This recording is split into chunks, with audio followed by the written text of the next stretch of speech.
المؤتمر في حقوق الملكية كنموذج مالي جديد. يرأس هذه الجلسة البروفيسور عاصم خوجة، أستاذ الاقتصاد والسياسات العامة في جامعة هارفارد. Distinguished guests, Assalamu alaikum wa rahmatullahi wa barakatuh. Good morning and welcome to the first International Conference on Islamic Banking and Finance, organized by Al-Qur'a University and represented by the College of Islamic Economics and Finance.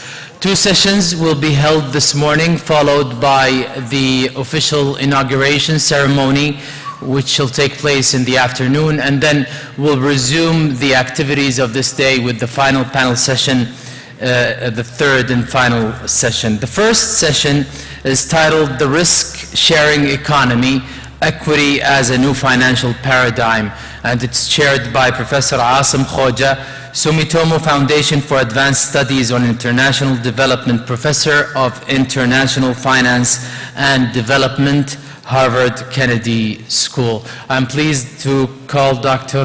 Asim to take the floor and present his panels.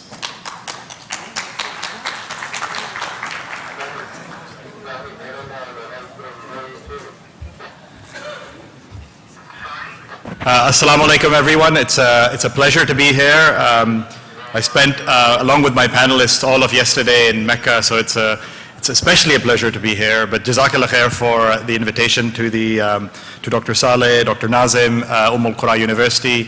It's truly an honor to be here. It's even bigger honor to be here at your first Islamic Finance Conference. From what I'm seeing so far, alhamdulillah, it's going to be a great conference, and I'm thrilled to be the inaugurating panel of the conference.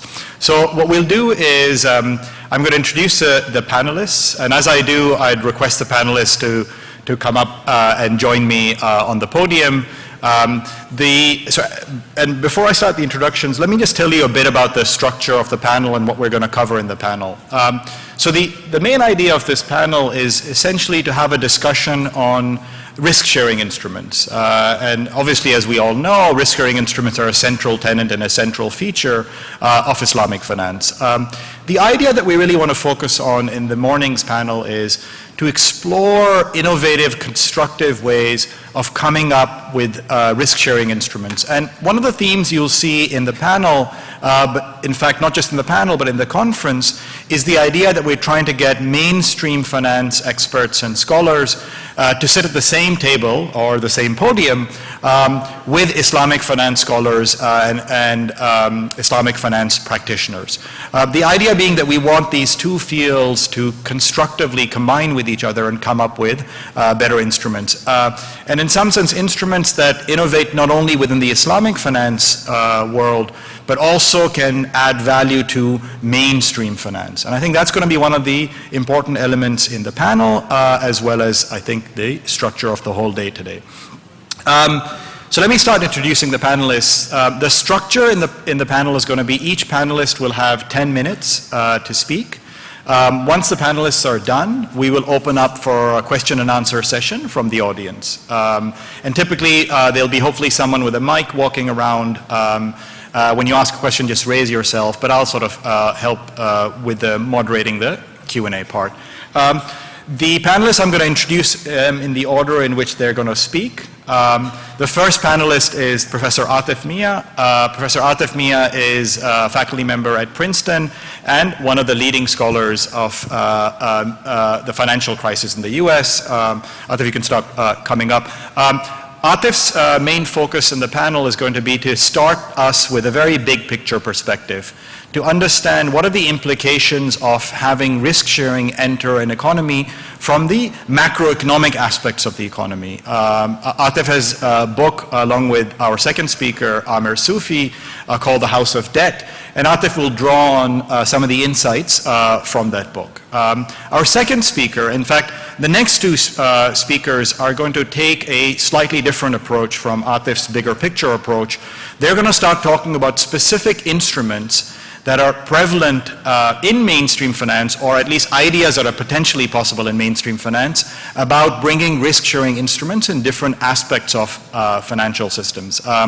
Amir Sufi, who's a professor at the University of Chicago Graduate School of Business, We'll start talking about some of the work that he and Atif Mia have done on the financial crisis in the US, and specifically he'll talk about two different ways or two different areas of finance where risk-sharing instruments can be extremely powerful. One is housing, so housing mortgages, and as Amir and Atif argue in their book, one of the concerns of the financial crisis was being over-leveraged, taking on too much household debt.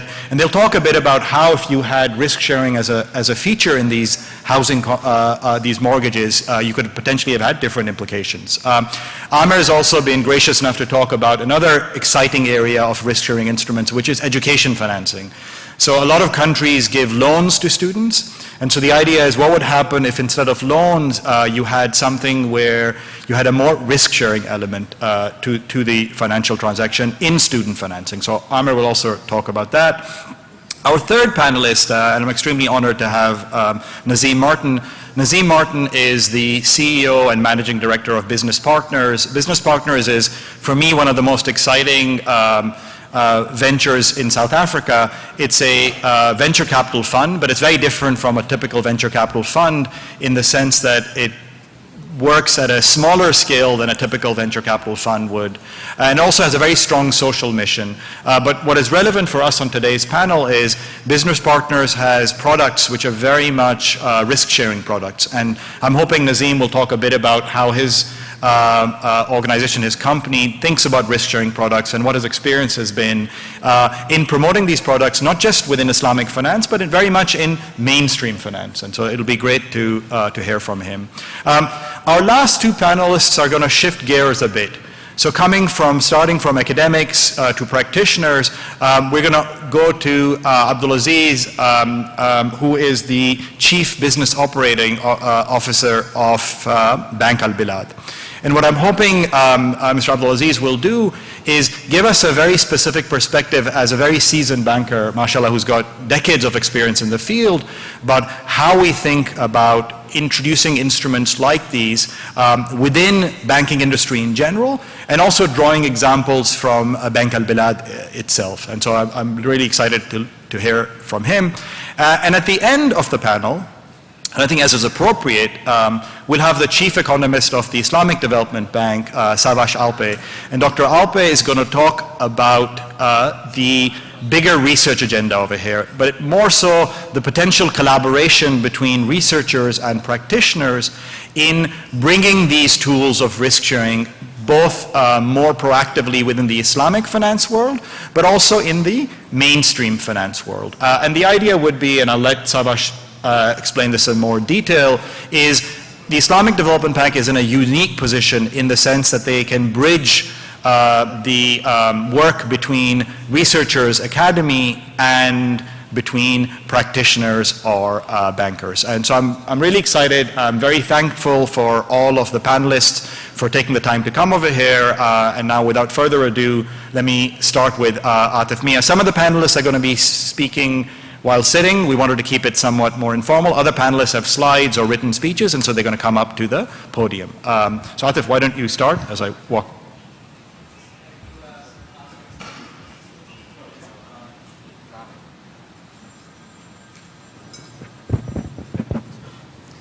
Thank you, Asim. Thank you all for coming. Let me just, assalamu alaikum, start by saying it's a great privilege and honor to be here, the city of our beloved Prophet where he was born.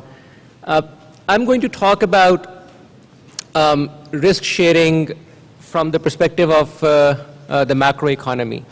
When we talk about financial instruments in general and specifically with respect to debt, one can either approach this question from a religious perspective in terms of what's allowed or not allowed, and I'm sure people will talk about that at different level. We can also think about that question from a fairness or an equity perspective. Is it fair that a person who is borrowing has to pay that much interest rate regardless of what happens? So there's a fairness element to it. I'm not going to talk about either of those two dimensions. What I'm going to focus on is the macroeconomic dimension of this question, which is when two people engage in a financial contract and one person, let's say I'm the borrower and I'm borrowing from Asim sitting to my right, if we agree on a contract that says, if I borrow $100, I have to pay 110 back to Asim after the stipulated period of time, so 10% is the interest rate. If both of us voluntarily enter into this agreement, I am not being forced into this contract, we are willingly entering into this contract, why should we worry about this contract from a macro perspective, or perhaps from a broader social perspective? That's the question I want to think about. And the basic idea that I want to convey is, it comes from partly from the research that Amir Sufi and I have done over the years. The problem in such a contract from a macroeconomic perspective is that any given economy has natural cycles. For example, if it's an agrarian economy, sometimes it's raining and there's no issue, and sometimes you have a drought and all of a sudden now this economy is feeling a crunch. It goes into a sort of a recessionary cycle. These cycles are natural. To some extent we understand them, but to a large extent we don't understand what drives the fundamentals of these cycles. So let's take these kind of cycles as given and ask ourselves the following question. If in an economy there are many people like myself and Asim, borrowers like myself and lenders like Asim, if there are many multitude, millions of us, and that kind of an economy goes into this cycle, think about what's going to happen given the nature of the contract that Asim and I have written. What's going to happen when this economy goes into a downward cycle, a natural consequence of that is going to be that whoever is the borrowing class, so again in this example it's people like myself, we are going to be much harder hit in terms of bearing the negative consequences of that downward cycle. That's just the definition of debt, because the borrower keeps all of the risk. That's the key element, that's the key definition of what debt is. And so in the event of a downturn, it's the borrowers who get disproportionately squeezed. And one might say, what's wrong with that? After all, I voluntarily went into the contract with Asim, knowing fully well that if the economy goes into a downturn, I am the one bearing the larger responsibility. And again, the point is not that this is wrong from a fairness perspective. The point is that when all of the borrowers bear this crunch, it's their net worth that disproportionately gets hit, and as a consequence of that, it's the entire economy that gets hurt. So let me get into that argument a little bit more. The reason that happens is that borrowers are by definition different. The two main ways of thinking about why someone borrows. One is that I'm borrowing from Asim because I'm in need to spend that money. In economic terms, we call those people with high marginal propensity to spend.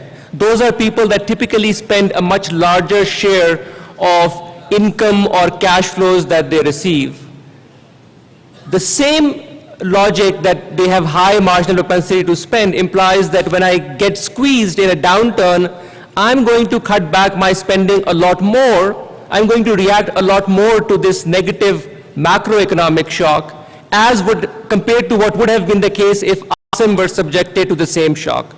But since he's not subjected to the same shock, because remember, I am the one borrowing from him, so my net worth is squeezed a lot more than Asim's, I am going to respond a lot more to that shock, and as a result, the whole economy is going to face the consequences of all of people like myself who borrowed from the lending class in this economy, and the whole economy will tend to be depressed to a much larger degree. This is the key point. The whole economy will be depressed to a much larger degree than would have been the case if we had a different kind of a financial contract. For example, a more risk-sharing contract, a more equity-like contract. Let me give you one more example. This is the example where I was borrowing from Asim for spending, for consumption reason. The alternative could be that I borrowed from Asim for productive reasons, that I'm the entrepreneur, I'm the businessman. Even then, the same logic goes through because by definition, since I am the businessman and I'm borrowing, I am the one who knows how to use capital productively and efficiently. And if I am bearing the disproportionate burden of the downturn in the economy, my productive capacity is going to be constrained. But in some important ways, I am the productive engine of the economy, and people like myself, remember, this is happening collectively. And so once again, if the productive class is squeezed because of the downturn, people who have excess wealth, because that's why they were lending, in this example again, it's Asim, that's why they were lending in the first place, they don't have as good a use of the capital that they now have more of as a share of the economy. And consequently, the economy again suffers a lot more than would have been the case if Asim and I were somehow able to write a contract that had better risk-sharing consequences. Okay? So this is conceptually, this is the key point. The net worth is squeezed a lot more for the borrowing class, which makes everyone worse off. It's not just about the borrowers, it makes everyone worse off. And that's a problem with not having sufficient risk sharing in the financial contract. Now, if we agree with this logic, I want to move to the next question, which is, if risk sharing is so good for the macroeconomy, why do we not see that in practice? Why do we see debt as the predominant financial contract in the economy? One reason for that might be historical or behavioral, but let me give you another very important reason, which is سلوكيات المستهلكين وإن channel or this force, this macroeconomic impact that I just talked هذه الآثار المتعلقة بالاقتصاد الكلية التي تحدث عنها معنية بأن ذلك مرتبط بالقرارات الشخصية التي اتخذتها وعاصم وربما لا نأخذ في الاعتبار بأن هنالك عقد يجب أن نبرمه لا هذه هي الطريقة التقليدية في الاقتصاد أن هنالك أشياء محددة مثلا فإن التدخين للسجائر فإن ذلك يؤثر على صحة الآخرين وربما لا أعبأ لأن هذه التأثيرات خارجية وإننا حينما نبرم هذه العقود المالية التي ترتبط بخصائص محددة فإن ذلك يرتبط بهذه الآثار الخاصة بالاقتصاد الكلي ولا نأخذ ذلك في الاعتبار بشأن العقد الذي يتأثر بكافة هذه الأحداث المختلفة. لهذا فإننا يجب أن نفكر في دور الوكالات الخارجية التي تلعب دورا ما وبالتالي فإنها إن أجبرت اللاعبين الفرديين لكي يأخذوا في الاعتبار هذه المؤثرات المختلفة ذلك يمكن أن يتم عبر حوافز في سياق ميزات محددة على المستوى الضريبي أو على مستوى العقود المبرمة. لسوء الحظ فإننا بحثنا في الطريقة الحالية من النظم الضريبية القائمة فإن الوضع معكوس من زاوية الاقتصاد الكلي. لهذا فإن النظم الخاصة برأس المال التي كتبت اليوم تحفز على المزيد من المديونية مقارنة بتحفيز تحمل الحقوق بطريقة يتقاسم فيها المالكين والمساهمين هذه المخاطر. لهذا إن قمنا بتحديد هذه المؤثرات المختلفة ما بين العناصر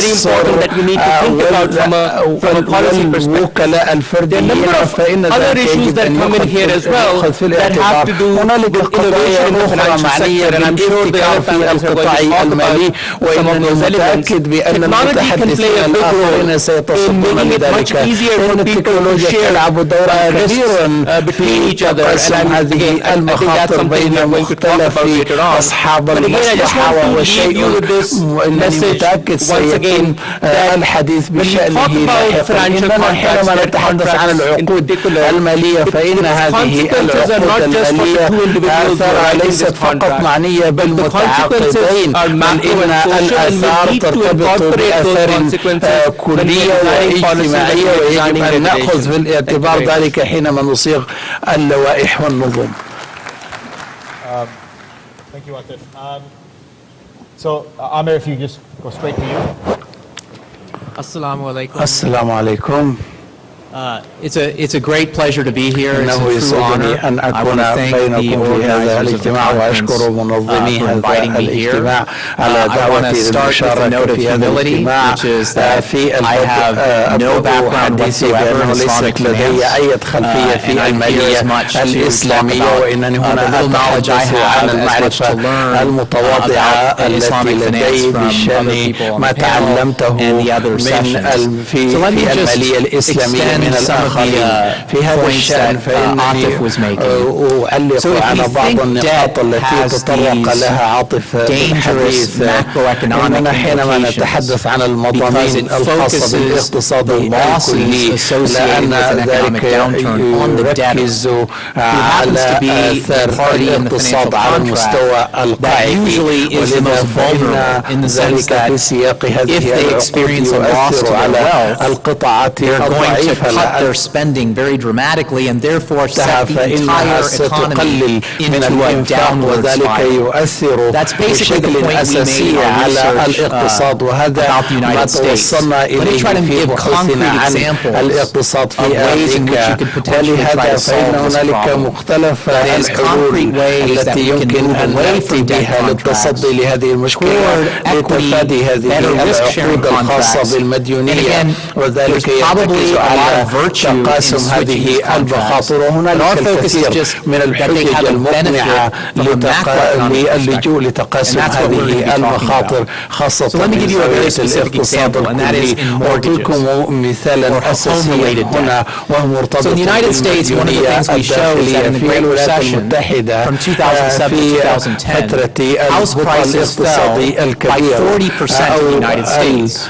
And the losses associated with that housing destruction were الكثير من concentrated الآثار on ركزت debtors على الديون in في response cut جوانب back spending quite المنازل dramatically. والعقارات. One of the ideas that we الأفكار have in the الأساسية book التي is what we call انبثقت a shared وورد ذلك في responsibility الكتاب mortgage فإن that could potentially ذلك solve this أكد problem. على Here's how it would مفهوم work. تقاسم So المسؤولية imagine في a إطار home that is عقود worth $100,000 العقود and منح then reduces in القروض value to لمن $60,000. يملكون. And let's further suppose that there was a mortgage of $60,000 on this home. In that case, in a standard mortgage contract, the homeowner has lost $40,000 of equity. They've been completely wiped out. They had $40,000 of equity, they had a $60,000 mortgage, house prices fell by 40%, therefore completely wiping out their assets. The shared responsibility mortgage, the way it would work is that the lender would share that downside risk. So for example, they could split it half and half so that the mortgage would automatically adjust downward in its balance, say to $40,000, when house prices fall by 40%. So in that way, the homeowner and the lender are sharing the risk if house prices fall. ما الذي يحدث حينما تنهار أسعار هذه المنازل والمساكن في هذا الشأن هنالك قوانين محددة وإننا من أجل تقاسم هذه المسؤولية وتشاطرها ما الذي يحدث حينما ترتفع هذه الأسعار أسعار المساكن لذا فإن المقرض أيضا ينبغي أن يحظى بميزة إضافية إذا كان هنالك منزل ب$100,000 وإن بلغ سعره $150,000 لذا فإن المقرض ينبغي أن يحظى بوضعية أفضل ونعكس في هذا الشأن بأن ما يجب أن نقدمه للمقرض بأن هنالك قيمة 50% من هذه النسبة في تحمل المسؤوليات ولذا فإنني آمل أن يستطيع الجميع عكس هذه المسألة في سياق هذا التساؤل وإن كل شيء مضى على ما يرام فإننا بالتالي نركز على أن هنالك عدد من المصالح التي ترتبط بهذه المنتجة لأنه في شيكاغو واحد من الباحثين الذي ساعدنا في إنتاج هذا الكتاب وهو متعلق أيضا بالصيغة المجتمعية وكيفية صياغة هذه العقود خاصة في تقاسم المخاطر وشيء آخر أتحدث عن financing for education. The way it works right now in the United States in terms of how student loans work is quite pernicious, it's quite dangerous, and it's actually very bad for students. So again, I apologize, my knowledge is mostly about the United States, and hopefully we can make this more international and broad. But in the United States, the way it works is if I take out a loan to get an education, first of all, it comes from the government. And second of all, if all of a sudden I graduate from college in the midst of a terrible recession and I can't find a job because of that, I still am going to have to make the interest payments on the loan. This is a really terrible contract from a risk-sharing perspective. Through no fault of my own, I may have graduated during a recession and therefore have a hard time finding a good paying job, and yet I still am being required to make the interest payments on the debt. In our view, it makes no sense to have contracts like that. So the way you could potentially do a more equity-based student debt system or a student financing system would be, for example, that if the unemployment rate facing people graduating from college, so if it's very hard to find a job, automatically the principal balance on the loan would go down. Okay? Automatically my interest payment would be reduced. And in the United States, this could be very easily implemented because the government is the financier here. The government is actually providing the loans. Again, you may say, well, why should the government provide this benefit or provide this downside risk sharing? Well, you could also have the contract provide that your principal balance goes up if you graduate during times when times are going really well. If you find a really good job, then perhaps you should have to pay a slightly higher payment. So again, the idea here is to do better risk sharing. There's a company that's based in South America called Lumni, which is actually doing contracts like this and trying to expand their business. Again, these are equity risk mortgages where students take financing up front, they get their education, and the more money they make after their education, the higher the payment they have to make back to the party that finances the investment in education. Likewise, if the student basically graduates and is having a hard time finding a job, then the payment is automatically reduced.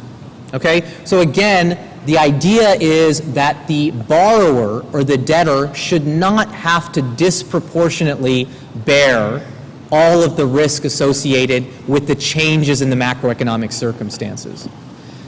One of the fundamental problems in thinking through these more equity-based contracts is what we economists call moral hazard, which is the idea that you don't want to promote the debtor or the borrower or the person being financing from, in some sense, not fulfilling their obligations.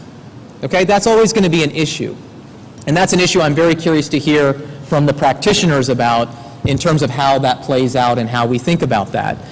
But I'd just like to say in response to that right away that these standard moral hazard type arguments, these arguments that, well, if we don't impose punishment, if we don't impose risk on the borrower, they will in some sense misbehave, they won't pay us back. All of those arguments essentially are incorrect when we're talking about aggregate macroeconomic risk. It is no fault of the borrower that house prices fall 40% in their neighborhood. It is no fault of a student who happens to start school during a recession that they're going to have a hard time finding a job. So in our view, it doesn't make any sense for individuals, especially lower income individuals or individuals without assets, for example, a young 22-year-old individual, to be bearing this disproportionate amount of aggregate risk. And so one of the main points of our research agenda is to try to promote more contracts that share aggregate economic risk more evenly between debtors and investors. And I want to be clear, I am at the end of the day an economist that believes that people should be allowed to take risk, and I actually believe that investors want to take risk. They don't want to just provide debt financing. They want to get some upside, they want to get some gain if house prices go up, if a student does really well in college. And I think that's the kind of products that we should move our financial system toward, are contracts that more evenly share the risk between the person who has the financing and the person who needs the financing. Thank you.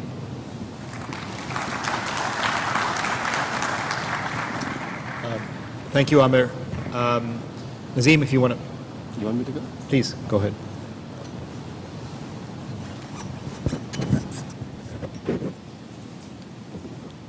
Bismillah ar-Rahman ar-Rahim. Assalamu alaikum wa rahmatullahi wa barakatuh. It is both an honor and a privilege to be here today, to have been invited to participate in this panel at this very auspicious university, and also with a great bunch of speakers. I'm not going to talk what the previous speakers spoke about. I think they spoke about broader issues. Whatever I'm going to say is in relation to my own practical experience of funding small and medium businesses in South Africa and in many other parts of Africa. Just to give you a bit of background and to put it into context as to the instruments we use to try and fund entrepreneurs or small and medium businesses, I'm going to have to give you a little bit of a background and a bit of a story. Let's perhaps start with the concept of entrepreneurs and small businesses. They're often, in many parts of the world, interchangeably because people venture into entrepreneurship at an early stage. They start off small and they grow it into big business. Others, of course, start big and grow small over time. But be that as it may, in the world in which we live in today, there seem to be three broad problems afflicting many countries, both the rich and the poor countries.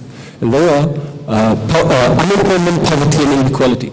Regardless of whether you're living in the rich world or in the poor world or in the developing world, those are the three big challenges confronting the world. We've recognized it as a company many years ago, so we have decided that we want to focus on a particular market segment where we can play a role in helping the world alleviate those challenges of poverty, unemployment, and inequality. Now, coming to the issue of entrepreneurs in the small business sector, I feel sorry for anybody venturing out into entrepreneurship, because if one opens the newspaper on any given day, if one switches on the television, if one switches on the radio, there's always somebody who has something to say about entrepreneurs from the small business sector. In fact, they are often held out as the panacea, the cure-all for all the world's problems, including poverty, unemployment, and inequality. Sadly, they can't do that. They can play a role, but they can't do that. So many people talk about small businesses, but very few people are willing to touch them.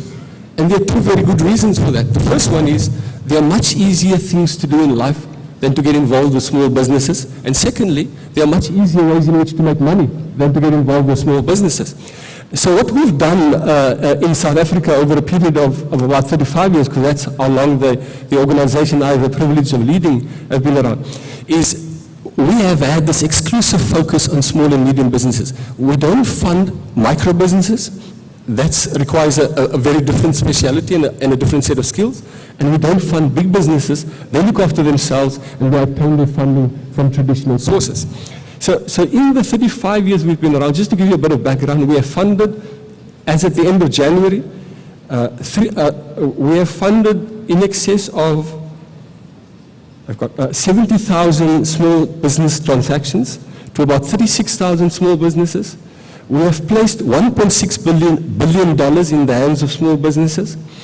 We have facilitated over 600,000 jobs.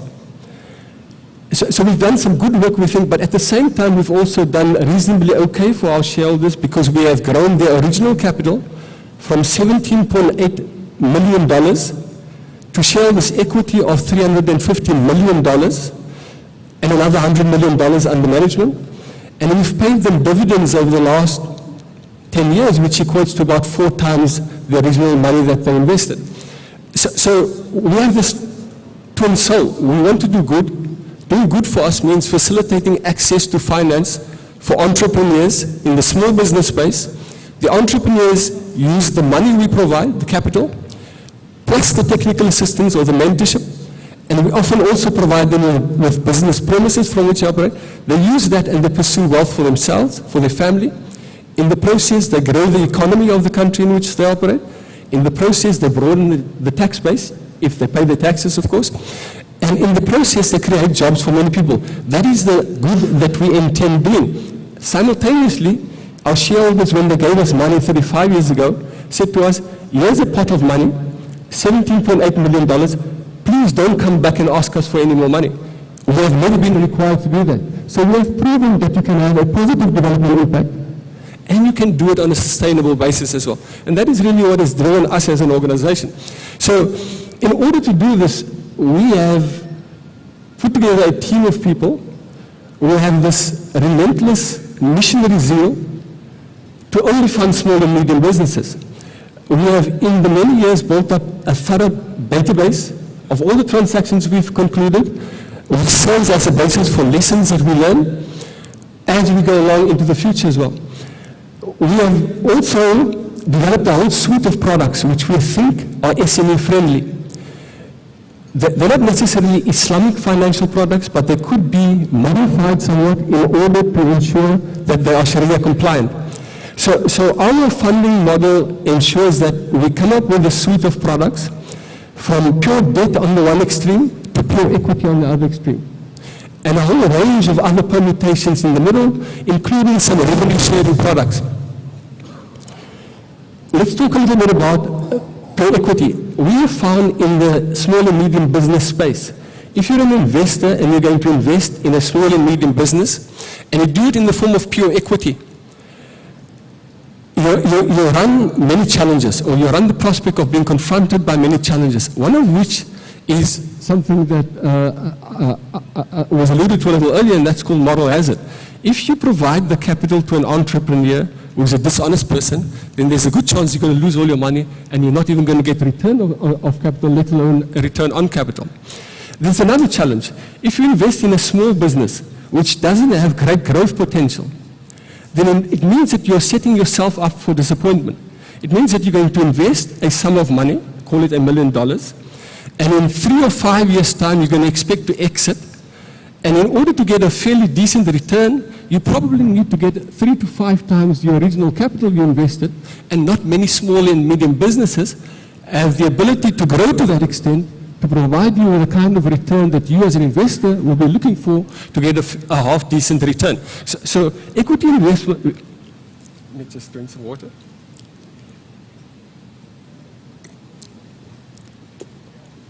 Equity investment as an instrument for meeting the financing needs of small and medium businesses is often not very effective. On the other extreme, pure debt is also probably not ideal. And the reason why pure debt may not be ideal is we know in business, within a Western capitalist world, that too much debt in a business can kill a business. So it's often referred to in the United States as leverage, in South Africa as gearing. If the percentage of debt in a business is too high, and it varies from business to business or industry to industry, there's a good chance that debt that has to be served is going to kill the business, and the business will die a natural death over time if there's no chance of success. In between the two, there are a whole range of permutations that we've come up with solutions which enable us to structure and customize a financial solution for a particular set of circumstances. The cornerstones of our decision making as whether we want to fund or invest in a business or not are the following. First of all, we look at the viability of the business. Right? We do a thorough, detailed due diligence on the viability. And viability for us is quite simple. It means cash flow viability. It means based on reasonable assumptions of revenue on the one hand and expenditure on the other hand, is this business veering towards being cash flow positive? Both before taking cognizance of the cost of our money and even after the cost of our money. So if the business is not viable, taking cognizance or after having paid us the return that we expect to make, then we won't fund the transaction. The other cornerstone of our decision making is a thorough detailed assessment of the entrepreneur. So we try and test the entrepreneur for integrity, because I can promise you one thing, based on our experience, if you do business with somebody who doesn't have integrity, there's a good chance that you're not going to see your money back again. Right? So integrity is important for us. Lack of integrity is a deal breaker. The second issue we look at from the entrepreneurial perspective is we look at the person's technical or doing skills. If the business requires technical competence and the entrepreneur does not have the technical competence, we would walk away from the deal. The third area we look at is management skills. Now, management skills can be taught. So if the management skills are not there, we have a whole range of mentors or technical assistance providers who work with us and can ensure that the appropriate management skills and systems are put into place in order to ensure the success of the business. And lastly, we look at cutting a deal with an entrepreneur who is willing to give us a fair return, who is not in it to try and ensure that he or she obtains as much for themselves, and are not willing to share the risk on the one hand, as well as the return with the investor. So we structure and customize a fair deal, which a fair deal is a bit like beauty, they say. It's in the eye of the beholder. So a fair deal is a deal where the entrepreneur is somewhat unhappy, we are somewhat unhappy, and ultimately the business's cash flow can afford the unhappiness of the entrepreneur and the financier. I think I'll leave it for there. If there are further questions, Asim, I'll take it later. Thank you. We'll continue. So what you've heard so far is both a bigger picture, and then two of the speakers have talked about very specific products, three different products. One on the housing finance side, the other on student lending, and finally on entrepreneurship. And now we're changing gears, as I promised, and we're going to have a different perspective, a perspective from bankers themselves who have experienced the industry, who know these products, to talk a bit about some of these ideas in terms of the banking industry in general and their own specific experience in banks as well. And our first speaker in that last two set of speakers is, as I said, Mr. Abdulaziz Al-Unezan. And so I think Abdulaziz, you're going to use the podium. So I'm going to request Abdulaziz to walk up to the podium and talk a bit about both his perspective as a seasoned banker, but also his more recent role as the Chief Business Officer of Bank Al Bilad. Thank you.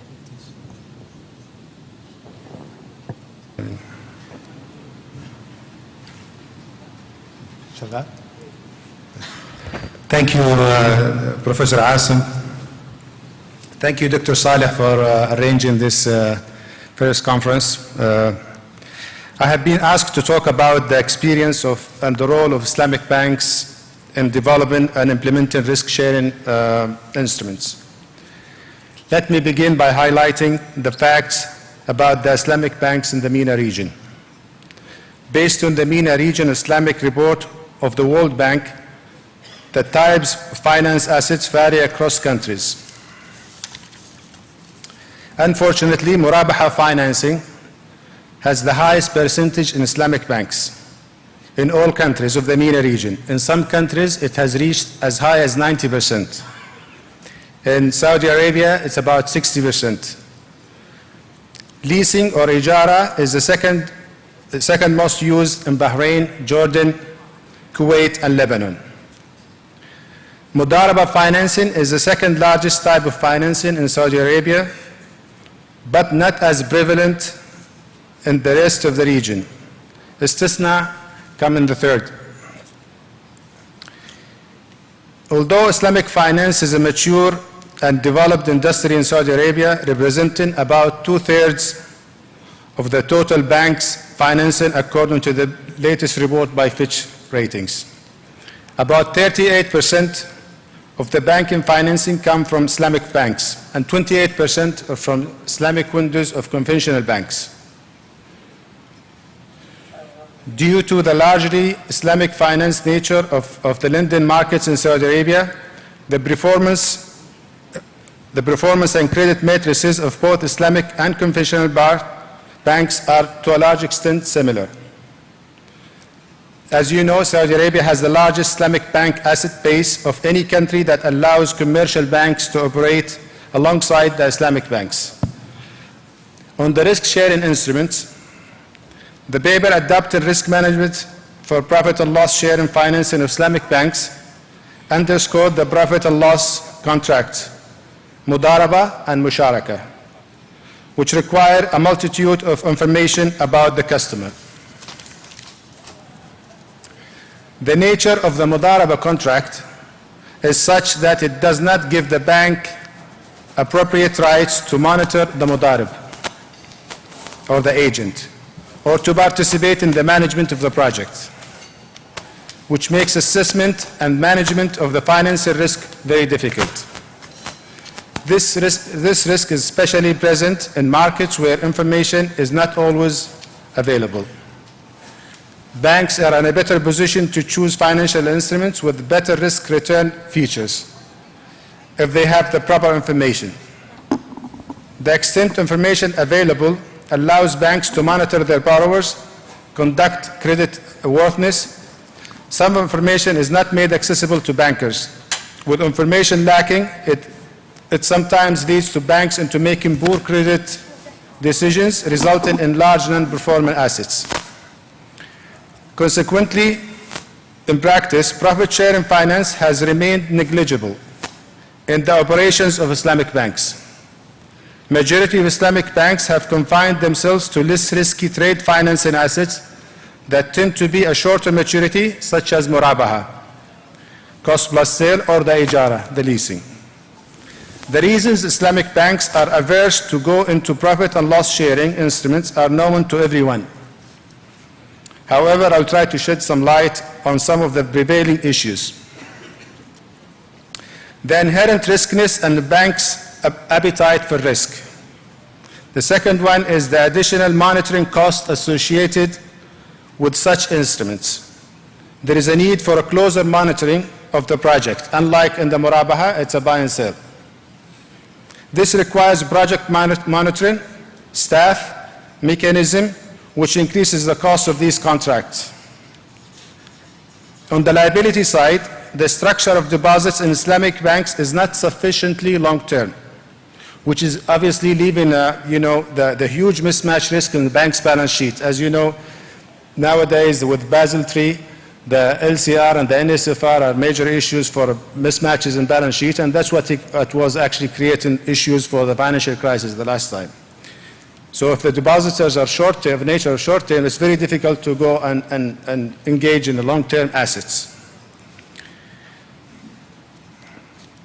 The lack of transparency in markets within which Islamic banks are operating. The fifth issue is there are very few credible institutional infrastructures to conduct common monitoring, to share information of credit rating on borrowers. And I think this is something that's been talked about. If there is a common risk management, monitoring tools or information, that will be a lot easier for banks to operate in these kind of products. This makes long-term financing, mudaraba and musharaka, both profit sharing and losses, by far riskier and more costly than the long-term, medium-term lending of the conventional banks, and therefore in stage unattractive. In case of Bank al-Bilad, musharaka represent 10 to 20% of our balance sheet, and our musharaka portfolio consists mainly trade-related transactions. So it's very evident, it's very obvious that Islamic banks tend to steer clear from profit and loss sharing arrangements. And I'd like to highlight some risk management concepts that might help solve this problem. The first one is analyzing and managing credit and operational risk in Islamic banking products from the Islamic Financial Services Board. So I'd request that Islamic Financial Services Board, if they can analyze, the markets and operational risk associated with the risk-sharing instruments. The second one is developing approaches and models for measuring exposures, default probability, and collaterals for Sharia-compliant financing investment instruments. The third one is developing framework and measurement for operational and market risks. Because, in mature markets, this is well developed. And I think in risk sharing, that's what we need to have in terms of framework and operational and market risk. And the last one is developing risk management processes for profit and loss sharing in Islamic banking products. Well, I was hoping that in such events, we will consolidate the efforts to address these issues concerning the risk sharing instruments. Thank you very much. Thank you. Thank you so much. Savash?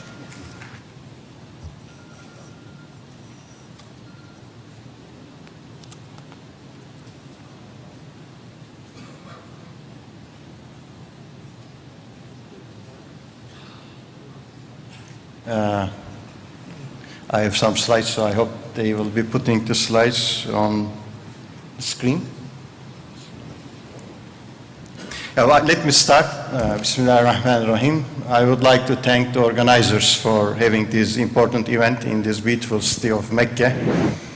And I'm pleased to be joining the first panel with our distinguished panelists today. So, can I use this one? So, this one, okay. Just make it. This one, slideshow. And then, okay. Okay, so let's, at this stage, turn our attention to global development agenda. I will try to then link this global development agenda to our discussions in this panel. So in 2015, we had some very significant agreements globally. So we had, let me start with the latest one, a big agreement on climate change, Paris Agreement in December 2015. And there was another big conference on financing for development in Addis Ababa in July 2015. But the biggest of all these was the UN Sustainable Development Agreement, which was done in September 2015.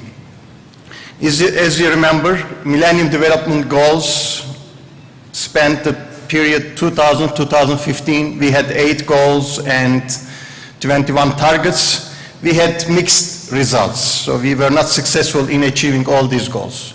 Now, with the new Sustainable Development Goals agenda, SDGs, we have 17 goals and 169 targets. So it's a big jump.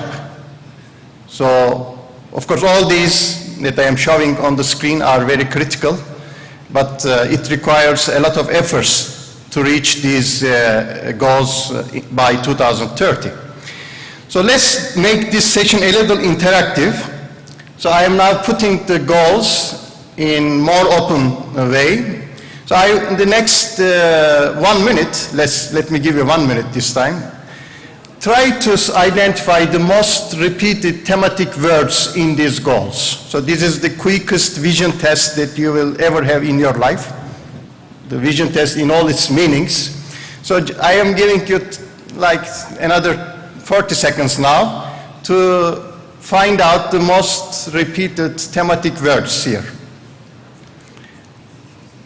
Just keep this in your mind, and I will disclose the ones that I have chosen, and let's see whether they will match. So by doing this, we are also now getting acquainted with the new goals of our Sustainable Development Agenda.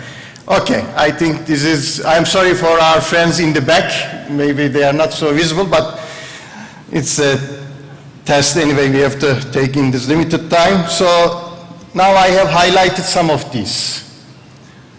So it's not surprising, we have sustainability as one of the most repeated thematic words. Then we have inclusiveness, and we have equality. Keep this in your mind. So I hope this matches with the ones that you have selected. Let's keep this in your mind, and let me now give you the global wealth distribution. I'm sorry the picture has been a little distorted because of the PPT versions, I think. Maybe because I am showing a distorted picture globally also. So there's a natural match here. So this is now Credit Suisse is releasing these global wealth data since 2010, and it has become a useful source for wealth data.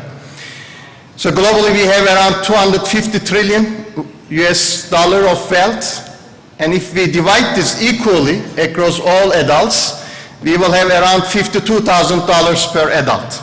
However, the division is not done equally.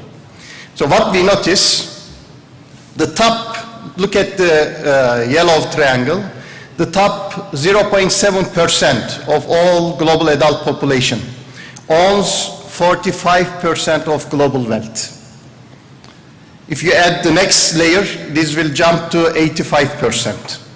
So 34 million people owns 45% of all global wealth.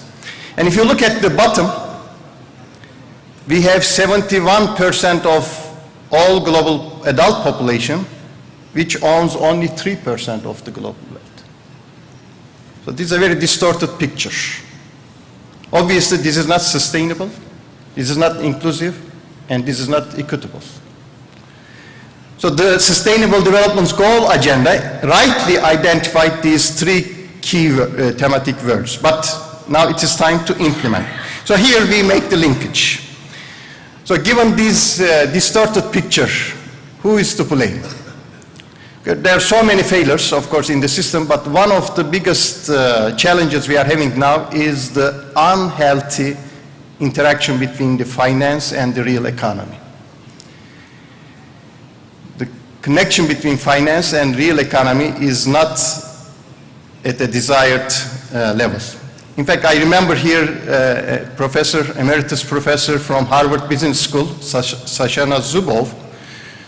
She was referring the 80s, and she was also referring to financialization of our society. So since 1980s, the real sector firms, those firms selling goods and services, they were making more of their profits from finance than their revenues from selling their products. So this kind of transition is, of course, generating a lot of other problems as reflected in the wealth distribution. So in this context, we need some alternative approaches. So this is not a coincidence. This is striking, this is surprising, but this is not a coincidence. If you just read the recent book from Joseph Stiglitz, Rewriting the Rules, it's obvious. The rules are there, and according to these rules, you get this outcome. So there's a need to change the rules. There's a need to look for alternatives, and here, the Islamic finance has a promising potential. So from my side, in my opinion, the promising potential of Islamic finance is risk sharing. So we have to move from a system where we are transferring risks from one party to other, where we are shifting the risks, not managing the risks. So we have to move to a system where risks are shared in a meaningful and efficient and effective manner. So Islamic finance, of course, as we have also listened from our previous panelists, has tools for this, but currently we are not utilizing the risk-sharing tools in the desired levels. Most of the tools are on the, like Murabaha and others, are not giving us this solution to our current problems. Let me, given the time limitation, I will just jump to a recent initiative by Malaysia. But before doing that, in the Islamic Development Bank, we have invested in the development of Islamic financial service industry since 1975. And now, given the current level, we are pleased that we have made all these investments. In fact, we have a number of entities and institutions like IRTI, like Islamic Financial Services Department, like Financial Product Development Center, which are all working to promote Islamic financial services across our countries. And we are also utilizing our reverse linkage programs to move the available expertise and experience from one country to another, especially in this domain. Malaysia is one, of course, a very important country when it comes to Islamic finance, because most of the innovations in this sector has been done by Malaysia and the institutions there. So just 2 weeks ago, the governor, Zeti Akhtar, launched an interesting program, which is called Investment Platform, Account Platform. IAP. So this is a new product or platform which will be closing the gaps, in the sense that risk sharing is becoming more prominent. This platform brings a number of banks together, and it's under the supervision of Central Bank of Malaysia, where the banks are allowed to invest in risk-sharing instruments. So they can now, using this new platform, give finance to startups, give finance to SMEs, and invest in risky projects. The depositors or the customers are being informed that now the banks have two different accounts, two different deposit accounts. One is the normal deposit and the other one is investment account deposits. So in that sense, the investment account deposits will be, they are already informed, used in these risk-sharing projects. And in fact, since this has started in July, late July, the share of investment account deposits raised from 7% to 10%, which is an encouraging outcome. So we hope that this project will be successful, and that will generate a new dynamism, and maybe it will be the realization of the real promise of Islamic finance in solving the current problems of our economies. So as IDB, we are willing to see this process, and we are willing to support this process, and we hope that this hopefully will be successful, and we will be very pleased to share the experience of Malaysia with our other member countries. With this, I would like to thank you all for your kind attention.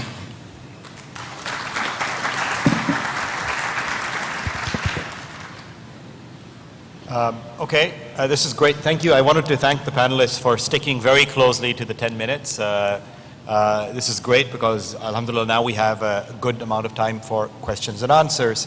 What I'll request whoever's operating the mics is if you can turn on all the mics simultaneously for the speakers, because we're going to try and have them respond instead of wasting time to kind of get the mics readjusted. We'll try to avoid static, hopefully, by not speaking simultaneously. Before I open up for the audience, I assume there are people with mics. Are they in the audience? I want to make sure we can hear the question. So do we have mics in the audience? Yes? No? Okay, great. Dr. Saleh is going to make sure. While that's happening, and you can submit your questions, what I'd request you to do is, I'm going to start with a couple of questions to the panelists, using my prerogative as moderator of the session, just to get a discussion going. In the meantime, I'd request if you have questions, just make a note of them, and then inshallah, as soon as we're done with our discussion over here, I'll open up to the audience. When you ask a question, I'd also request you just briefly introduce yourself, and then ask your question so we have a sense of where you're coming from. So just before I open up to the public, a couple of questions that came to mind. This was a really fascinating session for me to hear both my colleagues and some really amazing practitioners talk a bit about their own perspective in this field. There are certain themes which got mentioned multiple times, and I sort of wanted to pick up on those themes. One theme I think which got mentioned, and Atif mentioned this right at the end of his session, but then we discussed this a bit in terms of monitoring. And this idea, I think Mr. Al-Onazan also mentioned this as well, the idea that monitoring costs are high. And I want to bring these two things together, technology and monitoring. And I want to ask both Atif and maybe Abdulaziz, you can answer this as well. How do we think of new technologies coming into this space? And are the new technologies, and I'm thinking when I say new technologies, I'm thinking what most of you are carrying in your pocket and some of you are in your hand, some of you are taking pictures, your smartphones, right? So these are generating information and data trails. And I want to ask our panelists whether they think in today's world, some of the issues that we face with Islamic financial instruments, particularly of the type which are risk sharing, which is costly monitoring or high cost of information, is that changing? And if that is changing, is it more likely now that these products will become prevalent? So maybe Atif, you start first, and then Abdulaziz, I'll ask you to respond to that as well. Yeah, so absolutely. I mean, technology has made it much easier to practically talk about risk sharing compared to what we could do 10, 20, 30 years ago. Many different examples of that. Let me just give two. The first one is very much related to what Amir was talking about in terms of introducing risk sharing in mortgage contracts. So if you think of a mortgage contract, the key variable that you want to contract upon, which is the key variable that moves around from a risk perspective, is the price of the underlying collateral, which is the house. And a while back it was not possible to figure out what the value of that collateral is. You don't want to write down a mortgage contract literally on the house that the person has borrowed, because then the person who has borrowed may have an incentive to not take care of the house and lose value that way. So you really want to write down that contract on the neighborhood, the price of average house in the neighborhood that the borrower lives in. And now because of technology, it's possible to a reasonable extent to do that. Why? Because all of the housing transactions, at least in developed markets, they are, the data exists, they are recorded very accurately, and so you can figure out as houses are transacting, you can figure out if house prices are moving up or moving down or staying the same. And there are software that basically does that on a real-time basis, the famous example being the Case-Shiller Index in the US.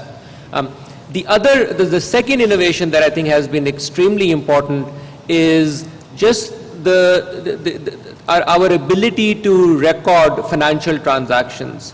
If you think about the modern economy, practically every transaction that happens is now recorded, and the government can sort of make that even more relevant by essentially saying, look, you have to do these financial transactions electronically. That eases the burden of monitoring a lot, which has to do with accounting. I think if we can improve our accounting mechanisms, which now we have the technology to do, it really takes a lot of the fixed cost, and I'm really interested in finding out what the practical, sort of people who are actually in the real world think about this. But I think a lot of the fixed cost of accounting and monitoring can be reduced on part of the lenders if we have this automated technology that that the government comes in and facilitates as well, that gives an outsider a very quick ability to look in to say how much, what the cash flow position of a small and medium business looks like. So that I think is really interesting going forward. And I wonder, Abdulaziz, if you want to comment, and maybe Nazim, in terms of your experience as well, comment on this. Sure. Okay. I think with the implementation of Basel III, it has become extremely important for banks to basically make a better assessment of the risks or that they're underwriting on their balance sheets. And because this has a lot of pressure on the capital, and basically it's consuming, the capital of the banks when they are allocating risks. So the information, the access to information and the technology to basically monitor these risks is extremely critical for banks to take decisions. And this is why probably in the past, banks have been primarily focused on murabaha transaction in Islamic finance, because I don't think there has been enough investment and research has been done in the risk-sharing instruments. And I think this is where we, after the financial crisis and almost the collapse of the financial system, and expect, the Islamic banking community to focus more on, because the more we have access to information, the more technology we have, it becomes a lot easier and even cheaper to borrowers or to participants in the risk sharing. And I give you a small example of the consumer finance experience here in Saudi Arabia. If I go back to 2004, consumer finance represented very little in the bank's balance sheets because there was lack of information about the consumers themselves. And after the introduction of the credit bureau and the sharing of information, this has actually grown dramatically. And today it represents probably north of 250 billion riyals in the consolidated balance sheets of banks. And the rate that consumers had to pay is way lower than what the corporates are paying today, because there is access to information, there is transparency, there is technology to monitor. And I think this is what we need, is that basically to focus the efforts toward consolidating, and having the standards sort of monitoring tools and risk management tools, which will help banks in allocating more risks. Thank you, Asim. In normal traditional lending or traditional banking, I think the cost of doing business should theoretically be quite low, because often, especially if an existing client asks for more funding. Banks usually have a full picture of their client's profile, all the transactions that go into and out of their account, and therefore they can make decisions very easily. It's the same for asset-based financing or collateral-based financing. In the world in which I live, the one of risk-based, viability-based financing, the single biggest costs of doing business are related to the cost of the due diligence, firstly. And then secondly, it's also another cost that you incur as part of the course of business, which is bad debts, right? The cost of due diligence, technology helps to reduce the cost of due diligence and the time it takes you to do the due diligence, especially, for example, the assessment of entrepreneurs. Let me give you a bit of a punt there for the product that you developed. It's a product called Enterprise or Entrepreneur Finance Lab.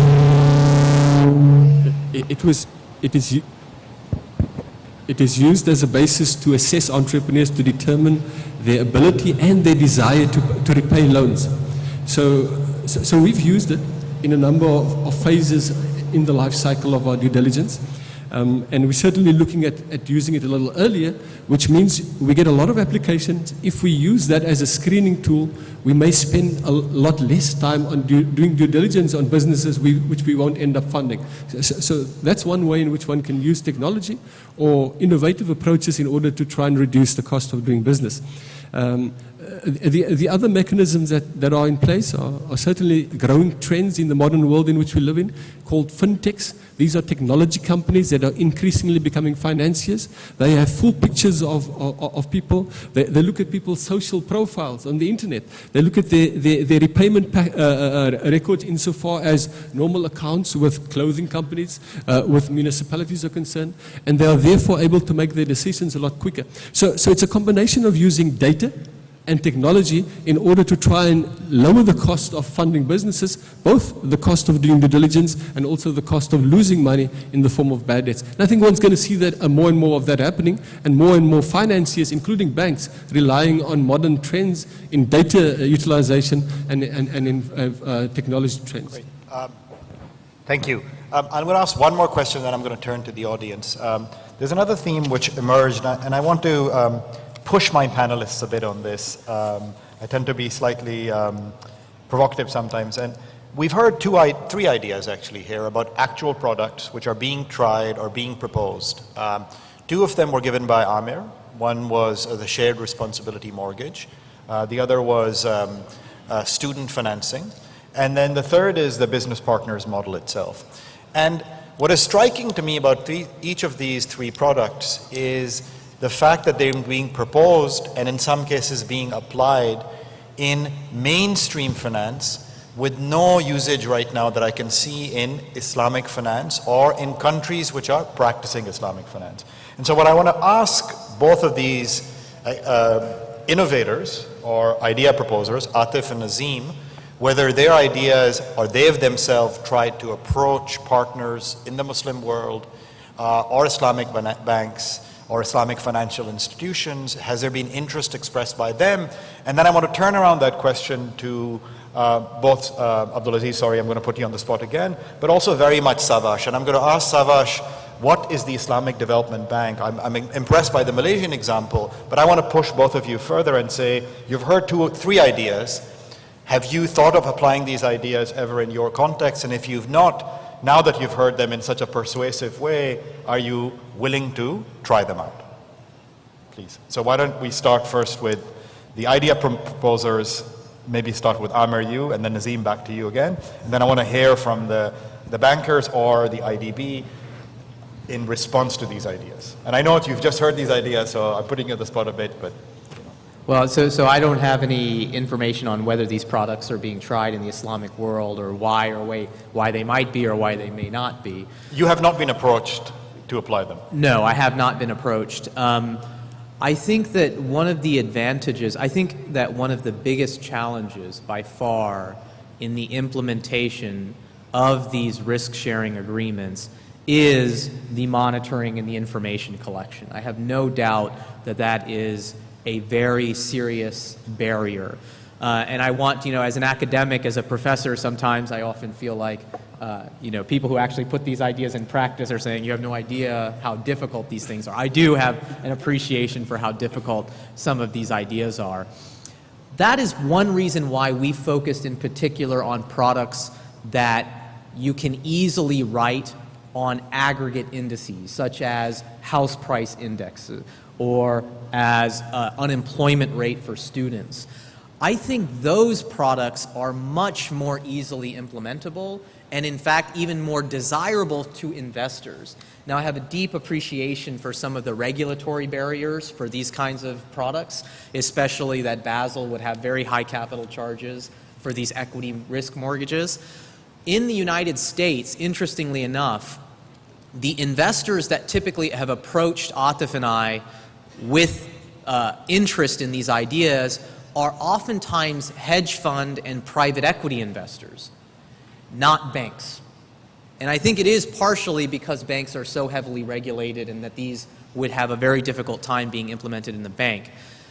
But the private equity investors and hedge fund investors are not approaching us because they have any virtuous goals here. They want to make money. And that's fine. We're happy to have them make money. They approach us because they actually want the ability to win if house prices go up. They actually want to take risk. They want to take some risk based on house price movements, and they therefore are very interested in this product. So I mean, I think that's why the aggregate indices may be the most immediate future, the goal that could be most easily implementable. And Nazim, you want to comment briefly, and then I want to turn to maybe Savash and then Abdulaziz to end it. We get approached by a lot of people to try and mimic the kind of model that we espouse for providing SME risk capital on scale, mostly by Western institutions operating in the developing world, because I think it was alluded to a little bit earlier by one of the speakers that it's not a problem of availability of finance, it's actually access to capital. And access to capital is a challenge from two perspectives. One, collateral and owner's equity, and those are lacking amongst many entrepreneurs. So we get approached by a lot of people. Yes, there are two traditional banks in South Africa who have Islamic windows, and they are run by very close friends. So we do a lot of idea sharing.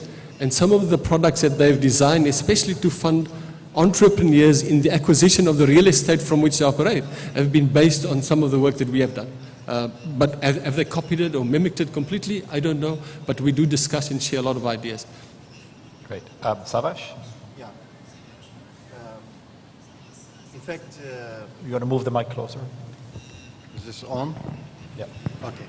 So in fact, IDB has equity shares in our member countries, and a good number of them are in financial sector. So we can implement some of these good ideas through our companies that we have sharehold. In fact, ICD, our private sector arm, is doing these kind of things. So this is something good news for us. So if these products are applicable, that we can immediately take them to the market.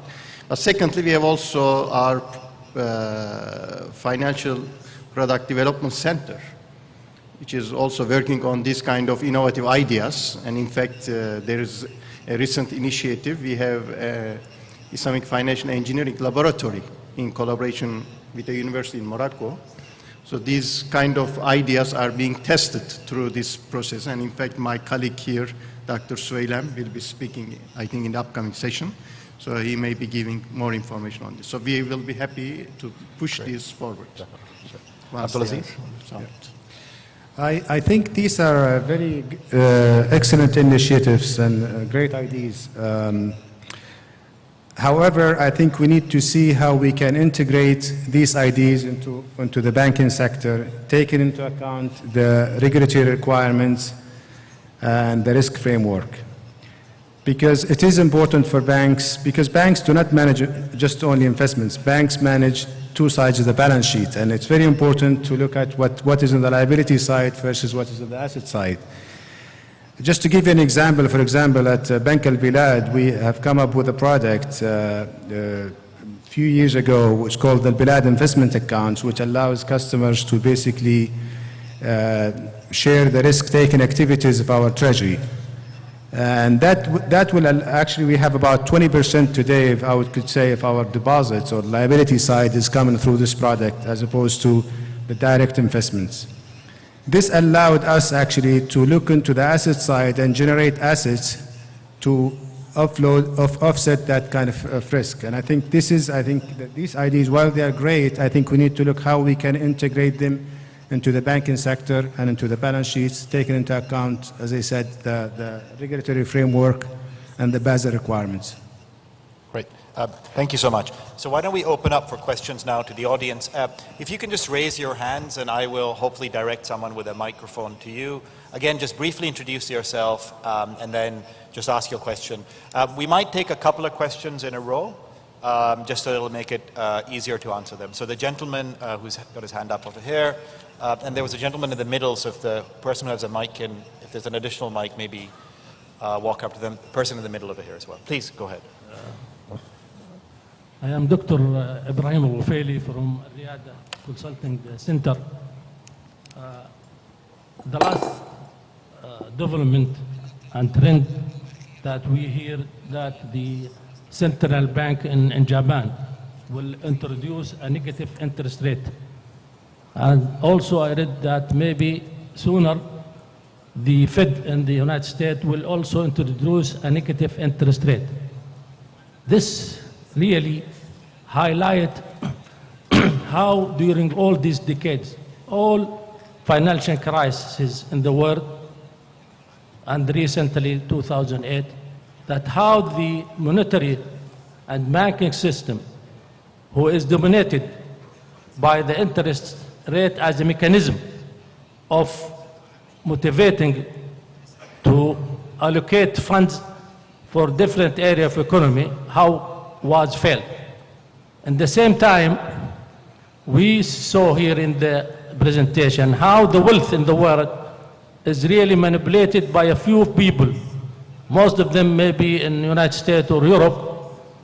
So this really put a challenge on the economist scholar like this distinguished scholar, and also the regulator in the banking system, and also the executive, like Mr. Abdulaziz Al-Anizan. I thank him very well about how they introduced the participative banking as a product. I hope a day coming for the new generation, for our sons and daughters, that will see a participative banking who really help people to live decent and who also distribute the wealth of the world. How poverty now in Africa and Asia, and it looks really disaster because of the interest rate, and how this miracle of Islam that Allah subhanahu wa ta'ala who prohibited riba, and this financial crisis is really a reflection of the word of Allah on this world, and people didn't understand. I hope the first conference will give a message for this distinguished Muslim scholar like in Harvard, Princeton, other Chicago, to develop the economy theories and the banking theories, because there is a big lack, because unfortunately the banking system all over the world, the banking, Islamic bank, they're following the traditional economy. We need a creative Islamic banking theory, a creative Islamic institution. Thank you very much. Jazakallah for that. There was a question in the middle, so I'm going to maybe redirect these questions back. I'm taking note of them, and then whoever wants to respond, who feels most compelled, will respond. Let me take two more questions, and then we'll turn back again to the panelists. There was a gentleman in the middle right over here, and whoever has a mic, if you can walk your way at the end, there's a gentleman right at the end with his hand up over here. And I'll come back to you in a second. Let me just, but please keep your, when I ask again, please raise your hands. Gentleman right at the back over here, please go ahead. Your mic isn't on, I think. For allowing me to ask the question. This is Dr. Alam from Nottingham University. My question has two components. One is the observation and one specific question to Professor Atif and Professor Amir. I understand, like, we keep on promoting about the real application of Islamic finance in terms of the theoretical application of the risk sharing. And we have been listening to this for almost 3 to 4 decades about the main principle of Islamic finance, about the risk sharing. But unfortunately, when it comes to the real application, we hardly see that happening. In fact, if we really look into the application of risk sharing, Muslim countries are far, far below what non-Muslim countries are doing. I can give you an example. I was recently doing a paper on the equity financing and contracting environment, and I found that except for Britain, none of the Islamic countries has more than 10% at maximum of the risk sharing product. So it is really difficult to understand, like, we keep on promoting about risk sharing, but unfortunately we're not leading anywhere. But that's for my observation. My specific question comes to Prof. Amir and Prof. Atif. We talked about the housing bubble and the education loan, which is getting really a big concern for the market. But one thing we are not able to capture in the model is that how do we assess the quality of the borrowers, both in case of the education loan or in the housing loan. Even though the markets will be behaving not as expected, maybe the housing price is going down or the job market is going down, but what happens when the market is doing well but the quality of the borrowers are not good? For example, like those who are taking the housing are not of a good credit payers, or for example, the students who are taking the housing loan may not be able to competent enough to land up a good job. Then how does the market will react to it when it comes to risk sharing? Because this is not the fault of the market, it will be the individual or the outlier in the market. So I hope that factor can be looked into the model. Thank you. Great, Jazakallah for the question. Gentlemen, right at the end, whoever had the mic, if you can walk your, I guess, if you don't mind, if you can walk up a bit. He's right there at the end.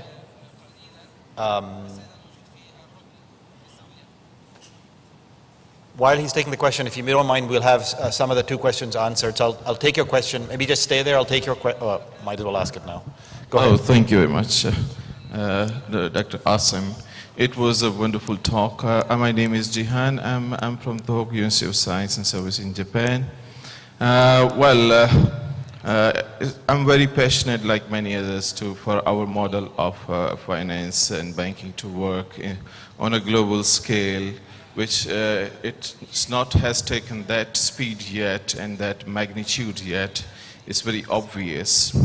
As one of the panelists gave the example here, that of the subprime crisis in the houses, prices went down. Well, actually, that will be like putting it a little bit more simply. If you go into the details, it was not just the prices going down, it was the rates going up, it was the greed at work, it was the lack of financial control and financial responsibility. But that was a big jot, and I think Western institutions have learned a lot from that, and it happened also because some of the people... Sorry, I'm just going to interrupt you. If you could just ask your question, because I'm worried there are lots of people with their hands up. Just state your question, and then, in fact, in general, let's just have questions, no statements, please. Please. Yeah, very quickly coming to that. What we are lacking here is an overall control and mechanism in which all the parties to an investment project can be overlooked and monitored. There is no monitoring mechanism. I don't think there is a proper regulation or the regime like Basel for the Western banking system is there. So I know that the other investment, you can say, like musharkas and mudarbas were very much liked, and they're working to some extent. I come from Japan, and we have seen that the main banking system actually is on the same principles in which all the parties and the banks, they collide together and they work together. But all the problems Japan is facing monetarily and financially is banking system, main banking system, one of the reasons of that, and which is somehow to me seems very close to the Islamic principles in many ways. Great. So how we can put a proper control mechanism in which the proper due diligence and the conflict of interest can be ensured that there is no conflict of interest. Thank you.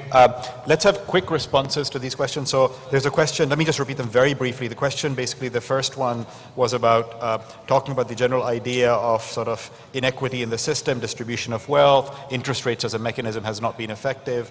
Second question was, how do you deal with idiosyncratic risk, not just aggregate risk in your models? I think this is to Atif and Amir. And the third question is about the general regulatory framework, which would allow these instruments to flourish. So whoever wants to go on first, maybe Atif and Amir quickly respond to the idiosyncratic risk. I don't know. Yes, so I'll respond to the idiosyncratic risk question, which is, in a risk-sharing system, how do you think about borrower quality, and how do you guarantee that borrower quality is maintained? I actually think that in a risk-sharing sort of a system, it's actually more robust in the long run from that perspective. And the reason I say that is that if you think of a standard debt contract, one of the characteristics of a debt contract is that it is the least sensitive contract from the perspective of borrower's information. To put it differently, when bankers kind of complain that, look, if I don't give a standard debt contract, it requires a lot of monitoring. That's absolutely true, and that's the fundamental problem. But if somehow we can go in that direction, there is a benefit that comes out of it, which is that in a risk-sharing contract, you actually learn a lot more about the borrower. And there is a lot more information that is released through the financial contract. So for example, the rate of return that the borrower has generated in his or her project and so on, that is information that gets revealed to the market much more accurately in an equity finance project as opposed to a debt finance project. And in a general equilibrium, so this is now we're talking about theory, so I have to use some of the economic jargon. In a general equilibrium, it actually turns out that the informational flow is superior in a risk-sharing arrangement because you actually learn more about these agents, their idiosyncratic characteristics that actually help you make more efficient decisions as from a macroeconomic perspective. So I think this is a somewhat subtle argument, but it's an important argument that actually we need to do actual experiments. So this goes back to the question of how much we actually know that these forces are important. And I think in my mind, this is one important question that needs to be investigated empirically to figure out these informational ramifications of equity financing. I don't know, Amir, if you want to add anything to that. I just want to point out that these questions are actually very closely related. I really appreciate the first question in particular. And I think it brings up a point that I just want to emphasize, and that is the financial system as we currently witness it obviously has very large impediments towards moving towards risk-based financing, risk-sharing-based financing. Negative interest rate policy is one of the symptoms of a deeper financial system set of problems. And there is no doubt that we need more serious structural reform of the way the financial system operates in order to make things like risk-based lending, risk-sharing-based lending more common and more possible. But I just want to emphasize that the financial system that we see today, that we witness today, is not some optimal outcome. It's not some market-based system that produced it. It is the product of governments that choose the rules. It is a product of a central banking system that chooses what the rules are.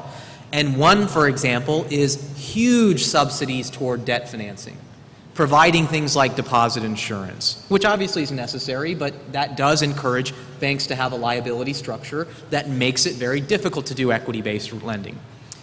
Like, for example, in the United States, you have mortgage interest payments are tax deductible. That gives a very large incentive for people to use debt financing. So I just want to point out that, inshallah, we'll be able to do research and show that these equity-based instruments are superior, are optimal, are better off than these debt instruments.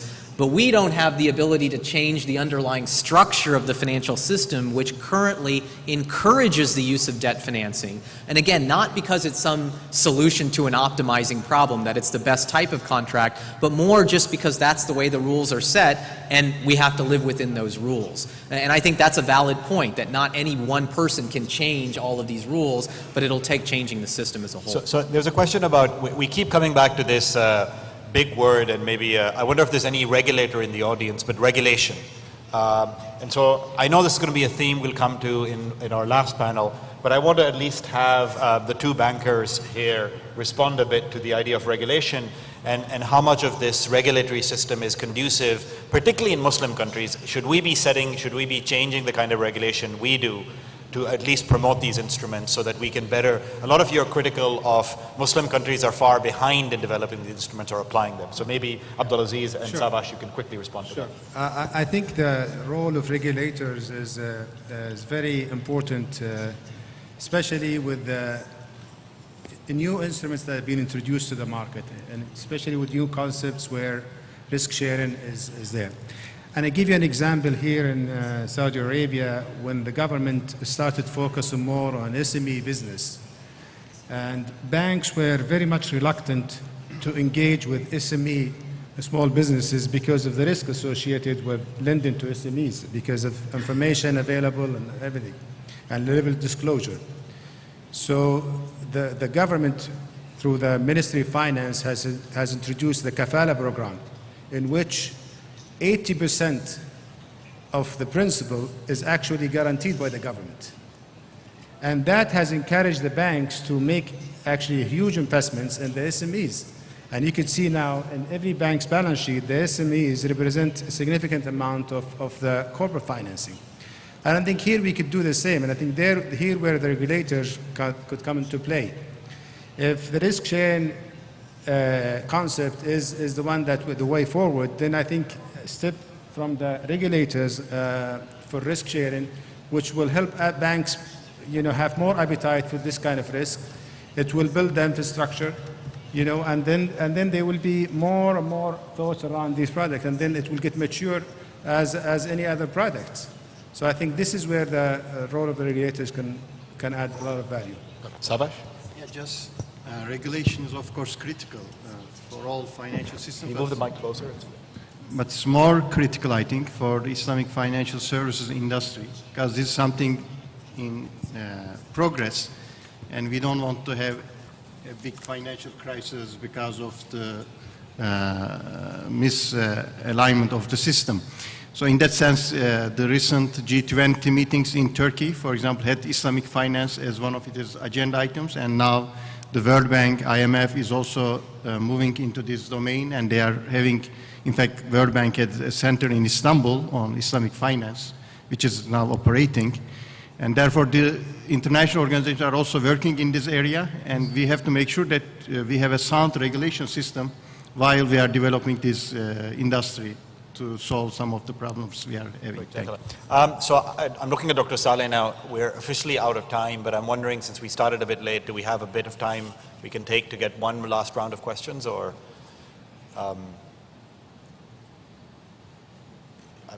Is that okay? I guess. Okay. Let's take one very quick round of questions. And again, I'll request, please keep your question to a question. If you don't, I'll just impolitely interrupt. I apologize for that in advance, but I just want to maximize the number of voices we hear.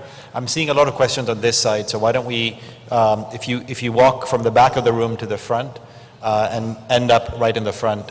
Just right there, you see these three gentlemen. Yes, please just quickly ask, just again, very brief questions, and I'll come to the front. And this time we'll accumulate kind of all questions together. Even if we can't answer all of them, it's good to hear people's questions. Please go ahead. Thank you very much. My name is Omar Mohammed. I am from Ifat University, Jeddah, Assistant Professor of Islamic Finance. My question is to the panel.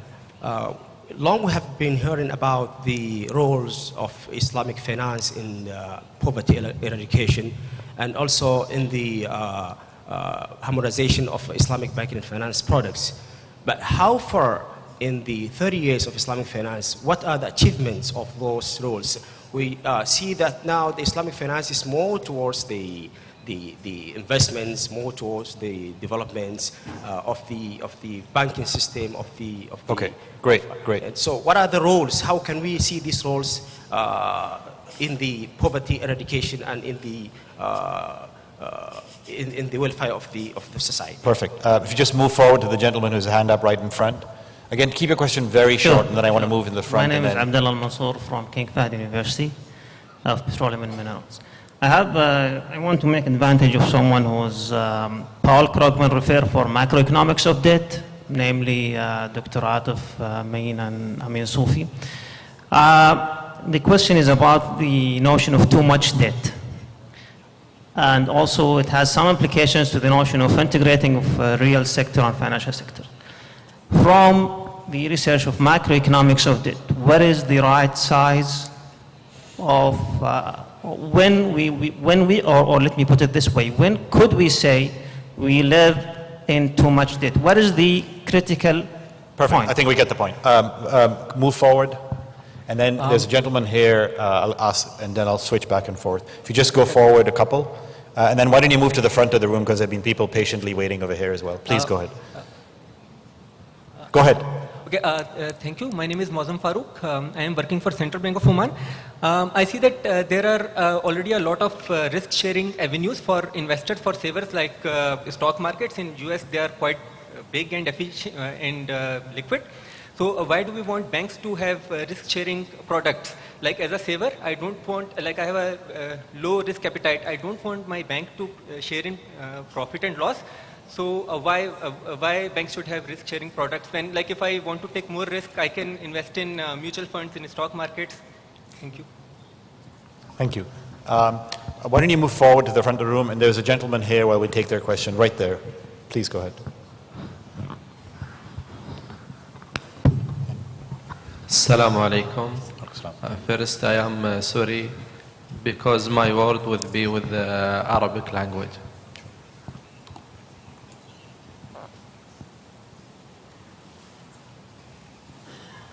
Please go ahead. أشكر لكم هذه المقدمة الطيبة وأسأل الله أن يجعلها في موازين حسناتكم. لدي سؤال إن شاء الله سيكون مختصرا ودقيقا بإذن الله جل وعلا حول مفهوم القرض. ولا أعرف بحكم يعني خبرتكم وأنتم في مجال الابتكار للمنتجات التمويلية، هل يدرك أصحاب القرار في أبواب الاقتصاد الكلي أن القرض ليس فيه مجال للربح بالنسبة لنظر الشريعة الإسلامية، لأنه من باب الإحسان فقط؟ بالإضافة إلى ذلك أن هناك مجالات عديدة ومنوعة يقرها النظام الإسلامي للتكسب والربح، مثل نظام الشركات وبيوع المرابحة والاتجار بعموم السلع والخدمات. بالإضافة إلى ذلك هل يدرك أيضا أصحاب القرارات العليا في الاقتصاد الكلي أن القرض ليس إلزاميا على أصحاب رؤوس الأموال؟ فبالضبط الذي أريد أن أوصله وأسأل عنه بالتحديد هو: هل يدرك أصحاب الابتكارات والمنتجات في الاقتصاد الكلي أن القرض له مجال مخصص وهو من باب الإحسان وليس فيه أي أمر يتعلق بالربح؟ نعم. شكرا.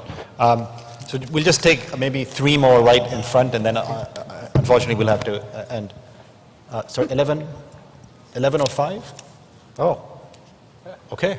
Wow, got more time. So maybe we respond to this set and then open up again, because now we have a bit more, suddenly I've gotten more time. We've gotten more time. So anyone want to respond in any order to these questions? Please go ahead. Nazim? Maybe I can have a go. I'm not a banker, but some of my best friends are bankers, and I don't hold it against them. So let me try this one.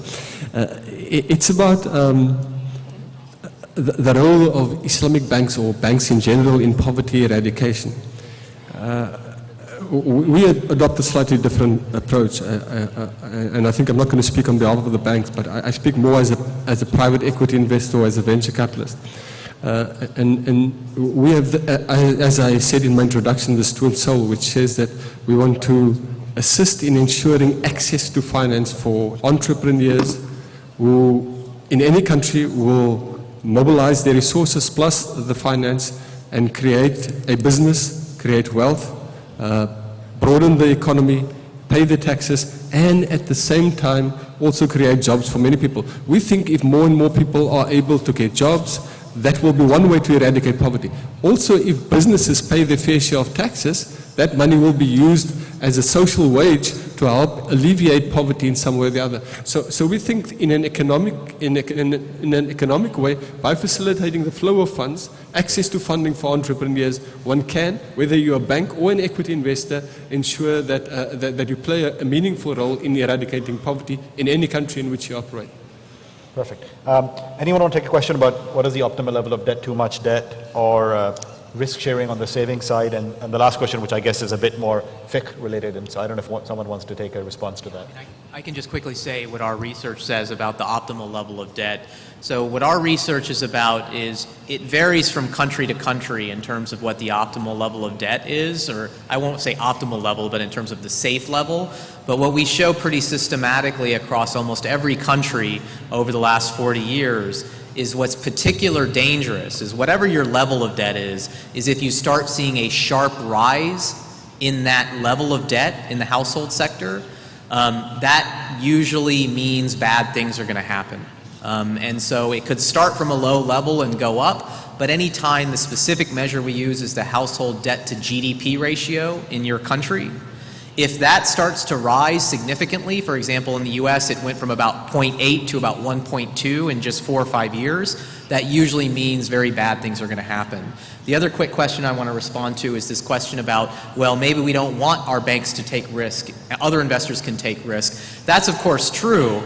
I think that if you want an investment that isn't risky, my view is that you should buy a risk-free asset, right? If you put your money into as an investment into an investor, you have the choice of whether you want to take an investment or not, but I think you should think about it not from the investor's perspective, but from the borrower's perspective. And that is, suppose I want to buy a home and I need financing. Right now, at least in the United States, I don't have any other option but to take a mortgage. And so the option's not even there to take risk or not. So I completely agree from the investor's perspective. You may not want, you may want to take risk. That's fine. Don't take any risk. But we should have more even playing field for the borrowers. And maybe the last, did you respond to this? Just on the issue of debt, when is there too much debt in it's very difficult to generalize. It also differs from sector to sector and business to business. I'll give you a little example. If you're in the tourism accommodation business, in the hotel business, and you're an investor in that, if you have more than 50% debt in that, you're going to be in trouble at some point in time. That we have found through lots of experience, and whenever you have more than 50% leverage in that kind of business. So, but whereas other businesses may be able to carry much greater debt or even less debt than that. So there's no and one single answer. The gentleman's question, the last question, anyone want to respond to that? Maybe I was planning to take the question on poverty alleviation. Okay, sure. So, of course. Maybe just quickly, because I want to make sure the last question is also. Yeah, okay, just a quick response. So, of course, for poverty alleviation, we have to make sure that Savash, mic closer. Enhancing the access to finance for all groups of people in our societies.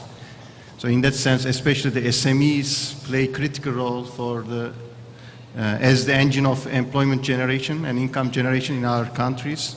So in that sense, we have to make sure that SMEs have strong access to finance. And we have potential of Islamic finance in this domain. And also, through microfinance, we try to reach those people at the bottom of the pyramid. And we have a number of programs where we try to promote microfinance in our member countries. Thank you. Abdulaziz, you want to respond to the last question, maybe? No, I just want to emphasize, or maybe since he said it in Arabic, I should answer in Arabic.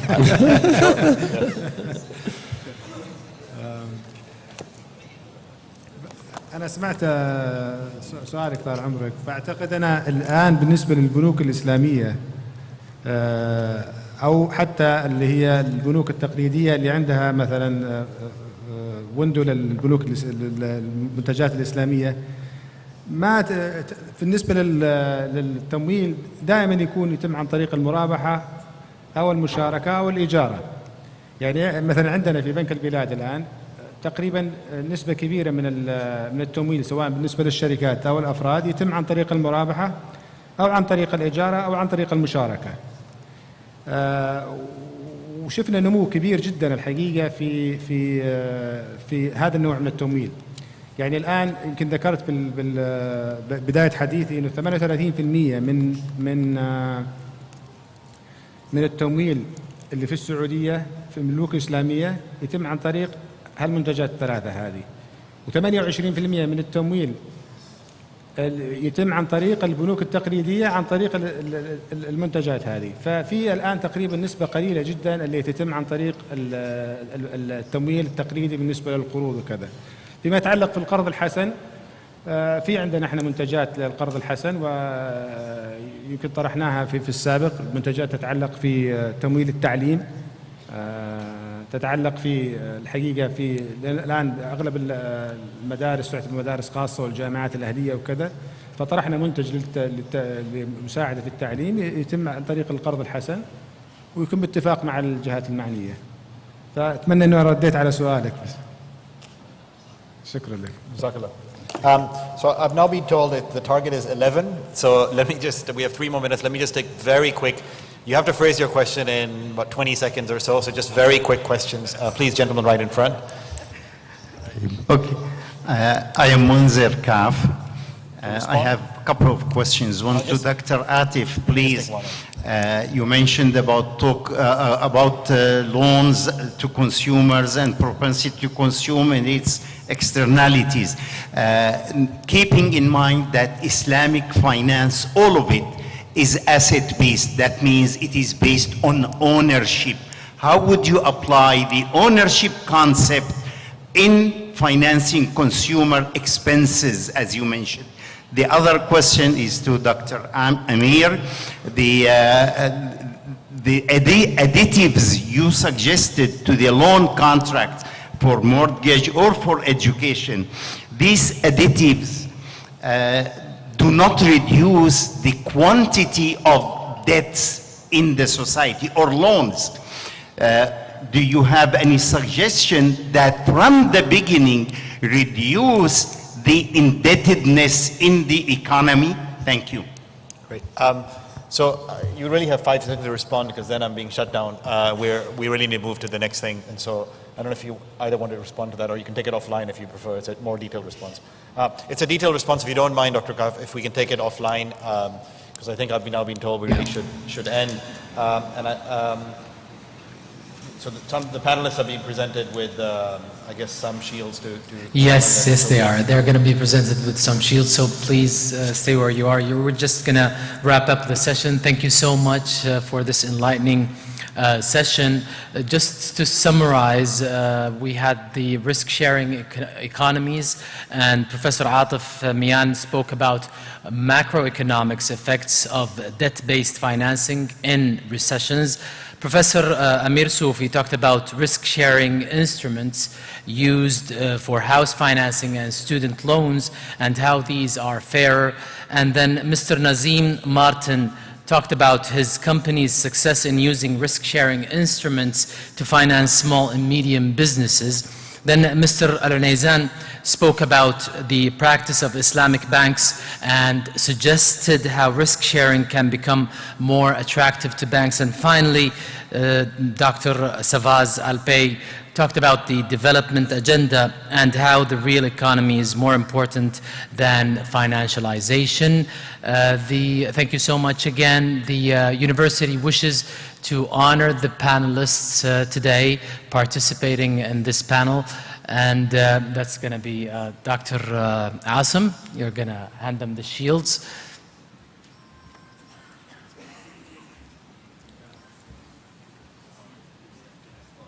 You can call upon them. Yeah, you're going to hand them.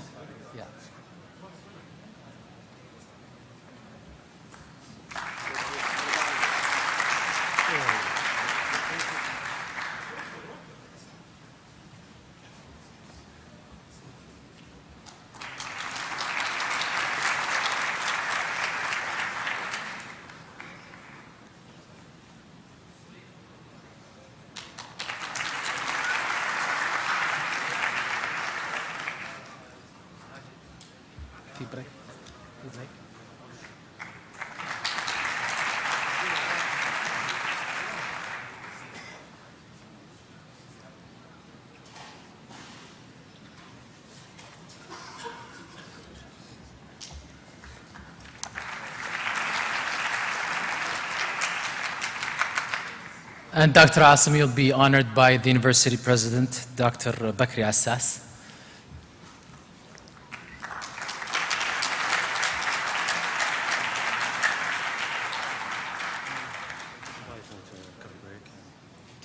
PMD? No, 10 minutes. Okay. Thank you.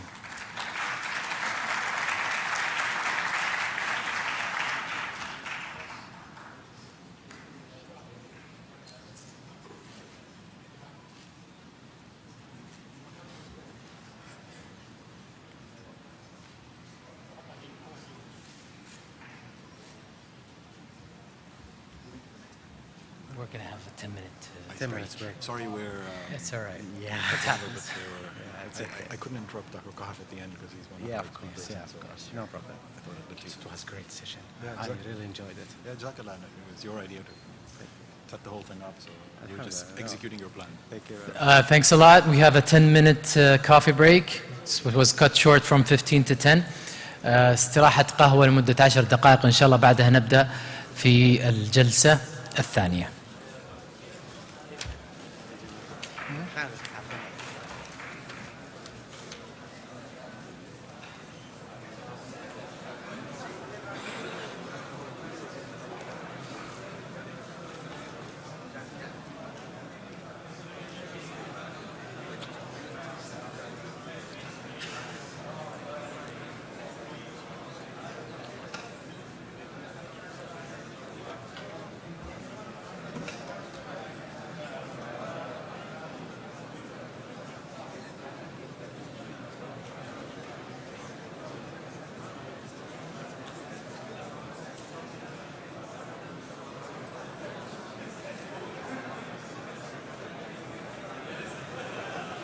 Good job. It was excellent. Thank you so much.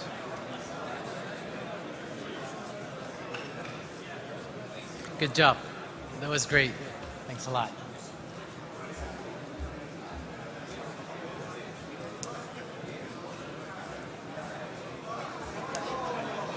الله يعافيك هلا اخوي عبد العزيز في السعيد. Great job. It was excellent. Thank you so much. Good job.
بسم الله بسم الله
اي موجودة. خلاص.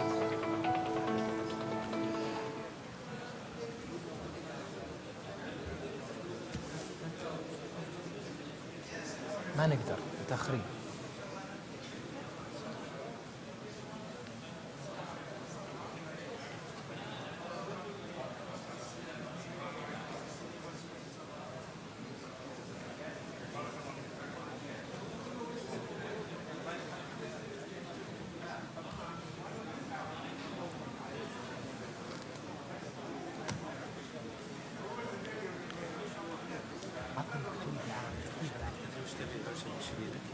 اقرا الباراجراف هذا كامل كله عشان تكسب وقت العالم تجلس وبعدين ابدا اتكلم عن محور الدين.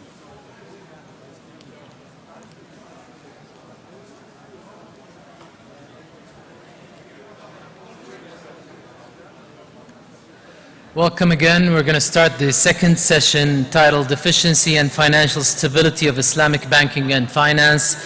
It has been argued that competition may be good for efficiency but bad for financial stability.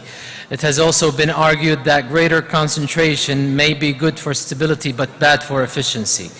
Facing this dilemma, what is the optimal financial system that could ensure efficiency and stability, and how is Islamic finance equipped to manage this?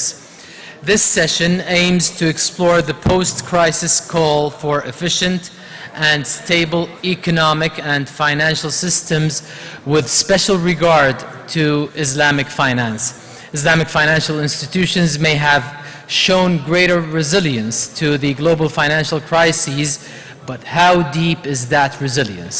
Can Islamic finance contribute to a stable and sustainable development agenda in a meaningful way due to its base of real economy and real investment, and so provide a viable alternative choice?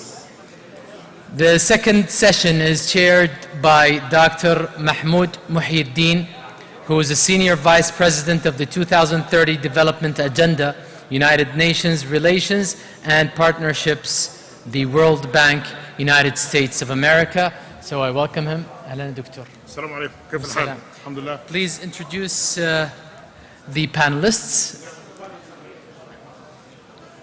And we're starting the second session. The coffee break is over, everyone.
ميكروفونات يا شباب.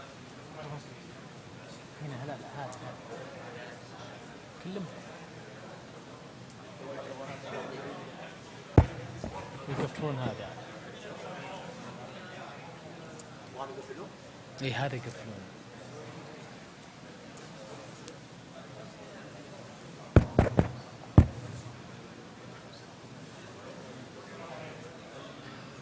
شغال ميكروفونات؟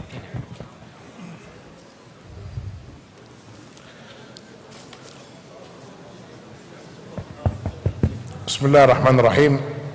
السلام عليكم جميعا ورحمة الله.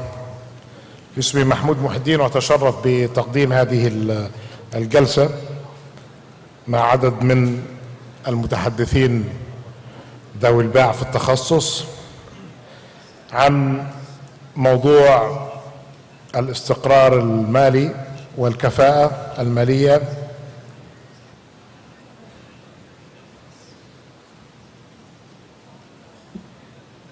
I've just been joined now by our fourth speaker. So just waiting for Dr. Raja. He might join us. So let me start, because I understand that after this session we have the session that will start officially this important conference. And after thanking the organizers for an excellent job, I'd like to get directly into the discussions. We have with us four speakers thus far, with Dr. Sami Al-Swelem, sitting there, the head of the Financial Product Development Center at the Islamic Development Bank, Dr. Muhammad Damak, the global head of Islamic finance at Standard & Poor's Rating Services, and we have Mr. Mubashir Al-Murshid, with the CEO, country executive, Merrill Lynch, here in the Kingdom of Saudi Arabia, and Professor Atif Mayan, the Professor of Economics and Public Affairs at Princeton University. And we're still waiting for Dr. No, we're not waiting then. So Dr. Raja is here. We're honored for having the five of you here to discuss with us a very important and timely issue. You know, it has been around for a while, discussions about financial stability and efficiency, generally speaking, and in the particular cases related to the Islamic financial institutions and markets. So just to get this session warming up, and until the rest of the participants join from the coffee break, let me just start first with Dr. Sami Al-Swelem to give us his reflections on the topic, like in 2-3 minutes. And I'll give 2-3 minutes for each speaker, and then we'll get into the questions, if you don't mind. So I'll start with Dr. Swelem, and then by the seating arrangements with Mr. Al-Murshid, and we'll go on. Please go ahead. Thank you, Mr. Chairman. شكرا سيد الرئيس. بما أننا في مكة. You can speak in Arabic or in English. It's your choice. Okay. So go ahead. Since we are in Mecca, maybe it would make sense to speak in Arabic. I'll try to translate the most important keywords. حول الاستقرار والكفاءة، من المهم أعتقد أن نشير في البداية أن الاستقرار مثل ما يقولون الاقتصاديين هو سلعة عامة. Stability is a public good. ومعنى أن الاستقرار هو سلعة عامة هذا معناه أن لابد من تضافر الجهود ولابد من تكاتف الجميع، ويستحيل يتحقق الاستقرار إذا كان كل فرد يسعى لمصلحته الخاصة. إذا قلنا أن stability is a public good هذا معناه أنها تخضع لمشكلة ما يسمى tragedy of the commons ولprisoners dilemma game problem. وهذا معناه أن ممكن البعض يستفيد على حساب البقية. إذا كان الأفراد حافزهم هو فردي أو حافزهم فقط يقتصر على المصلحة الشخصية بطبيعة الحال لن سيكون هذا على حساب الاستقرار. ولهذا السبب نحتاج أولا إلى القيم الأخلاقية التي تجعل الأفراد أو المؤسسات تحمل المسؤولية الاجتماعية من ناحية، ونحتاج ثانيا إلى التشريعات والتنظيمات regulations التي تجعل هذا ممكنا فعلا من خلال التآزر بين الجميع. لهذا السبب بازل 3 أو بازل أو النسخة الثالثة من توصيات لجنة بازل تؤكد على تقليل المخاطر وعلى إيجاد أدوات ترفع من مستوى الاستقرار والكفاءة في المصارف عموما.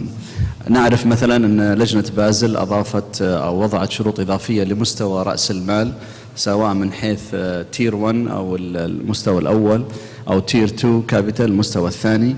ولهذا السبب وجدنا عددا من المصارف الإسلامية أصدرت ما يسمى صكوك الدائمة أو perpetual صكوك، ولاقت نجاحا ورواجا كبيرا ابتداء من بنك أبو ظبي الإسلامي ثم بنك دبي الإسلامي إلى آخر إصدار هو كان البنك الأهلي التجاري أصدر صكوك دائمة بما يعادل 2.7 مليار ريال، ولاقت أيضا إقبالا كبيرا بالرغم من أن هذه الصكوك ليس لها أجل محدد، العائد غير مضمون، رأس المال أصلا غير مضمون، يعني هي تحمل كل ما تعنيه الكلمة من تحمل أو مشاركة في المخاطر.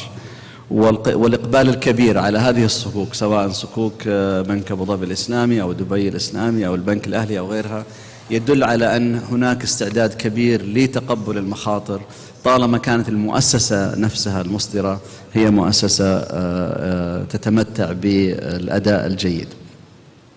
هناك دائما سؤال يطرح نفسه: ماذا يحصل لو نحن تجنبنا المخاطر؟ لو كل شخص أراد أن يتجنب المخاطر سينهار الاقتصاد بطبيعة الحال. هذه ما يسمى the fallacy of composition، مغالطة التعميم. ممكن أنا أتجنب المخاطر، ممكن الشخص الثاني يتجنب المخاطر، ولكن لو كل شخص أو كل فرد في الاقتصاد تجنب المخاطر سوف ينهار الاقتصاد. ماذا يحصل عندما نطالب قطاع معين في الاقتصاد أن يكون مستوى المخاطر عنده صفر أو قريب من الصفر؟ الجواب سهل، وهو أن المخاطر ستنتقل من هذا القطاع إلى القطاعات الأخرى التي تخضع لقيود تنظيمية أقل. So risk will be migrating from highly regulated sectors to less regulated sectors.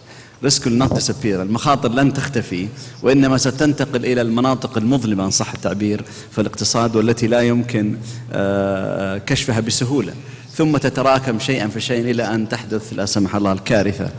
فالخوف الزائد من المخاطر سيؤدي إلى زيادة المخاطر. هناك سؤال دائما يطرح فيما يتعلق بالريسك شيرينج أو equity financing: هل التمويل بالأسهم مرتفع التكلفة؟ is equity expensive؟ لحسن الحظ أن هناك من تصدى لهذا السؤال بتوسع كبير، وهو بروفيسور أنات أدماتي from Stanford School of Business، وكتبت الكثير من الأوراق والدراسات مع فريق عمل من أمريكا ومن أوروبا أيضا، يبين أن في الحقيقة أن هذا ليس صحيحا. أحد أهم أسباب ارتفاع تكلفة الأسهم هو السياسات الداعمة مثل ما سبقت الإشارة إليه للمديونية. فالدعم للمديونية هو الذي يجعل تكلفة التمويل بالدين سهلة، بينما تكلفة التمويل بالأسهم مرتفعة. كلما كانت الأسهم أقل، الإكويتي كل ما كان إكويتي بيز، كل ما كانت قاعدة المشاركة أقل، معناها أنها صارت سلعة نادرة سكيرس، ومن ثم تكلفتها ستكون أعلى. كل ما كانت استخدام أو كل ما كانت الأسهم أكثر انتشارا، كلما كان العائد المستهدف من الأسهم أقل. هذه الحجة اللي طرحتها بروفيسور عدماتي والفريق المصاحب له. فليس صحيحا أن الإكويتي هي اكسبنسيف أو أنها غالية. الحقيقة أن كل ما زاد استخدام المشاركة كل ما كان من الممكن تخفيض العائد المستهدف، ومن ثم تخفيض تكلفة التمويل بالمشاركة. لكن هل الأسهم أو إكويتي هي النوع الوحيد من الأدوات التي يمكن استخدامها في اقتسام المخاطر؟ ليس بالضرورة، ممكن أن توجد أدوات أخرى. الأسهم كما نعلم أو إكويتي هي مشاركة في صافي الأصول، الفرق بين الأصول والالتزامات. لكن ممكن أن توجد أدوات تعتمد على الأصول فقط دون الالتزامات، معنى يكون هناك مشاركة sharing in assets only and not in liabilities. وبهذه الطريقة يصبح المستثمر له أولوية في الطلب على الأصول، هذا senior position with respect to asset. وهذا من أنواع المنتجات التي قام بتطويرها مركز تطوير المنتجات المالية الإسلامية بالبنك الإسلامي للتنمية، وهو نوع من الهايبريد الذي تحتاجه الصناعة في الحقيقة وممكن يضيف قيمة إلى الصناعة. هل المشاركة تتم من خلال البنوك التجارية فقط؟ أنا أعتقد أن ليس من العدل أن نطالب البنوك التجارية بكل شيء. البنوك التجارية commercial banks الإسلامية بطبيعة الحال عندها نطاق محدد تستطيع أن تتحرك من خلاله، وبسبب مجموعة من القيود سواء من البنك المركزي أو من طبيعة الأصول والالتزامات لا يستطيع البنك التجاري أن يتحرك بسهولة. لذلك نحن بحاجة إلى مؤسسات إضافية أخرى تستطيع أن تكمل المنظومة المالية وتستطيع أن تسد هذه الثغرة القائمة في الصناعة المالية. شكرا. Thank you, Mr. Chairman. شكرا جزيلا دكتور سويلم. كما اقترحت في البداية، سوف أطلب من كل من المتحدثين أن يعطونا وجهة نظرهم حول الموضوع المطروح في البداية، ثم نسأل مجموعة من الأسئلة المحددة. نكرر هذا يعني لنفع الإخوة الأفاضل الذين شاركونا الآن، والحديث إما باللغة العربية أو باللغة الإنجليزية كما يفضل المتحدث، وأيضا في أثناء النقاش يعني يمكنكم استخدام إحدى اللغتين. الأستاذ مطشر، إذا أردت أن تقوم بتعليقك حول الموضوع من زاوية السوق أيضا والمعاملات الفعلية فيه، هذا يكون فضل كبير منك. تفضل. بسم الله الرحمن الرحيم. شكرا للأخوة المنظمين، وأعتقد أن الدكتور سويلم غطى موضوع الافشنسي بشكل جيد، وأيضا موضوع الريسك تيكينج، وهذا جوانب مهمة جدا بما يخص المصرفية الإسلامية. أنا حكون مختصر جدا باختصار تام. الافشنسي حقيقة هذه المعاناة اللي أنا أشوفها في المصرفية الإسلامية.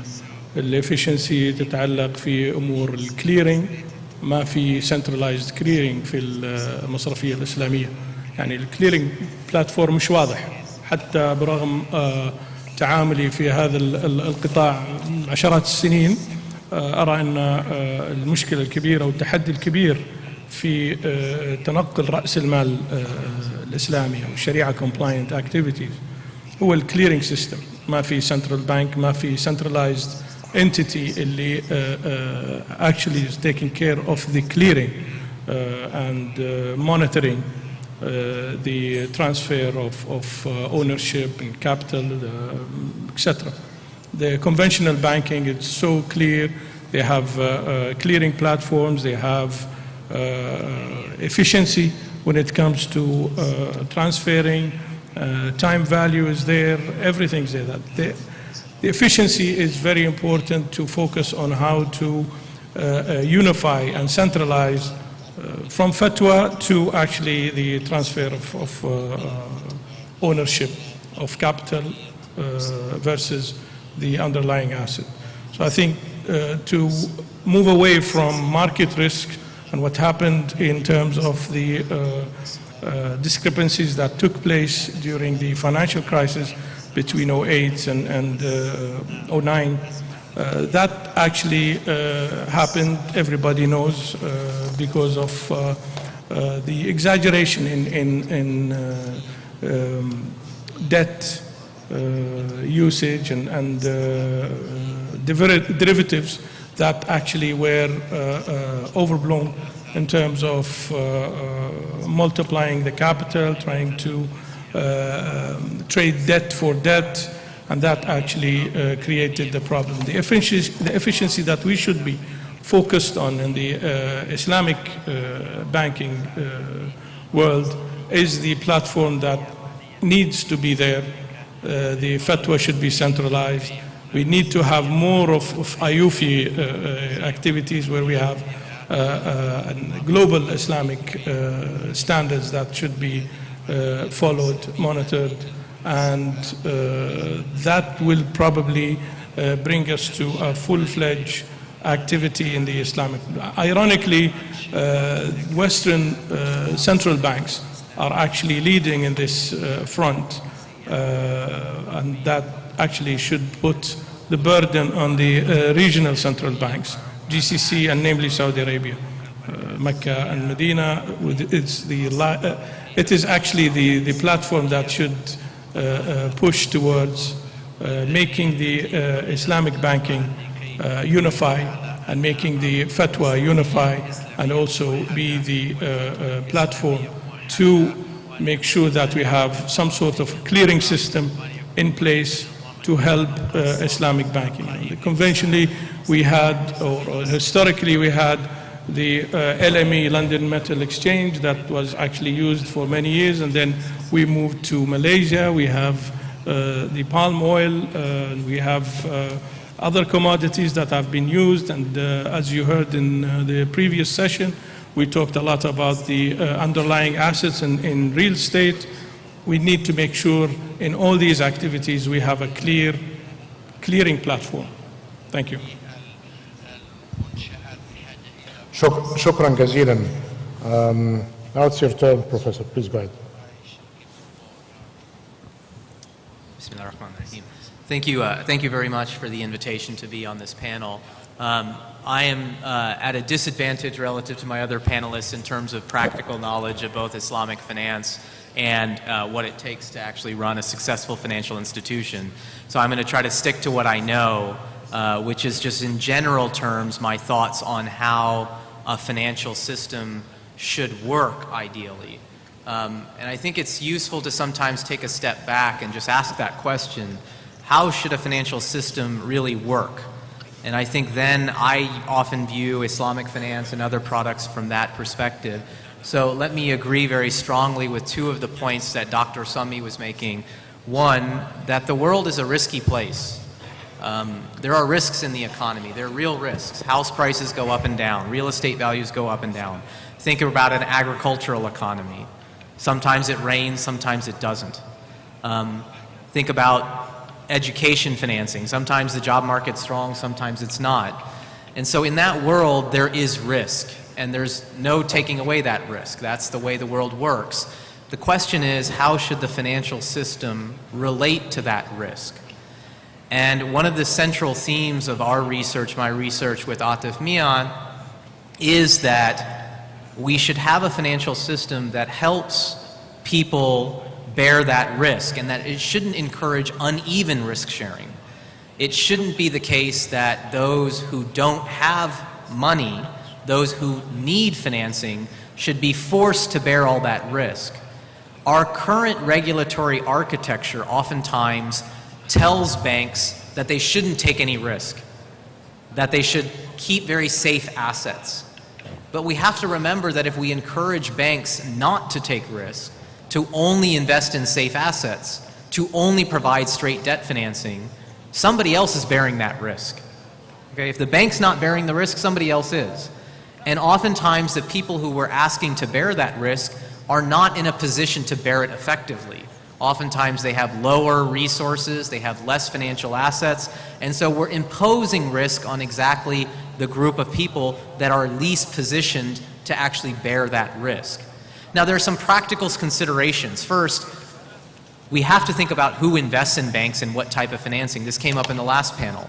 Oftentimes banks are being financed with deposits and liabilities that are very vulnerable to runs and very vulnerable to short-term maturity mismanagement. And so as a result, it makes sense that a bank manager doesn't want to take too much risk. So we need to think a little bit about why we set up banks in this way. There's an old idea in the United States, and some consider it a very radical idea, and that is to have something we call 100% reserve banking. That if you as a bank are going to take deposits, if you're going to take financing that is very risky from the perspective of having runs and high liquidity for the person investing, then perhaps you should only be able to invest in very safe assets, and that's it. That is a quite radical solution. It's worth thinking about. I think the more practical solution is also something that I think our other panelists are discussing, and that is just requiring banks to have higher equity financing. The work by Dr. Admati has been quite influential, both in the United States and I see here as well, and that is, I think most of the arguments that banks should not be forced to hold more equity because it's costly are frankly look like they're incorrect when you actually look at them carefully. I think a world in which banks hold more or actually finance themselves more with equity financing is a world in which banks will be allowed to and able to effectively take more risk, safe risks, well-managed risks, but risks that ultimately will improve the way the financial system operates. And so I think as a practical solution, that I think is something that we should definitely advocate, and I think moves us closer to the ideal financial system.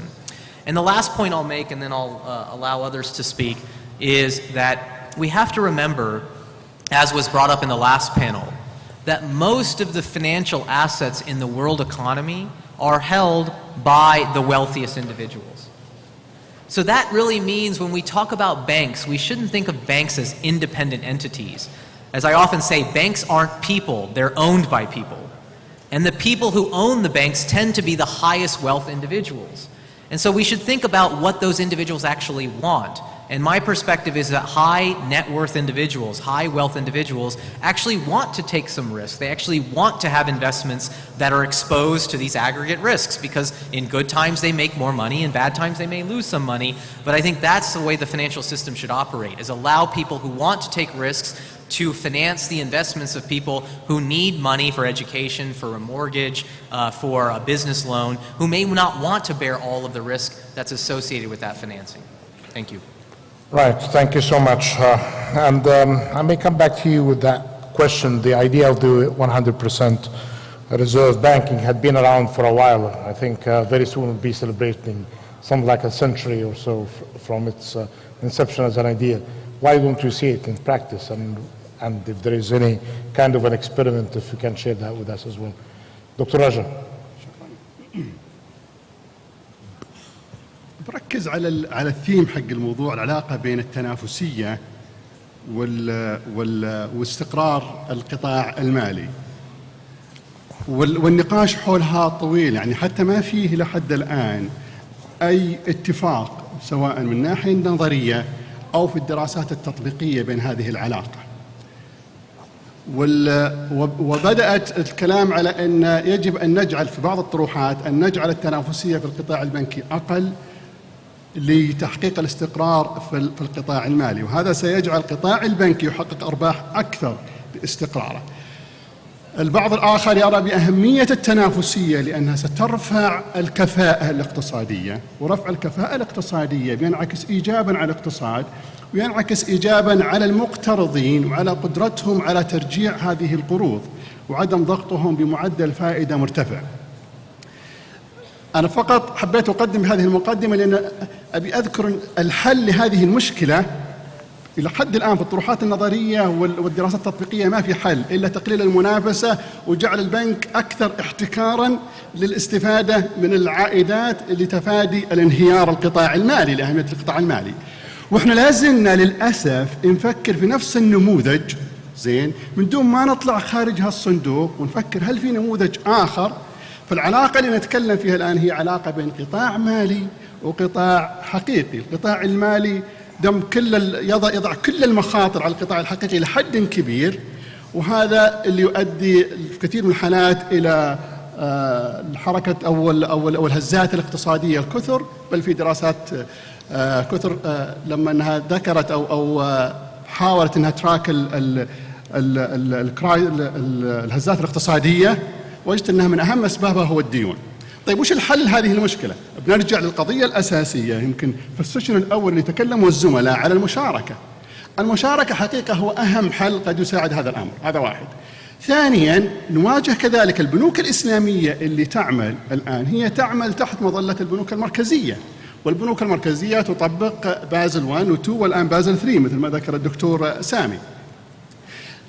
الفكرة بازل قائمة على أن القطاع البنكي هو قطاع وسيط فقط، وبالتالي نطبقه على البنوك الإسلامية لأنها هي جزء من القطاع البنكي ويشرف عليها البنوك المركزية. فلما نطبق عليها هذا النظام نضطر هذه البنوك للاتجاه أكثر للعقود المرتبطة بالقروض بدل أن تتجه للعقود المرتبطة أكثر بالمشاركة. وهذا يجعل نسبة كبيرة من أعمال البنوك الإسلامية هي قروض.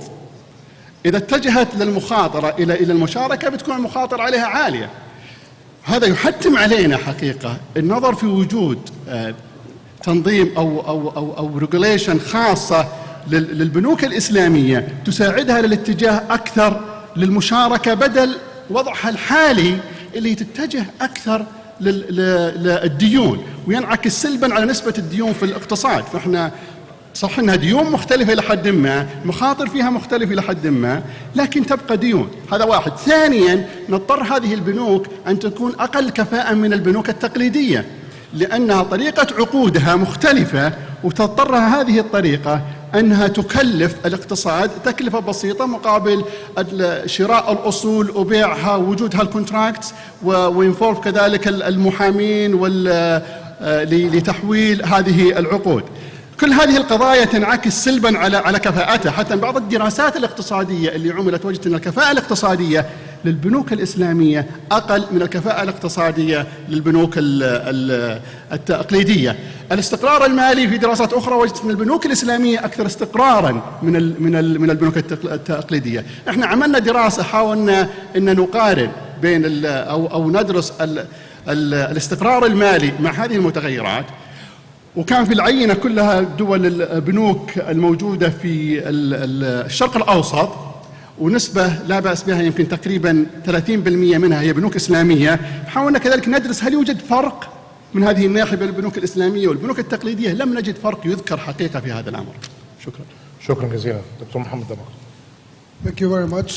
First of all, I'd like to thank the organizers for this timely conference and for the importance of the subjects that are being discussed. I'd like in my opening remark to answer one question that is asked in this panel, which is, can Islamic finance contribute to a stable and sustainable development agenda? My response to this question is yes, and I'm a strong believer in that for three main reasons.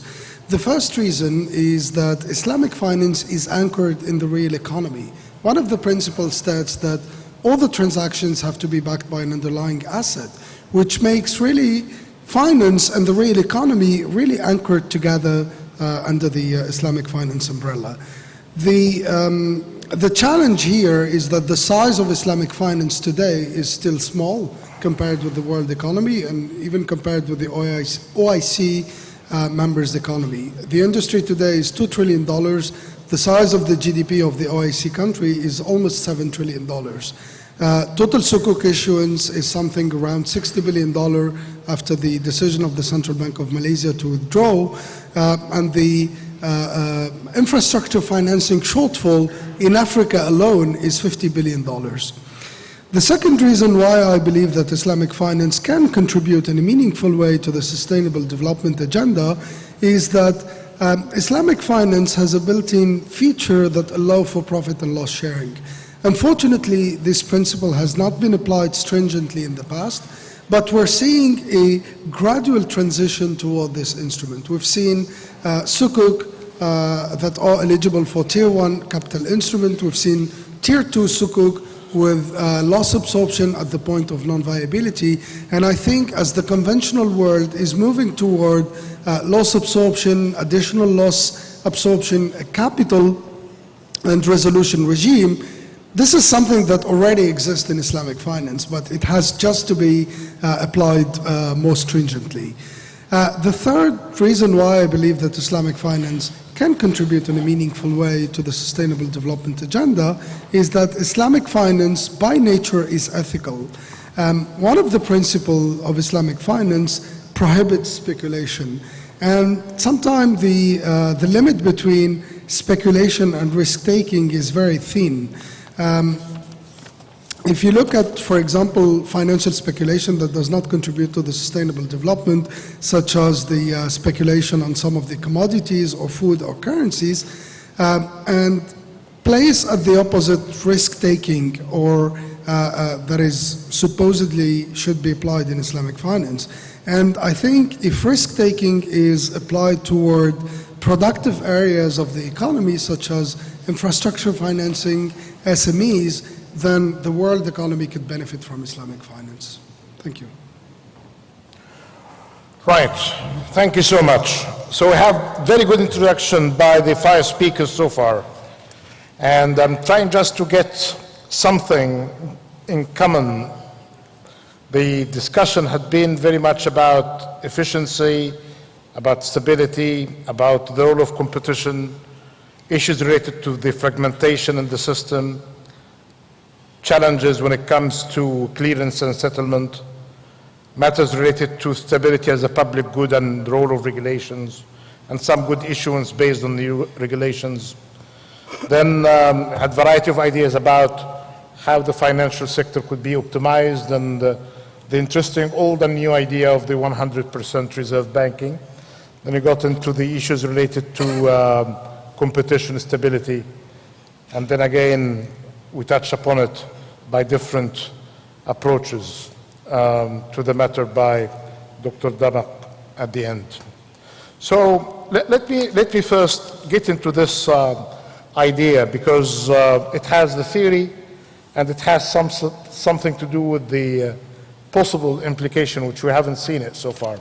The idea of the 100% reserve banking that you raised, Professor, or actually it was raised decades ago, and this issue of preventing banking from creating money and the idea of having 100% reserves have been always issued in the time of crises or revived in times of crises.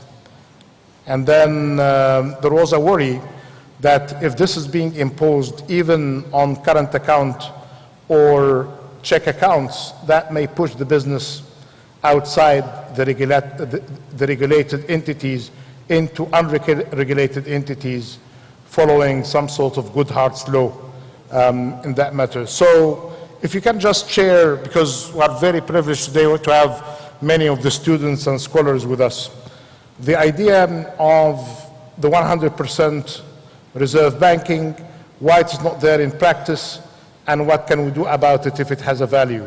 I know that could take hours, but we rely on your efficiency in summarizing this issue. And then I'll be asking the panelists about the implications when it comes to practice. Yeah, so that could take 3 hours, I think. That could be an entire lecture. But let me just make sure I'm very clear that I think this is a radical solution. I don't think it's something that could be implemented in our current financial architecture without a lot of changes. But just so people understand the basic idea, it is that fractional reserve banking allows financial institutions essentially to create money.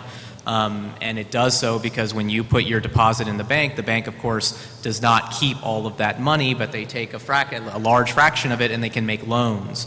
And the idea of 100% reserve banking would be to disallow private financial institutions from creating money in that way. And that would be if you put in a deposit into a bank, the bank would have to turn around and invest it into an asset, usually a government T-bill in the Treasury bill in the United States it would be, and they just have to hold it. And there would be separate financial institutions, which the originator of this idea, well, it's an old idea, as you said. Yeah. Henry Simons from the University of Chicago was very important in introducing this idea, and his idea was very much that you would have an alternative to these 100% reserve banks would be what he called investment trusts, which would be equity financed or maybe long-term debt financed and then would turn around and make loans or equity investments, whatever you want. So that's the basic idea. It's, I think, totally impractical in this current financial architecture, but I think it's an idea just worth thinking about. And as I mentioned before, I think the much more practical solution would just be to have banks hold or banks to finance themselves a lot more with equity than deposits. And that would kind of replicate some of the benefits of reducing financial crises, let me just say one final thing. There's a lot of research that shows that financial crises are preceded by situations in which private money creation expands very dramatically. That happened before the Great Depression, that happened before the Great Recession through shadow banks. And as you mentioned, shadow banks represent a threat to 100% reserve banking because they'd probably just go outside the architecture. So I think it is worth at least thinking about, because we do know that creation of private money is associated with financial crises. And I think that's why these ideas come up after financial crises, that maybe we should get rid of private money creation. Right. Dr. Swellam, do you have any reaction to that? In Arabic or in English? Yes. I'll speak some parts of it in English, some part in Arabic. Right. So Okay. let's not forget that the crisis did not originate in commercial banks. It originated in investment banks. الأزمة المالية العالمية لم تبدأ في البنوك التجارية وإنما بدأت في البنوك الاستثمارية. فخلق النقود لا شك أنه آلية الاحتياط الجزئي هي آلية غير صحية وآلية تؤدي إلى مشكلات كثيرة، هذا صحيح. ولكن مثل ما ذكر بروفيسور عاصم أمير، القطاع الخاص ممكن يولد نقود خارج القطاع المصارف التجارية. So non-banks they could create money by maturity mismatching. من خلال اختلال الآجال ممكن أن تولد نقود وتنشأ نفس المشكلة من جديد. إذن القضية ليست في البنوك التجارية، القضية ممكن تنتقل إلى أماكن كثيرة في الاقتصاد، ولا بد لنا من آلية محددة لضبط التوازن ما بين الأصول وما بين الالتزامات. هذا أحد معاني نهي النبي صلى الله عليه وسلم عن بيع ما ليس عندك. Maturity mismatching, basically you are selling something you don't have. وهذا طبعا هذا يؤدي إلى مشكلات كثيرة جدا، وهذا يؤدي إلى اضطراب. فإذا أردنا معالجة المشكلة على مستوى كل القطاعات الاقتصادية فلا بد أن ننظر إلى جذر المشكلة، وهو اختلال الآجال أو maturity mismatching، وليس فقط fractional reserve. أستاذ منتشر، هل عندك وجهة نظر في هذا من الناحية العملية؟ نعم، حقيقة في البداية أنا أعتقد أنه وضع full reserve على a deposit, this will kill any banking activities. You know how it's actually difficult to do that, and you will probably give a handicap to the Islamic banking. Turnover will be reduced substantially, and participation will actually be reduced substantially. If you're a bank and you're going to take a deposit and then you turn around and you have to give the entire 100% to a treasury bill or something like that, it's going to be very difficult to mobilize capital in the Islamic or Sharia world. I differ. Actually, I have a different opinion from Dr. Sami in terms of the origination of the crisis.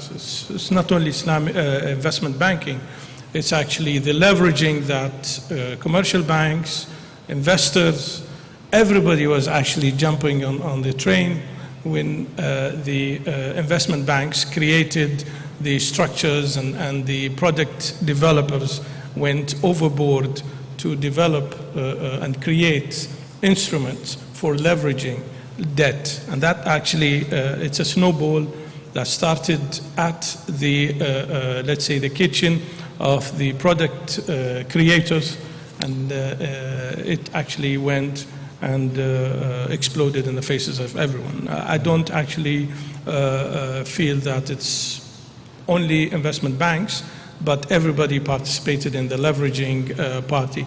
Let me say one more thing which is relevant to what you said in terms of creating some sort of stability and maybe depth and also good credit worthiness in the Islamic world, instead of having a full reserve, 100% reserve structure. You can actually have the government participate in whether infrastructure projects and have the SPVs that own these projects issue sukuk and allow the banks and the individuals to actually participate in ownership and try to actually have a more credible investment rather than having this paper contract, which most of the time it's very, very similar to conventional banking. Dr. Mohammed, what could be your take on that? I'd like to react to the idea of 100% reserve banking because, again, as you said, it's an idea that comes back again every time there is a financial crisis. If you look at the liability structure of an Islamic bank, you would see that between 10 and 20% of its liabilities would be current accounts, guaranteed by the bank. There is no return, which is normal. 10 to 15% would be made of equity. And the remainder, 65%, would be made of profit-sharing investment accounts. Apply the profit and loss sharing principle, you would end up with a bank not with 100% reserves, because it's virtually impossible, but apply the principle, you would end up with a bank with 80% reserves. Because everyone, the shareholders and the depositors, are supposed to take the losses. This is theory. If we go back to practice, would the average client in a profit-sharing investment account be interested in losing its money? Probably not. So in the 65% profit-sharing investment accounts, probably there's 15 to 20% that would not want to lose their capital. Yes. And there are others which might have a slightly higher risk appetite and would accept to take more risks if they are rewarded for that. So applying the principle of profit and loss sharing means not only profit sharing investment accounts should absorb losses, but also investors in these instruments should be remunerated for this additional risk, which is not being done today.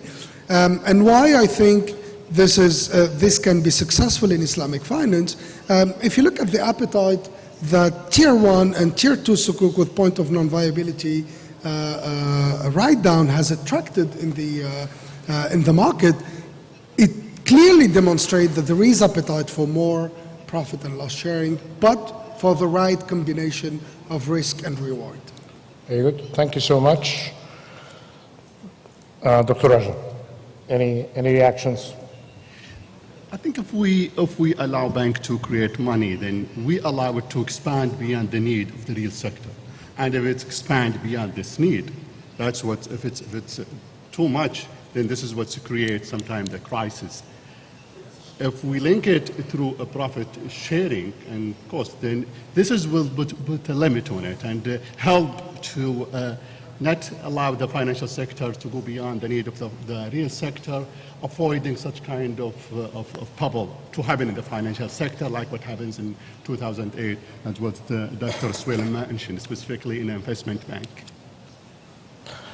Right, okay. So assume that today we have a stable financial sector, and we have an efficient financial sector, and good in mobilizing the savings, good in allocating the investments. And I give you all something that is basically the talk on some circles of development, which is basically that 2030 agenda, the Sustainable Development Goals for the future.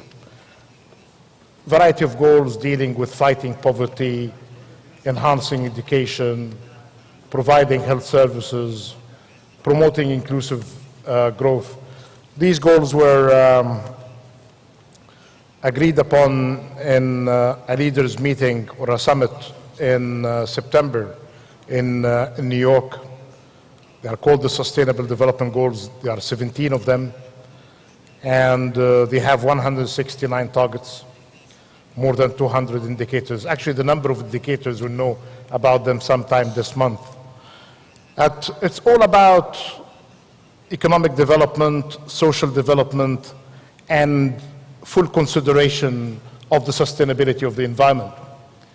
So what's the role of this model of an efficient, stable financial system based on profit and loss sharing, based on ethical values, based on some sort of adherence to the rules of avoiding anything that could be harmful to the society in achieving these goals? Because what we have been trying to emphasize to the audience, that Islamic finance is not about what it is prohibiting, it's basically what it's allowing. And this kind of very unique link between finance and real economy, that each financial transaction has to have an economic activity, an underlying asset. So, but before proceeding, and if I can just make sure that the concept of sustainable development goals had reached this place or not. Is that the first time that any of you have heard about the sustainable development goals? Have you heard about it before? For those who heard about sustainable development goals, please raise your hands. Sustainable development goals, 1, 2, 3, 4, 5, okay, 6, all right. So we'll make sure that within less than 90 minutes, everybody in this room will know the Sustainable Development Goals, not just about this session, but we see a value of getting this issue of finance linked to development and sustainable development. But if basically I give you a summary of these goals, and until we get into details, you need to believe me that they have been out, that they are basically about economic, social development and sustainability of the environment, that they are about fighting poverty, enhancing human development, and getting matters related to the discipline in life properly. So what could be the role of Islamic finance? In what way Islamic finance would be different from conventional finance there? And again, putting in mind this issue that you have been emphasizing in different ways about efficiency and stability, and there is not really a contradiction between the two. Dr. Swelem, you started with the interesting concept of public goods. So these goals about the ultimate public good that anyone could really dream of. What's the role of the Islamic finance as you see it? Thank you, Mr. Chairman. في بداية that was not on the preparatory notes. It's like a surprise question. Yeah. I think my position is unique because every new topic you start with me and then I have to figure out quickly how to respond. So I should be compensated for this. You are very good at that, so we rely on your efficiency. Shock absorbing. I'm taking more risk than others. اوكي يعني اهداف التنميه المستدامه Sustainable Development Goals هي اهداف اتفقت عليها الامم المتحده لرفع مستوى التنميه وتوزيع الثروه وبناء اقتصاد يحقق متطلبات الحياه الكريمه لعامه فئات المجتمع. الان يجي السؤال، ما هو دور التمويل الاسلامي؟ بلا شك اولا دعنا نتفق أن التمويل الإسلامي يشترك في كثير من المبادئ مع الحضارات كلها.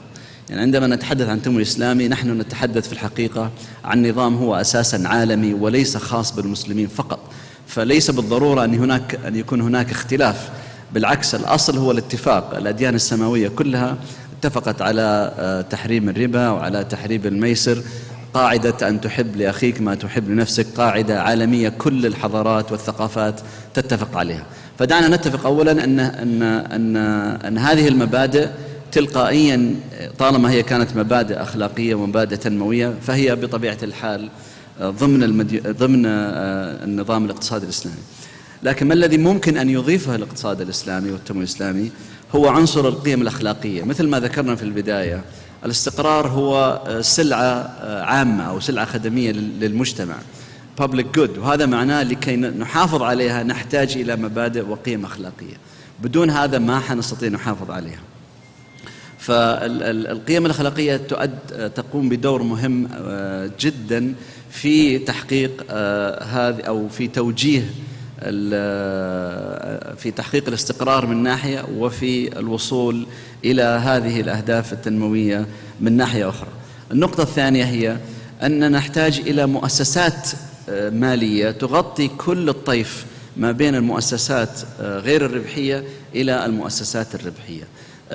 هذا شيء موجود في كل العالم وليس فقط عند المسلمين، لكن من المؤسسات التي تؤدي دور أو أدت دور مهم جدا عبر التاريخ في الحضارة الإسلامية مؤسسات الأوقاف، مؤسسات القرض الحسن، مؤسسة الزكاة. طبعا بطبيعة الحال هي الركن الثاني من أركان الإسلام، وهي تغطي الجزء الضروري من الأعمال غير الربحية. فنحن نحتاج أن يكون لدينا منظومة من المؤسسات تغطي كل الاحتياجات، ومن ثم بمجموعها تستطيع أن تحقق هذه الأهداف التنموية. لا يمكن مرة أخرى أن نحمل المصارف التجارية كل العبء، يعني هذا غير، أولا هو غير منصف unfair يعني، وثانيا هو غير ممكن في الحقيقة. لكي تقوم المصارف التجارية لا تعمل في فراغ، هي تعمل ضمن بيئة متكاملة اقتصادية ومالية. لكي نستطيع أننا نحقق أهداف التنمية لابد أن يكون عندنا طيف كامل من المؤسسات، من جهة مؤسسات ربحية بحتة مثل الزكاة بطبيعة الحال ومثل القرض الحسن، ثم ننتقل إلى مؤسسات تنموية تحقق ربح ولكنه بنسب معتدلة، إلى أن ننتقل إلى المؤسسات التجارية. شكرا جزيلا. وفي خلال 3 دقائق من الآن سوف أتحول للمشاركين الكرام من القاعة لتوجيه الأسئلة للسادة المتحدثين المعتبرين. دكتور محمد دمقدي، عندك وجهة نظر في هذا الأمر؟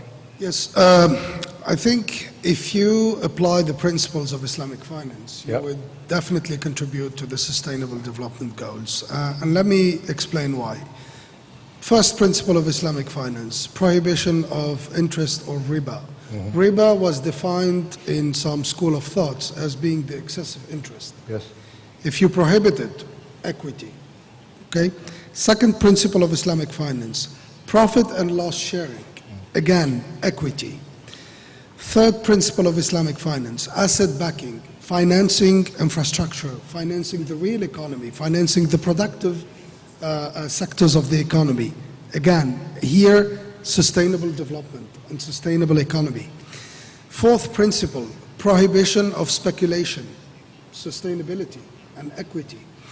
Fifth principle, prohibition of financing illicit sector, again contributing to the sustainability of the global economy.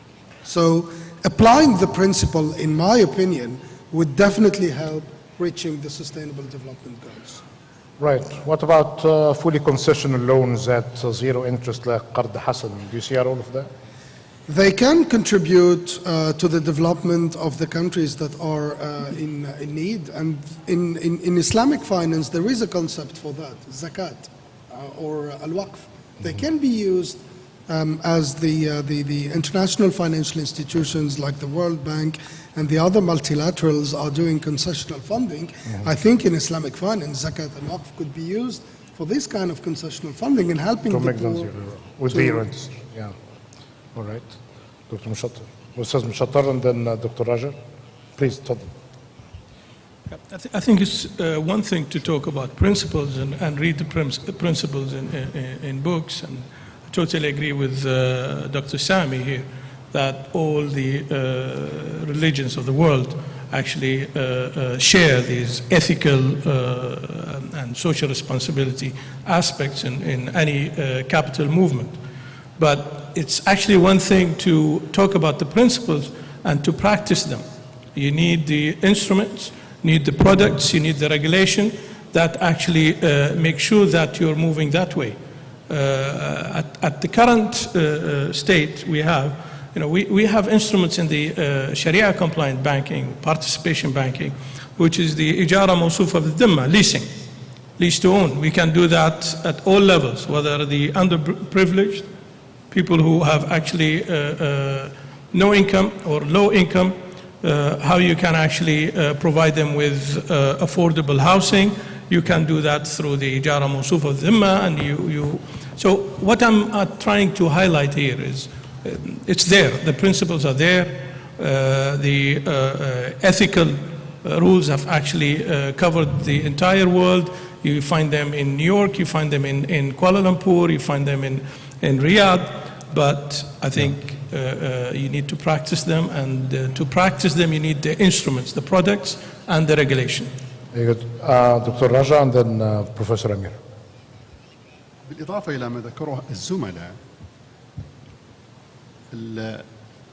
أتوقع أن يجب أن نفكر في الاقتصاد الإسلامي أكثر ما هو فقط في البنوك الإسلامية أو في التمويل الإسلامي. نعم، Islamic economy more than just Islamic finance.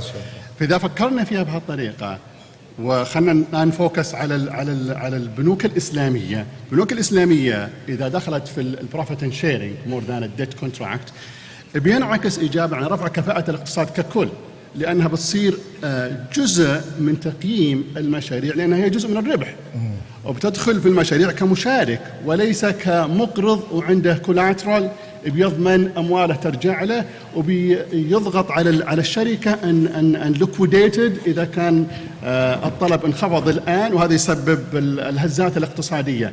في الوضع القائم الآن والعلاقة الموجودة بين القطاع المالي والقطاع الحقيقي هي علاقة غير كفؤة، وبالتالي تنعكس سلبا على التنمية الاقتصادية وديمومتها. العلاقة اللي المفترض أن تفرضها البنوك الإسلامية هي علاقة أكثر ديمومة وعلاقة متصلة ومشاركة في المخاطرة، تنعكس على رفع كفاءة الاقتصاد، إضافة إلى دور البنوك الإسلامية في هذه الحالة في دبل تشيك عمل القطاع الحقيقي ومتابعته، وهذا بيخلق عندنا تخصصية في البنوك الإسلامية لمتابعة هذا الأمر. تمام. Professor. So on this particular topic of the principles of Islamic finance, I think I have the best seat in the House as a listener, so I will defer to my fellow panelists who have much more expertise in this area. Right, okay. Thank you so much. And now it's your turn as good audience and participants for your comments and for your questions. أسئلة موجزة وتعليقات محددة توجه إلى القاعة. نبدأ من هذا الركن. في إخوة يعاونون بالميكروفونات المحمولة. أيوة. أيوة في الآخر خالص، في الآخر. أيوة لو سمحت قدم اسمك وجهة عملك والسؤال أو تعليق موجزا. بسم الله الرحمن الرحيم. سأتحدث بالعربي لكن أعرف بنفسي. My name is محمد صالح عياش from Islamic Development Bank. أهلا وسهلا. First of all, thanks for all presentations, for their insightful presentations. سؤالي حقيقة موجه للأستاذ الفاضل الدكتور رجع فيما يتعلق بعرضه، والتعليق الأخير تفضل به الدكتور محمود فيما يتعلق بأهداف التنمية المستدامة. حقيقة يعني كان المؤتمر الأول قبل 40 عام، والآن بعد 40 عام عندنا مؤتمر متخصص في المصرفية والمالية الإسلامية، ونحن حقيقة نستطيع أن نستوحي فقط كفكرة 40 لها دور جدا مهم جدا في تغيير الأجيال وتغيير الأمم. وبالتالي حريد أسأل الأستاذ الفاضل الدكتور رجاء، الآن الحمد لله عندنا كثير من جايد لاينز، وعندنا كثير من النظريات، وعندنا كثير من المؤسسات المالية تنوعها انطلاقا مؤتمر الاقتصاد الأول إلى هذا المؤتمر. وكما تفضلت أنت، هل ممكن فقط اللي ينقصنا إحنا كمصرفية إسلامية بيئة قانونية ضامنة لسلامة ونجاعة تطور وتقدم المصارف الإسلامية والمؤسسات حتى فعلا نجني الثمار الحقيقية من عملها ونحقق بالتالي أهداف التنمية المستدامة. وشكرا. شكرا جزيلا. Can I ask the panelists please to take the notes of the questions and the comments directed to them, and then after taking 2-3 questions or more we can go back to the panel. There is another question there. I have a bias to the right at the beginning and then we'll go on. Please. Go ahead, sir. شكرا جزيلا. الدكتور موسى آدم عيسى، البنك الأهلي التجاري. أهلا وسهلا. الفكرة تركزت منذ البداية على دور البنوك في قيادة عملية التنمية، وهي فكرة جيدة، وتنمية تنمية القطاع الحقيقي، وهذه فكرة جيدة. ولكن في ظني أنه يجب أن نفكر تفكيرا آخر. البنوك لا يمكن أنها تدخل وتدعم أو وتمول القطاع الخاص ما لم تكن هنالك تغييرات جذرية في القطاع الخاص نفسه، لأنه إذا لم يكن القطاع الخاص منظما ومرتبا وله حسابات منتظمة وله بيئة قانونية كما قال أخي الدكتور عياش تمام. تحكم بالنسبة للبنوك التجارية، لا يمكن للبنوك التجارية. فإذا نحن يجب أنه الدولة وغيرها أن تعمل على تغيير، بدلا من التركيز كل تفكير والأبحاث تركز على أساس أن البنوك هي التي تقود. يجب أن نفكر بطريقة معاكسة، وهي كيف نطور القطاع الخاص لكي يكون مؤهلا لتقبل التمويل. وشكرا. شكرا جزيلا. في المقدمة لو سمحت الميكروفون. حاضر. عشان احنا السادة المنظمين قدامنا قد ايه من الوقت عشان نعرف تنظيم. الدكتور صالح عندنا قد ايه وقت يعني تسمحوا لنا؟ في شوية؟ 20 دقيقة. طب تمام، ناخد راحتنا. خير ان شاء الله. تفضلوا في المقدمة. تفضل. الدكتور إبراهيم الغفيلي، مركز الريادة للاستشارات المالية. أهلا وسهلا. يعني معاليكم الدكتور محمود محي الدين تتحدث عن التنمية المستدامة، وأنت نائب الرئيس الأول للبنك الدولي. أنا أود بس كمراقب يعني اقتصادي مالي اللي دور البنك الإسلامي للتنمية خلال 40 سنة الماضية، ودور البنك الدولي، ودور صندوق النقد الدولي.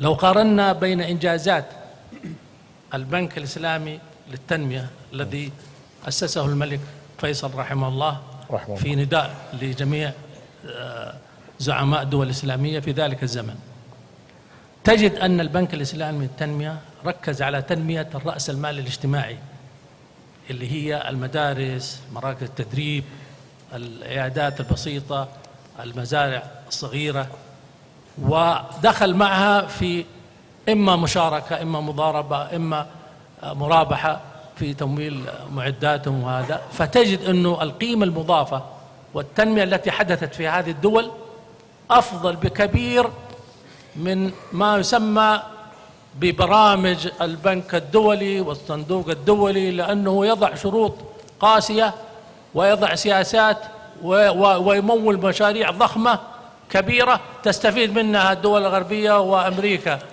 ويمتص عائد هذه الدول إلى 50 سنة قادمة من الأجيال الجديدة. فتجد مثلا نسبة الديون في البنك الإسلامي للتنمية، لأنه بالمشاركة والمضاربة هذا يعني تكون سداد الدين وسداد الأتعاب به أقل بكثير مقارنة بالقيمة المضافة. هناك تجد أنه الأجيال القادمة في أفريقيا وغيرها من الدول مدانين للبنك الدولي ومدانين للصندوق الدولي. فإذا أنتم تبغوا تنمية مستدامة، أول شيء أصلحوا بيوتكم الداخلية وسيادتكم الداخلية حتى فعلا هالشعوب يعني تستفيد. وشكرا دكتور. شكرا جزيلا دكتور على النصيحة، هنرد عليها حالا. حاضر. تفضل. بصراحة شكرا معالي الدكتور.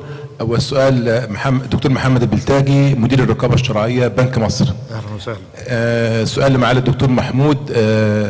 صندوق النقد الدولي كريستين لاجارد اتكلمت في نوفمبر الماضي عن ان التمويل الاسلامي المبادئ بتاعته المشاركه والملكيه هي مبادئ عالميه بالاضافه في مؤتمر الكويت. نعم، وبالاضافه لان قالت ان هذه الاليه اليه التمويل الاسلامي هي اليه تؤدي الى التنميه العالميه، وان التمويل الاسلامي كاصول معززه ليه لا يؤدي الى وجود تضخم الى غير ذلك. قبلها بشهر واحد او باسبوعين البنك الدولي طلع تقرير قال ان التمويل الاسلامي النهارده 2 تريليون دولار بالاضافه الى معدل نمو حوالي 16% سنويا منذ عام 2009. هل معنى هذا الكلام ان البنك الدولي وصندوق النقد الدولي حاطين التمويل الاسلامي كاحد استراتيجيات اجنده 2030؟ تمام. شكرا جزيلا. شكرا. اتفضل دكتور. اتفضل يا دكتور. محمد عمران، رئيس البورصة المصرية. أنا بس بحاول أبص على المدخل اللي اتقال من دكتور سويلة ومن أمير، لأنه was like a music to my ear when they were talking about the responsibility or the direction of the commercial banks to get more involved in equity base. But in reality, even those banks are more or less are owned by wealthy investors, but you cannot put the idea of allowing the banking sector to get more participating in the equity base, because the role of the banking sector is different than the investment bank or the non-bank financial institutions, because you are talking about the money of the depositors actually. So the capital base of the banking sector is not in a high level compared with the deposits they have. So we need to be very careful about whether we can allow the banking sector to get in the equity base more than what they have. The other issue, when you were mentioning about the SDGs and the role of the Islamic finance, it is very important to understand that sometimes we're talking about black and white, equity or debt. But there are something in between, especially when we're talking about the infrastructure project in which we need a very huge investment, and there is something like revenue bonds, for example. So if the banking sector would like to get involved, not directly in the equity base, but something between debt and equity to get more involved to finance the infrastructure, the issues related to the revenue bonds, I think this could be something that could participate in the SDG or the Sustainable Development Goals. Right, and the challenge, of course, how to make the debt-based portion compatible with Islamic law. This is the challenge. Are there more questions? So I have 1, 2, any more questions? And I have a third there. Anybody in the back? No? Okay. So we have 4. Anybody in the left? Right. Okay. I tell you what, we'll rely on the capacity of the good panelists to collect all of the relevant questions. So I'll collect all of the questions from the floor and give them one go and an answer. All right? Okay, let's go. Please introduce yourself and be brief. Thank you. My name is Dr. Muhammad Azim Qureshi. I'm Associate Professor of Finance at Oslo Business School, Norway. أهلا وسهلا. I want to quote an example from Scandinavia, which is a sort of community bank where community is sharing in equity, as well as they are the consumer and the customers of their loans. The name of the bank is JAK Members Bank. Currently they have around 39,000 members, and the slogan they have is, don't pay, don't charge interest.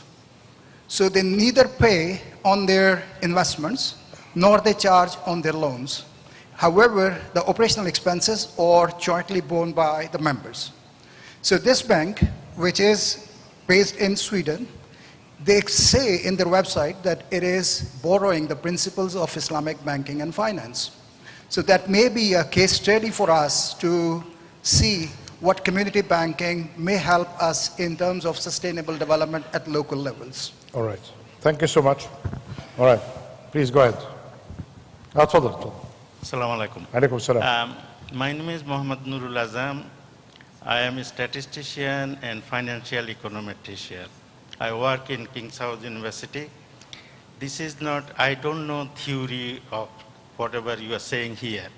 I practically started in Australia, Melbourne, Australia, 50 members. We collected some money, and using that money we started to buy. We bought 3 houses. Members, they got the house, But at one stage, when we bought the house, according to the rule of the government, we need house security, what we call this one. Yeah? Yeah. Then we talked with Alim, those who knows Islam. So what was required by the government? And he mentioned that it's not compatible with Islam. So we stopped it. Yeah. Now my question is, we are 57 Islamic country, Muslim country. And I think Islamic bank, they can play a very good role to overcome this sort of problem. This is my observation, or just like, you know, in Australia we cannot buy because Sure. of... No, but I didn't get it. I just need to get the question. So the government asked for something which is not compatible with the Islamic law. What's that? Is that collateral? What kind? That one is house, home security. Okay. Yeah. All right. Okay. Government security money. Then Okay. that was not... All right.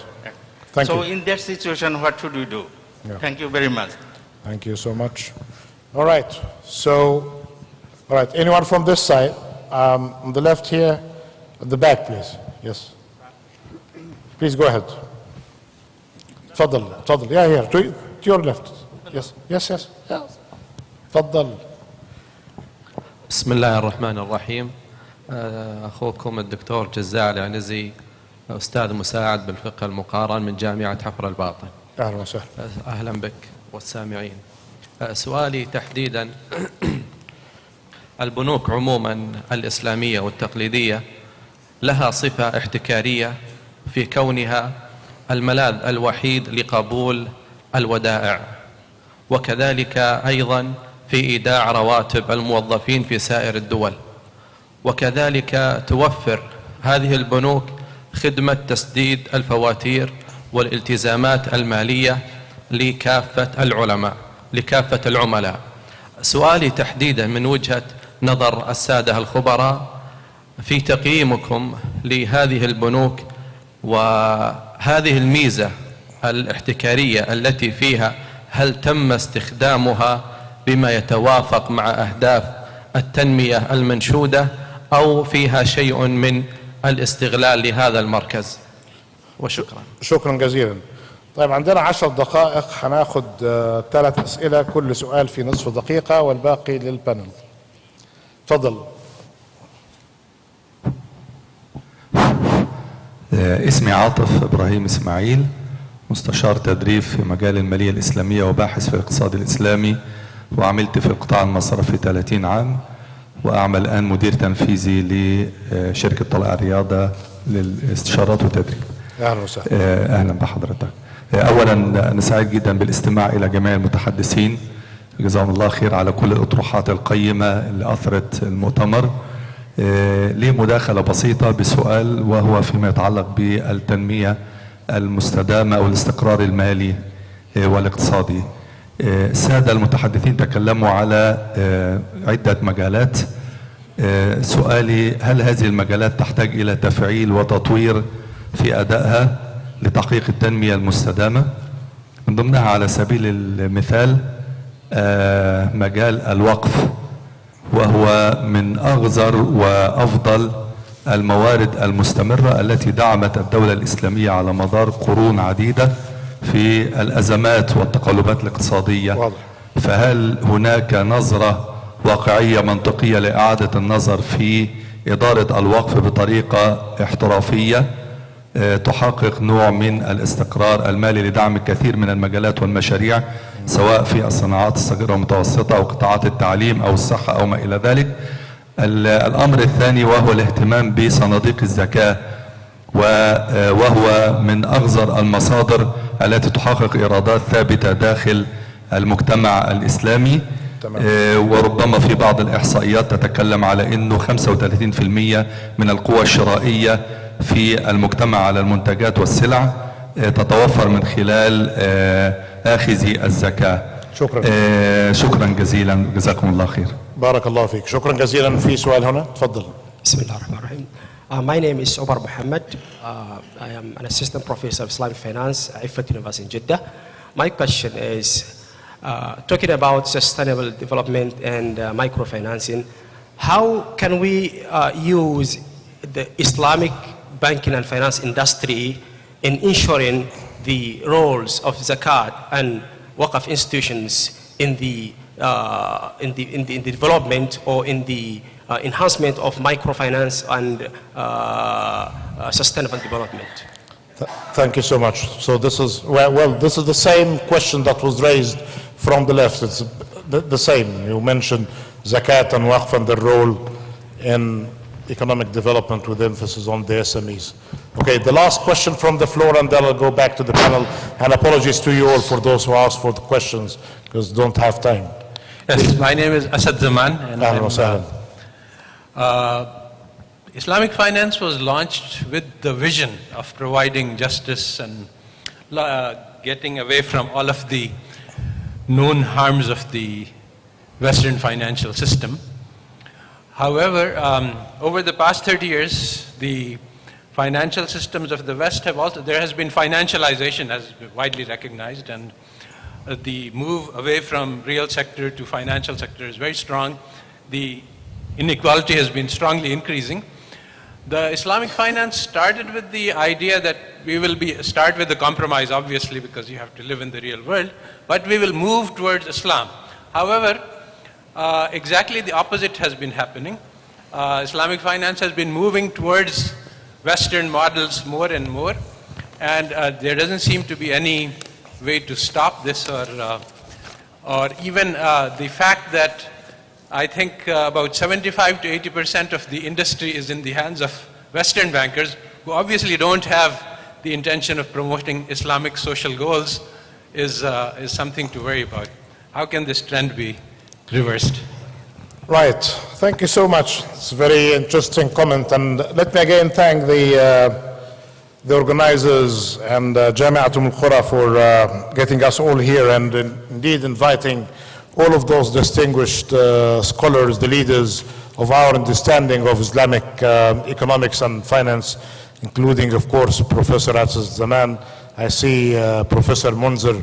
And I see many of the scholars when we started to understand something about Islamic finance and the economy back in the 1980s, we started to know their names, and many thanks to the organizers from bringing them all here.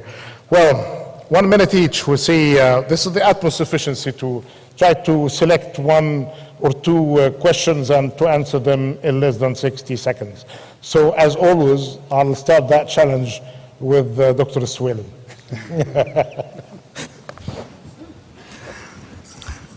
طيب, I will exploit my position to select which questions to address. فأنا أستغل موقعي لكي أختار.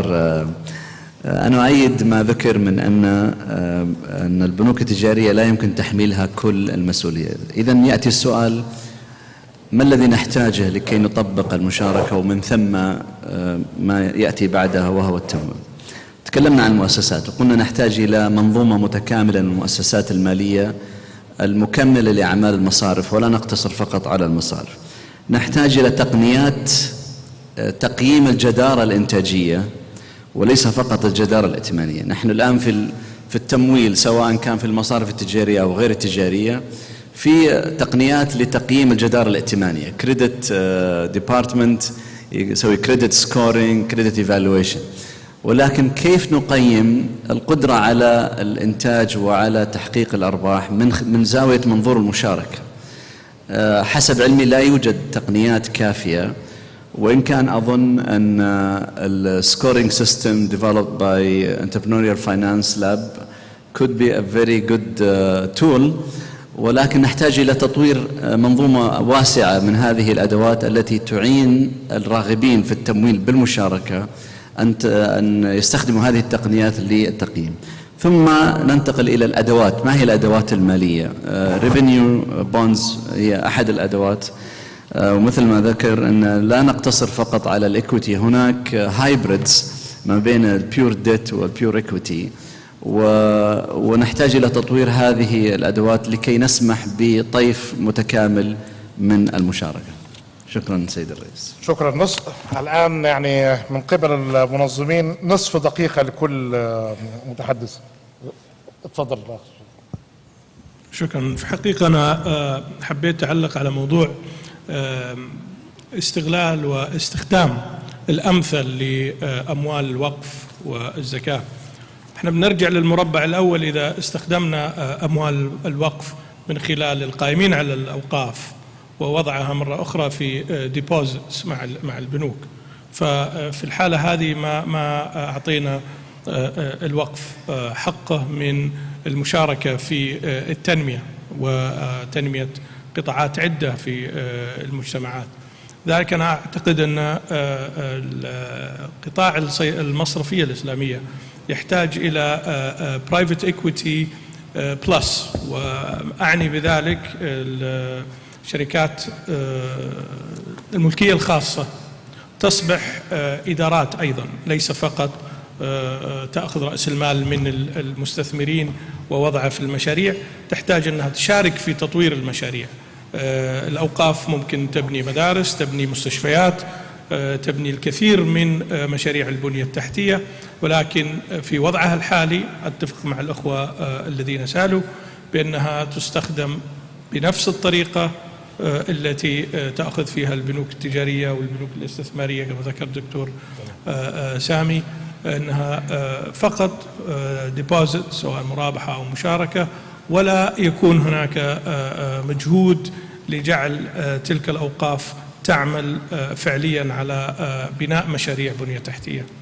شكرا جزيلا. بروفيسور أمير. As an outsider to Islamic finance and the principles, one of the things I think is useful for those of you out there who are academics and researchers is to focus on products that, for example, are very obviously outside the bounds of what we would consider to be virtuous moral products.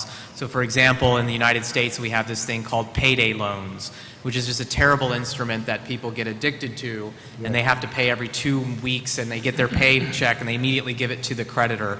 And that's the kind of thing that research by Muslims and people who are not of the Islamic faith have shown make people worse off. That access to this financial instrument actually makes someone worse off.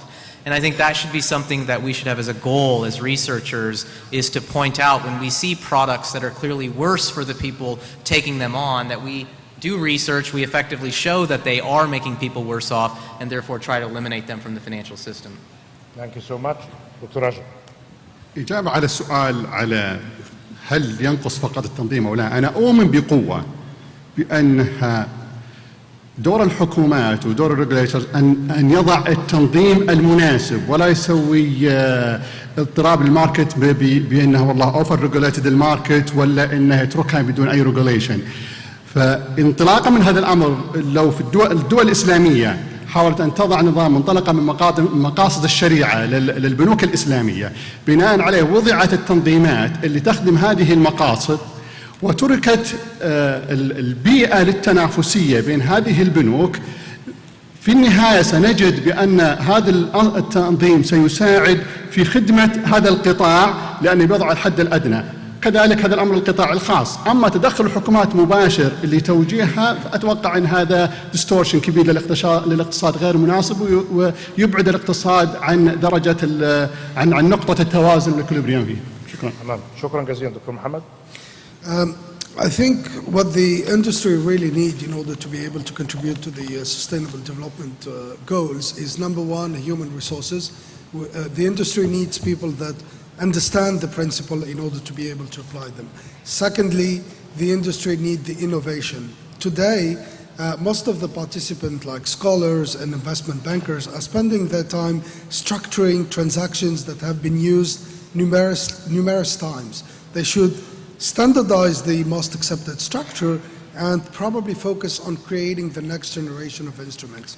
Thirdly, I think regulation is important, and as the global financial system is moving toward loss absorption and towards additional loss absorbing capital instruments, Islamic finance should benefit from that through a specific regulation. شكرا جزيلا.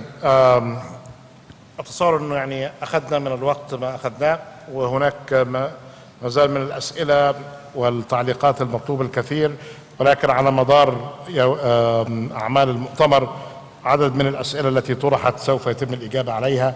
سوف أحاول في مداخلة لي بعد قليل بإذن الله محاولة الإجابة على هذا السؤال الخاص بدور المؤسسات المالية الدولية في عملية التنمية ودورها في التعاون مع بنك التنمية الإسلامي. هناك بعض الأسئلة الأخرى التي أرى أن المنظمين لم يقصروا في جعل جلسات محددة ومخصصة لها، فأتصور راح يكون هناك مجال طيب للإجابة عليها.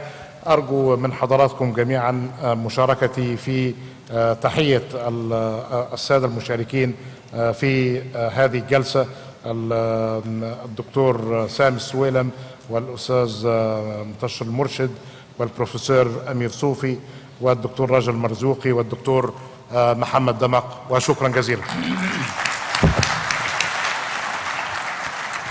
شكرا دكتور محمود، شكرا للسادة المتحدثين.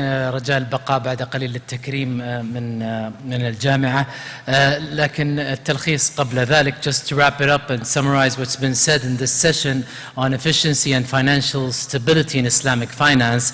Mr. Al-Murshid spoke about the importance of a good clearance system and a unified approach to improve efficiency. Professor Amir Sufi talked about how an ideal financial system should encourage risk-taking. Dr. Al-Marzoughi spoke about the need for a distinct regulatory regime for Islamic banks, which will enable them to use partnership-based financing. Dr. Damak has spoken about how Islamic finance can contribute to sustainable development. And finally, Dr. Sami Suwailem spoke about the need for a full spectrum of Islamic financial institutions, including non-profits such as Waqf and Zakah, in order to meet the sustainable development goals. So that's about it for this session. Thank you all for attending and participating, most importantly. And now for honoring the panelists by Dr. Mahmoud Muhyiddin.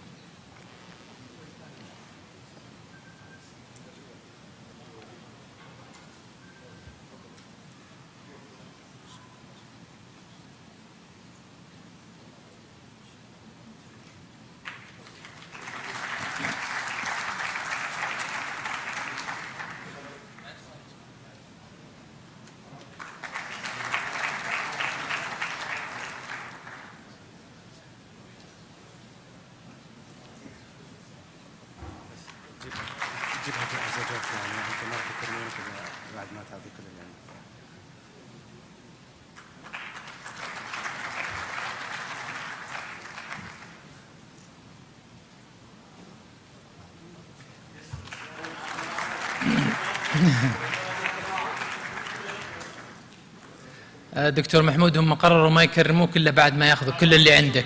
لسه ما اخذوا كل اللي عندك، فالتكريم من قبل مدير الجامعه في وقت لاحق ان شاء الله. شكرا لكم جميعا. توقف للصلاه ان شاء الله، ومن بعدها العوده للافتتاح الرسمي للحفل او للمؤتمر ككل الساعه 1:15 ان شاء الله. شكرا لكم.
بسم الله الرحمن الرحيم.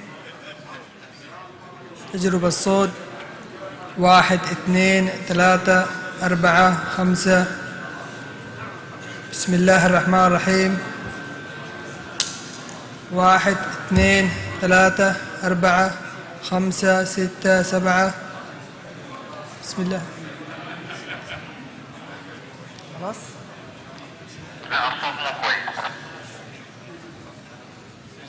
بسم الله الرحمن الرحيم. 1 2 3 4 5 6.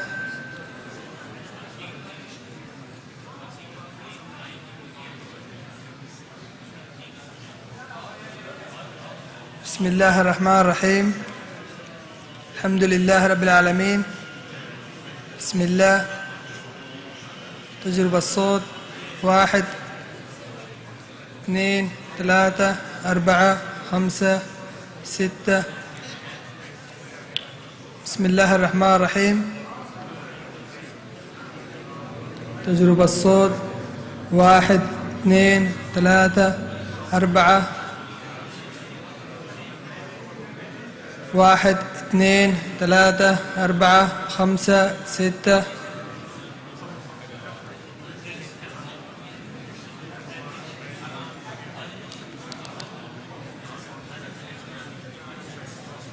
واحد اثنين ثلاثة أربعة خمسة. بسم الله الرحمن الرحيم.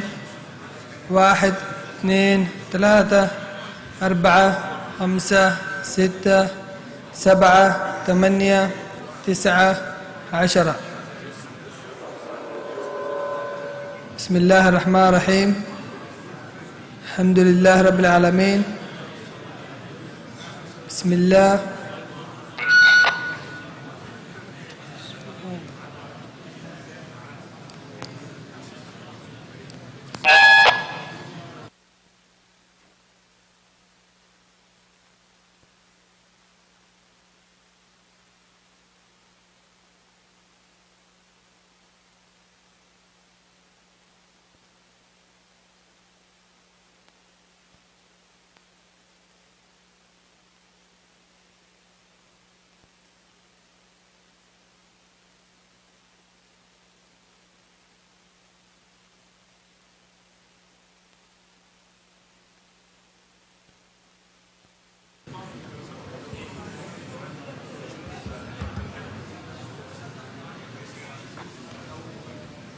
بسم الله الرحمن الرحيم.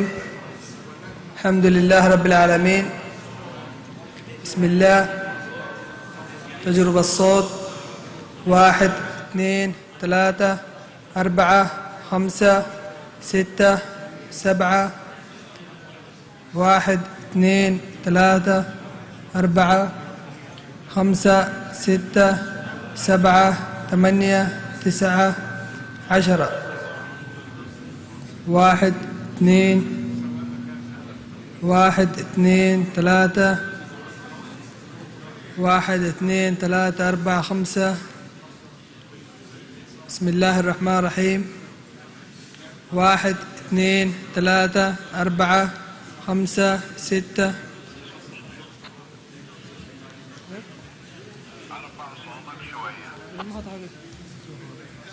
بسم الله الرحمن الرحيم. الحمد لله رب العالمين. تعال.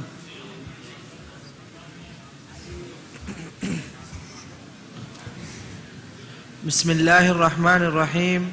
الحمد لله رب العالمين، والصلاة والسلام على أشرف الأنبياء والمرسلين نبينا محمد وعلى آله وصحبه أجمعين. بسم الله.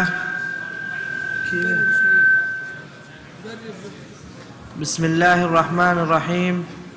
1 2 3 4 5 6 7 8 9 10. 1 2 3 4 5 6 7 8 9 10. كلام صلى صلاة. أيمن أسد.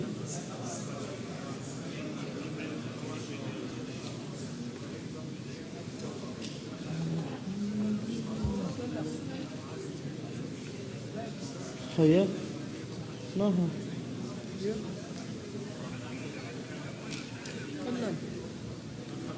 بسم الله الرحمن الرحيم 1 2 3 4 5 6 7 8 9 10 بسم الله 1 2 3 4 5 6 7 8 9 10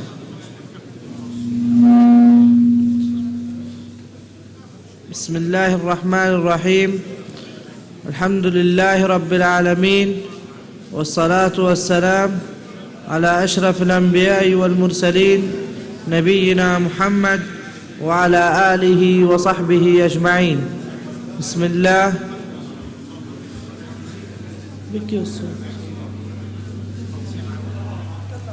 تهودك 1 2 3 4 5 6 7 8 9 10 1 2 3 4 5 6 7 8 9 10 1 2 3 4 5 6 7 8 9 10 في هرب صلاة سايمة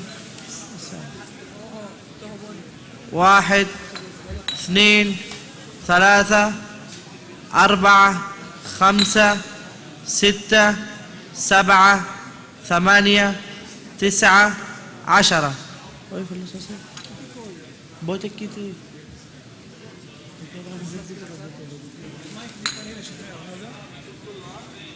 اللي كان هنا لا حق التلفزيون بعدين هو هينقلوه هنا ايه بعدين رجعوه هنا ها طيب لان هذا حق التلفزيون ها كيف ايه هي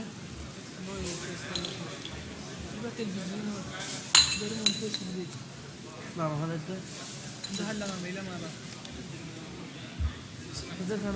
كان في دفتر تحت الكمبيوتر تحتينا وين؟ والله ما ادري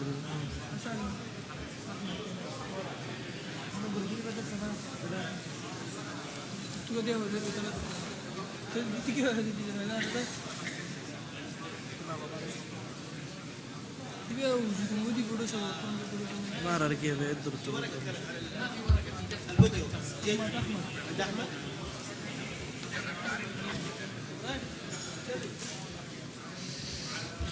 بسم الله الرحمن الرحيم 1 2 3 4 5 6 7 8 9 10 بسم الله الرحمن الرحيم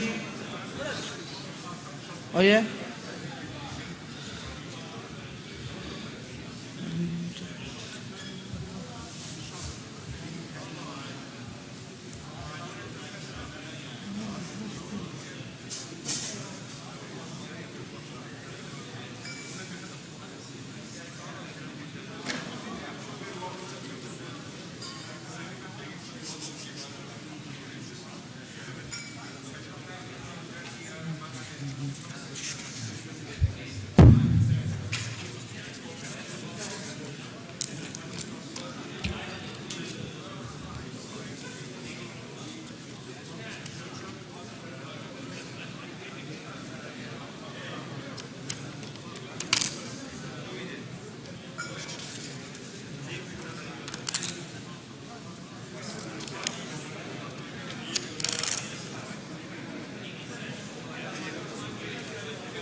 واحد اثنين ثلاثة أربعة. أوكي.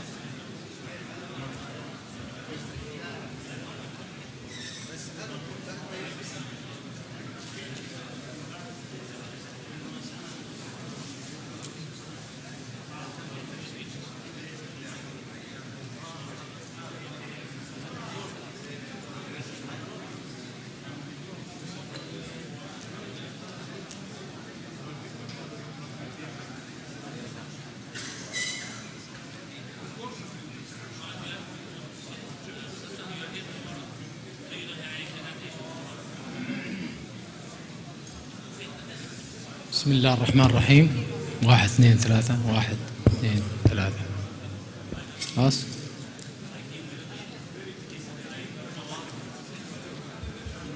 المايك الصغير.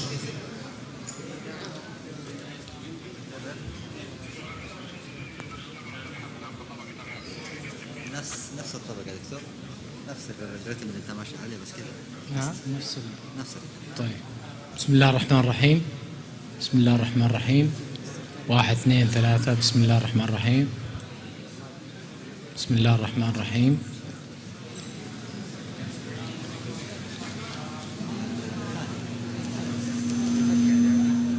واحد.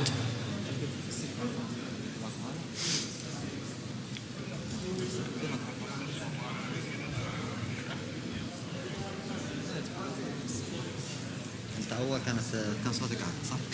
ما ادري والله. المشكلة انت المشكلة انت لا كان عارف الحين واضح. لا يعني يرفع الصوت. 1 2 3. بسم الله الرحمن الرحيم. بسم الله الرحمن الرحيم. خلاص اوكي كده خليك على كده تمام. بسم الله الرحمن الرحيم. كل لو عليك كمان. ها؟ السلام عليكم ورحمة الله وبركاته. يعني حتى لو تعلي شيء بس. بسم الله الرحمن الرحيم. كذا كذا. عارف علشان لو علّى هو يطلع في بعض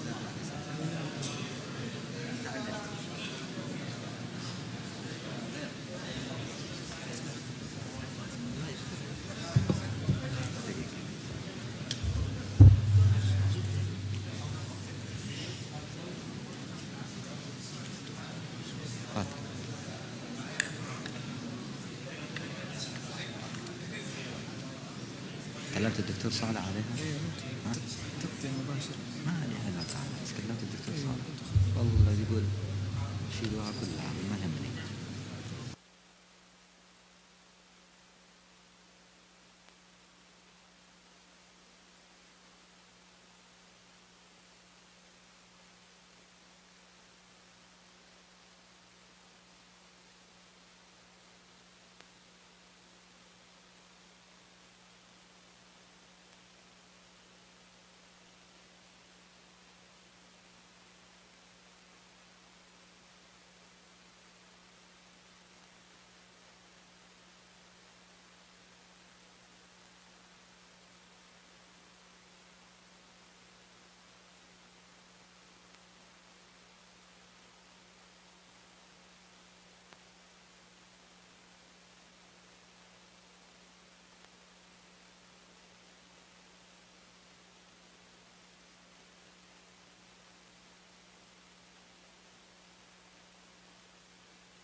معالي وزير التعليم الدكتور أحمد بن محمد العيسى، أصحاب المعالي، أصحاب الفضيلة، أصحاب السعادة، ضيوفنا الكرام، السلام عليكم ورحمة الله وبركاته.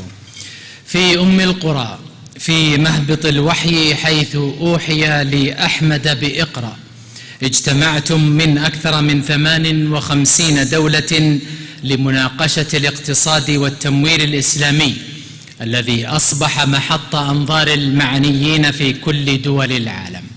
خير بداية لحفلنا هذا آيات من الذكر الحكيم يتلوه على مسامعكم أحد أبناء هذه الجامعة، الطالب قاسم سكونة.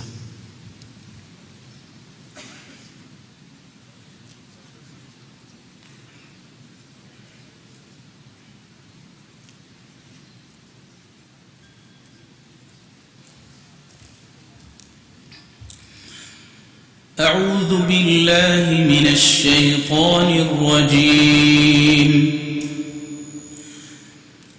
بسم الله الرحمن الرحيم. ما قطعتم من لينة أو تركتموها قائمة على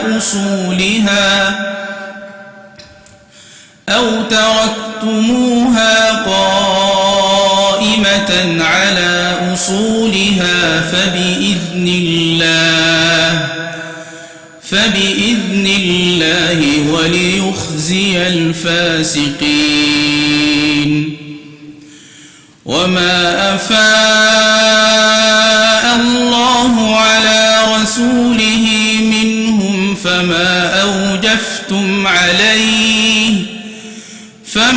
أوجفتم عليه من خيل ولا ركاب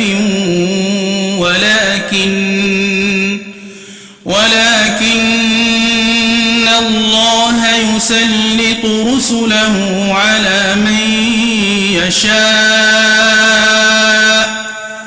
والله على كل شيء قدير. ما أفاء الله على رسوله من أهل القرى فلله وللرسول ولذي القربى واليتامى والمساكين وابن السبيل كي لا يكون دولة بين الأغنياء منكم. وما آتاكم الرسول فخذوه وما نهاكم عنه فانتهوا واتقوا الله إن الله شديد العقاب. للفقراء المهاجرين الذين أخرجوا من ديارهم وأموالهم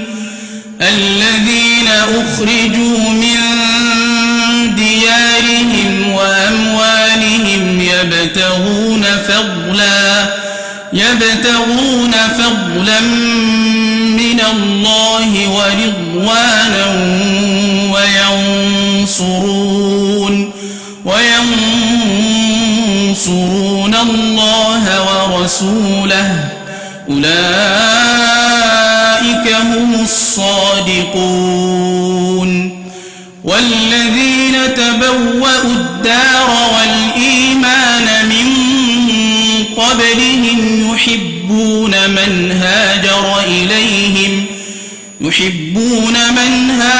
إليهم ولا يجدون في صدورهم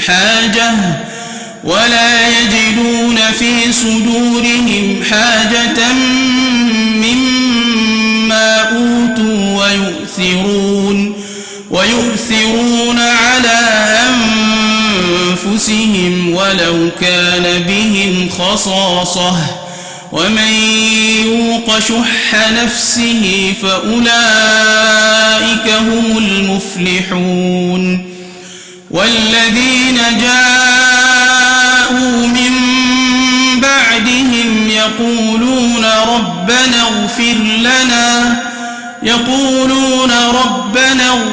لنا ولإخواننا الذين سبقونا بالإيمان ولا تجعل في قلوبنا غلا للذين آمنوا ربنا إنك رؤوف رحيم.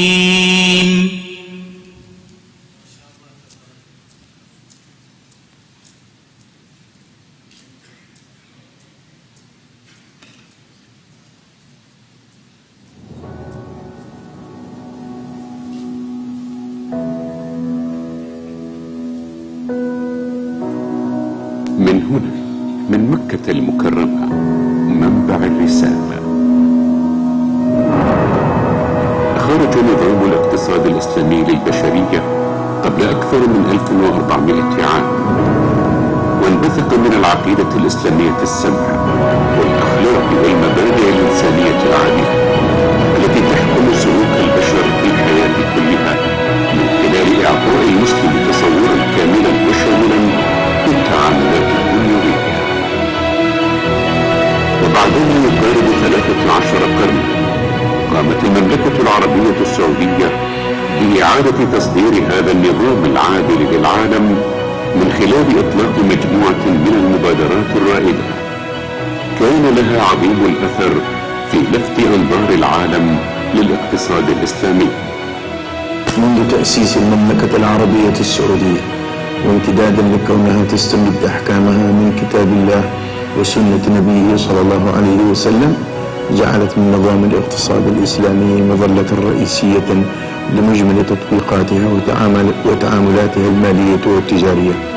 ومنذ ذلك الحين قامت حكومتنا الرشيدة بعدة خطوات ومبادرات لنشر وتطوير صناعة الاقتصاد الإسلامي بشكل عام والمصرفية والمالية الإسلامية على وجه الخصوص.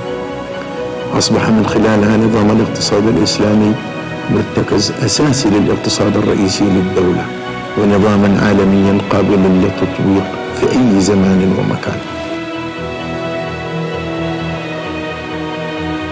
شرف المكان والموقع الاستراتيجي والثقافة الإسلامية المنفتحة بالإضافة إلى البنية التحتية المالية والتجارية المتكاملة، جميع هذه المقومات جعلت من المملكة العربية السعودية الوجهة الأولى للمنظمات العلمية والتعليمية بالإضافة إلى المؤسسات المالية والمصرفية لاستقاء كل ما هو جديد من دراسات وتطبيقات في العمل المصرفي والتمويل الإسلامي أو المباح عموما. تزامن إقامة المؤتمر العالمي الأول للاقتصاد الإسلامي مع بداية توجه الدولة حفظها الله إلى سياسة نشر وتطوير نظام الاقتصاد الإسلامي. وليأخذ هذا العلم حقه في النمو والبناء فقد صبت توصيات المؤتمر على ضرورة إنشاء برامج للدراسات الاقتصادية الإسلامية. لذلك أخذت هذه المؤسسة العريقة ممثلة في كلية الشريعة حينها البادرة بإنشاء وتشغيل أول قسم اقتصاد إسلامي في العالم. ونظرا لتنوع وتطور صناعة الاقتصاد الإسلامي على جميع المستويات فقد ارتأت الجامعة قبل بضع سنوات ضرورة إنشاء كلية متخصصة لمواكبة التطور المتسارع في المجال وكثرة تشعباته العلمية والتطبيقية. انطلقت كلية العلوم الاقتصادية والمالية الإسلامية من الرؤية الأساسية لها وهي الريادة العالمية في تدريس نظريات وتطبيقات الاقتصاد الإسلامي وفروعه المختلفة. كان ذلك من خلال إنشاء 4 أقسام علمية رئيسية جميعها تقدم برامج البكالوريوس في التمويل والمصارف والأسواق المالية والتأمين أو التكافل. هذا بجانب قلبها المخضرم المتمثل في قسم الاقتصاد الإسلامي والذي يقدم برامج بكالوريوس وماجستير ودكتوراه في الاقتصاد الإسلامي منذ ما يقارب 40 عام من الآن. بالإضافة إلى ذلك نهدف إلى تأسيس مراكز التميز العلمي البحثية واستقطاب الدعم المادي لها من خلال تقديم الأبحاث والدراسات والاستشارات وعقد الشراكات المثمرة مع القطاعين العام والخاص، وذلك في سبيل المساهمة العلمية والبحثية في تطوير الصناعة وخدمة المجتمع وأصحاب المصالح أو الستيك هولدرز بتقديم مخرجات مؤهلة وذات كفاءة عالية. من أهم الاستراتيجيات الحالية لجامعة القرى بالإضافة إلى دعم العلوم الشرعية والعربية ودراسات الحج والعمرة هو التميز العالمي في علوم الاقتصاد الإسلامي، وإبراز ذلك وتغذيته من خلال إقامة التجمعات العلمية العالمية بشكل دائم ومستمر، مثل هذا التجمع المبارك والخاص بالمصرفية والمالية الإسلامية، والذي يهدف إلى التطور والتميز في هذا المجال، وأن تكون الكلية قبلة ووجهة أولى لكل العلماء والباحثين في كل ما يتعلق بدراسات وتطبيقات الاقتصاد والمصرفية والمالية الإسلامية. ما نراه خلال السنوات القادمة سيتحقق بإذن الله من خلال السعي لتحقيق أهدافنا الاستراتيجية، وذلك من خلال مضاعفة أنشطتنا العلمية والتعليمية، وأن تكون الكلية خلال ال10 سنوات القادمة هي السلطة الرائدة أو the leading authority على مستوى جميع الكليات والمؤسسات الأكاديمية والبحثية ذات العلاقة، سواء على المستوى المحلي والإقليمي أو حتى على المستوى العالمي، بحيث تكون القرى هي نقطة التواصل الأولى والدائمة للخبراء والعلماء والممارسين من شتى بقاع الأرض. كلية العلوم الاقتصادية والمالية الإسلامية، القبلة العلمية الأولى للاقتصاد العالمي الحديث.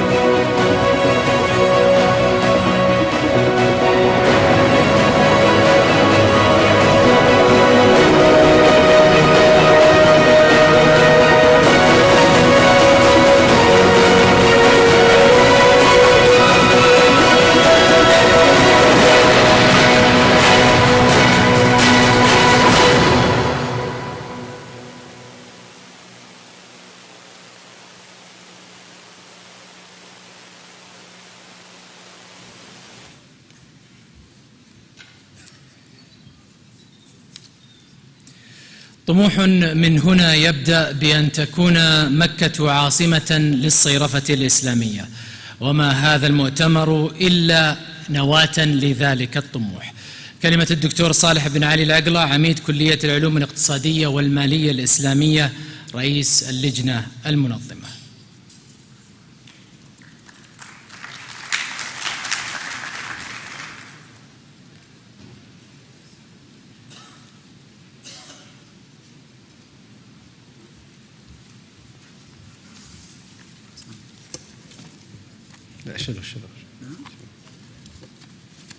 بسم الله الرحمن الرحيم. الحمد لله والصلاة والسلام على أشرف الأنبياء والمرسلين سيدنا محمد وعلى آله وصحبه أجمعين. معالي وزير التعليم، أصحاب المعالي والفضيلة والسعادة، أيها الحضور الكرام، السلام عليكم ورحمة الله وبركاته.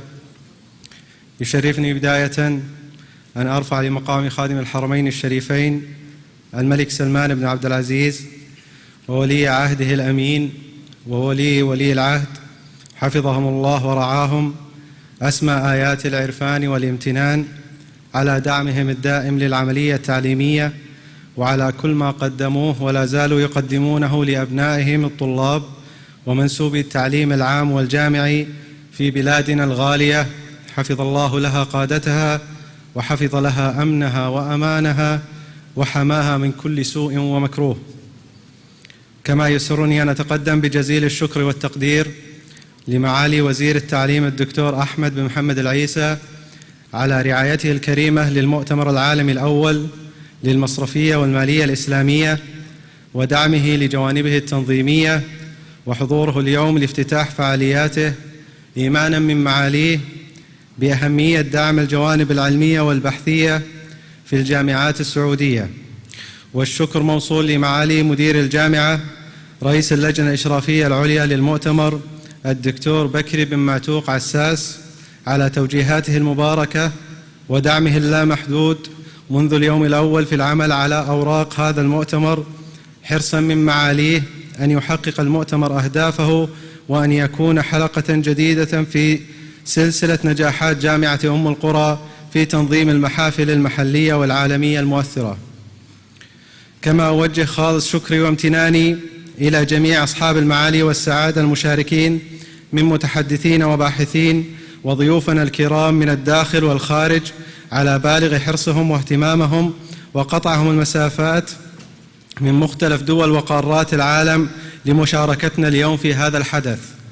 وأخص بالشكر معالي محافظ مؤسسة النقد العربي السعودي الدكتور فهد بن عبد الله المبارك، ومعالي نائب رئيس البنك الدولي لأجندة تنمية 2030 وعلاقات الأمم المتحدة والشراكات الدكتور محمود محي الدين على دعمهم الدائم وحضورهم ومشاركتهم الثمينة والقيمة في هذا الحدث.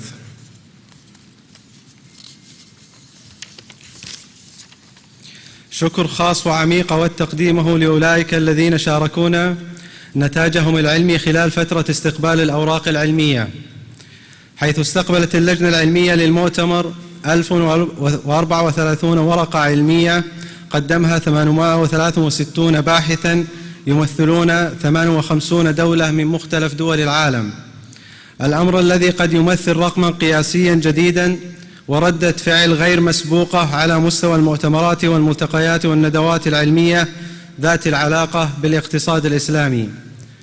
ونحن في جامعة أم القرى وفي كلية العلوم الاقتصادية والمالية الإسلامية تلقينا ذلك كرسالة غالية ومعبرة من المجتمع العلمي الدولي بثقتهم أولا بجميع المحافل العلمية التي تنظمها المملكة العربية السعودية عامة وجامعة أم القرى على وجه الخصوص، وثانيا أن بلاد الحرمين المملكة العربية السعودية ومكة المكرمة هي المكان الأمثل للتجمع والالتقاء لمناقشة القضايا والمحاور التي من شأنها إعادة صياغة هذا المجال بمختلف علومه.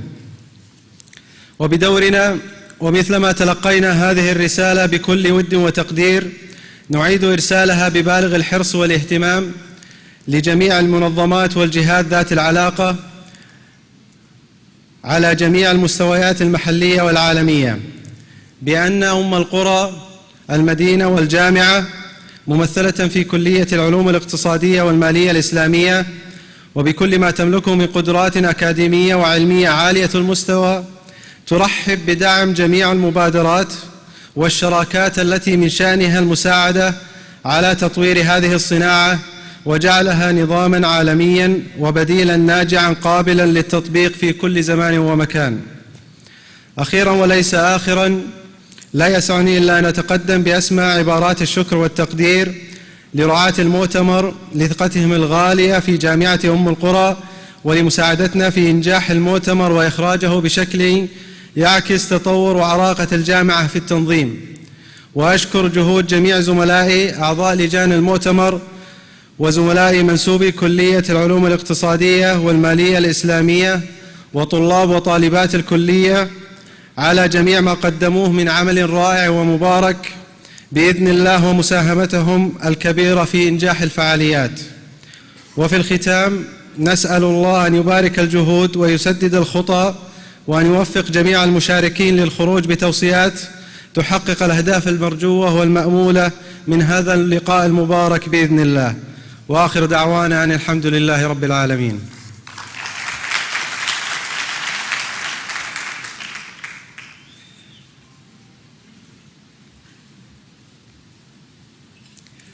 دابت جامعة أم القرى منذ تأسيسها على الاطلاع بأدوارها التي فرضها التاريخ والجغرافيا لتعنى بالعلوم الإسلامية بكافة مجالاتها. معالي مدير جامعة أم القرى الدكتور بكري بن معتوق عساس.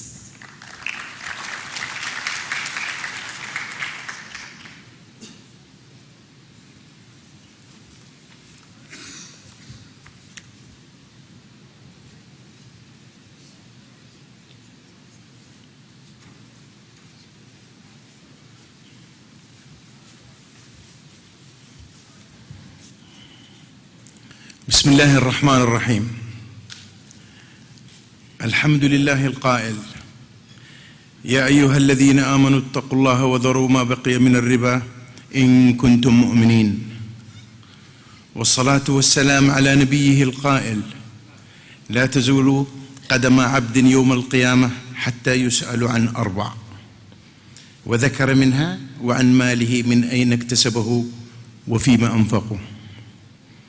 صاحب المعالي وزير التعليم الدكتور أحمد بن محمد العيسى، أصحاب المعالي والفضيلة والسعادة، الحضور الكرام، أحييكم بتحية الإسلام: السلام عليكم ورحمة الله وبركاته. وبعد،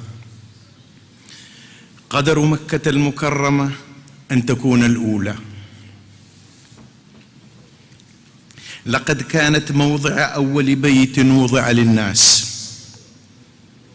وكانت أول أرض صافحها الوحي القرآني الكريم، وكانت أول أرض وطأ ثراها خاتم النبيين وإمام الغر المحجلين صلوات الله عليه وعلى آله وصحبه أجمعين. وكانت أول أرض تكون فيها المجتمع الإسلامي، المجتمع الإسلامي الوليد الذي امتد من بعد ليعم العالم أجمعين. كذلك كانت مكة أول أرض تشهد محفلا علميا يتناول قضايا الاقتصاد الإسلامي بالبحث والتمحيص والنظر.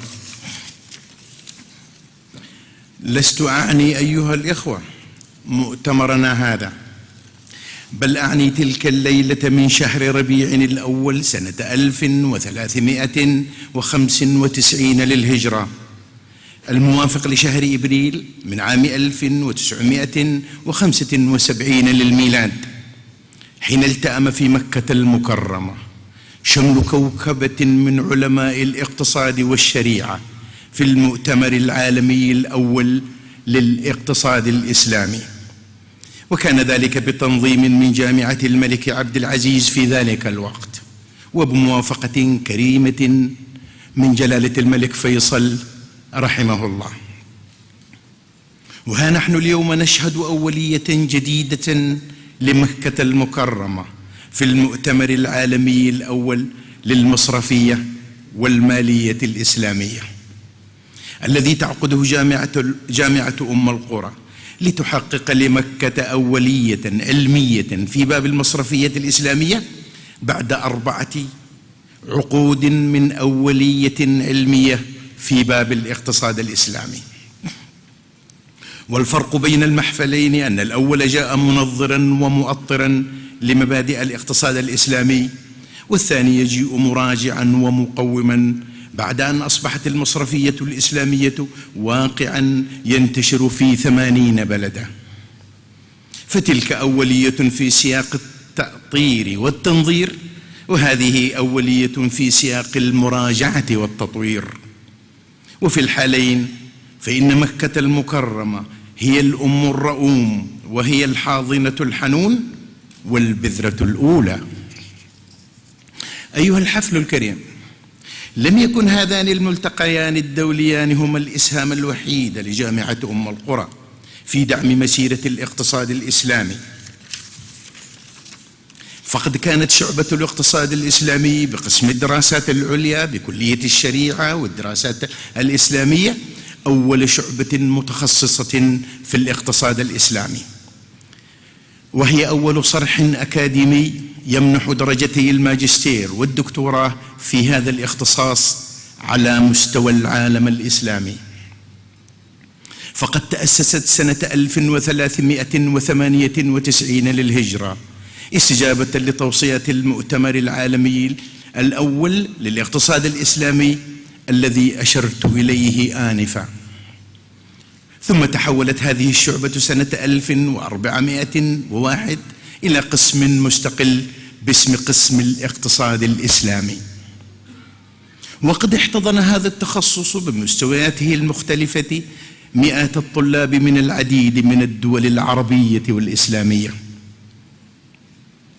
وقد ألقيت نظرة فاحصة على كوكبة العلماء الذين درسوا الاقتصاد الإسلامي في جامعة القرى، فوجدت أسماء لامعة لها في ميدان الاقتصاد الإسلامي صولات وجولات، من طبقة الدكتور محمد نجاة الله صديقي، والدكتور حسين حامد حسان، والدكتور شوقي دنيا، والدكتور محمد أنس الزرقاء وغيرهم.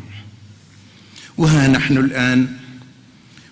الآن نرى هذا القسم وقد أصبح كلية متخصصة في المالية الإسلامية تعد نقطة من نقاط قوة هذه الجامعة، وتعمل مع نظيراتها الشرعية والمالية والإدارية كل في مجاله وتخصصه.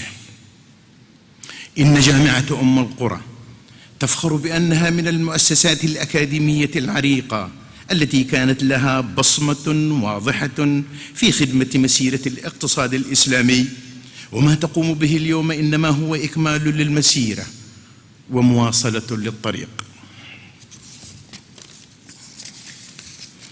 أيها الحفل الكريم، إن المتتبع لتاريخ المصرفية الإسلامية المعاصرة يلحظ أن هناك 3 مراحل مفصلية مرت بها هذه التجربة الثرية.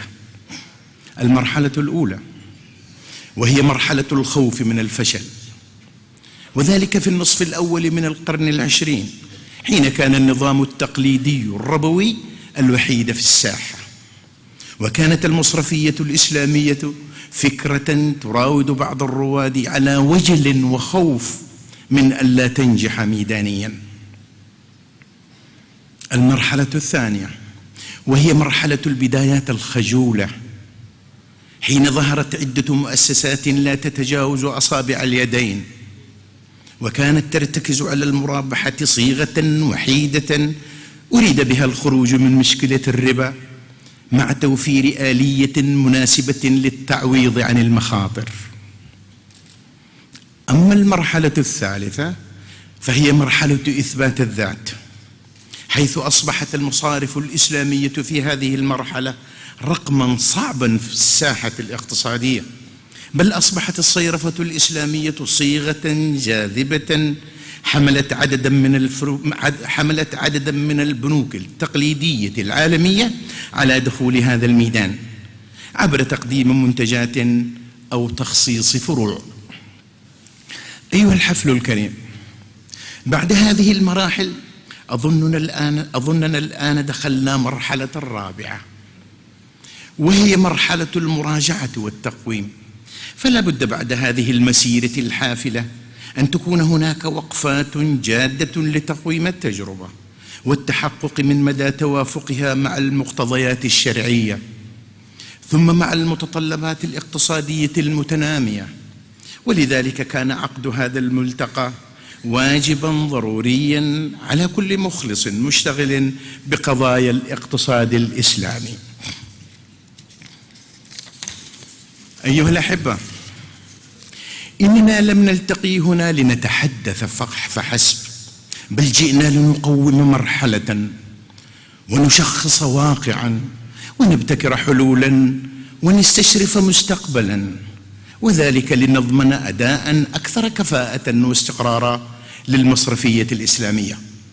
ولذلك كان عنوان هذا الملتقى الكفاءة والاستقرار المالي.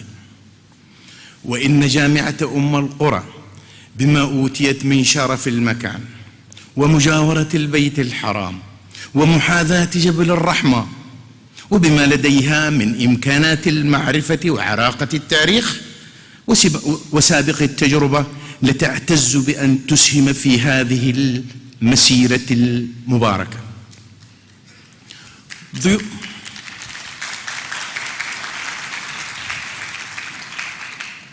ضيوفنا الكرام، لقد كان للمملكة العربية السعودية دور رائد في خدمة المصرفية الإسلامية، فالذي يستقرئ خارطة المؤسسات المصرفية الإسلامية والمشاريع التي خدمتها والفعاليات التي تتعلق بها وحتى الرموز الشرعية والاقتصادية المهتمة بها، فسيجد أن هذه البلاد المباركة لها يد بيضاء تشكر ولا تنكر. ولا عجب فالمملكة العربية السعودية كانت وما زالت وستظل بإذن الله في خدمة هذا الدين العظيم بكل مناحيه وجوانبه، تحت قيادة خادم الحرمين الشريفين الملك سلمان بن عبد العزيز أيده الله.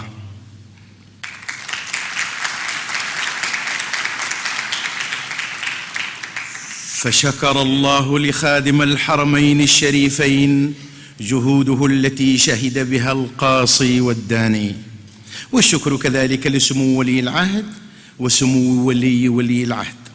ولا يفوتني شكر مستشار خادم الحرمين الشريفين أمير منطقة مكة المكرمة على دعمه المستمر للجامعة. وأما معالي وزير التعليم الذي خص القرى بزيارتين متتاليتين ورعى هذا المؤتمر، فله مني شخصيا ومن الجامعة ومنسوبيها كل الشكر والتقدير.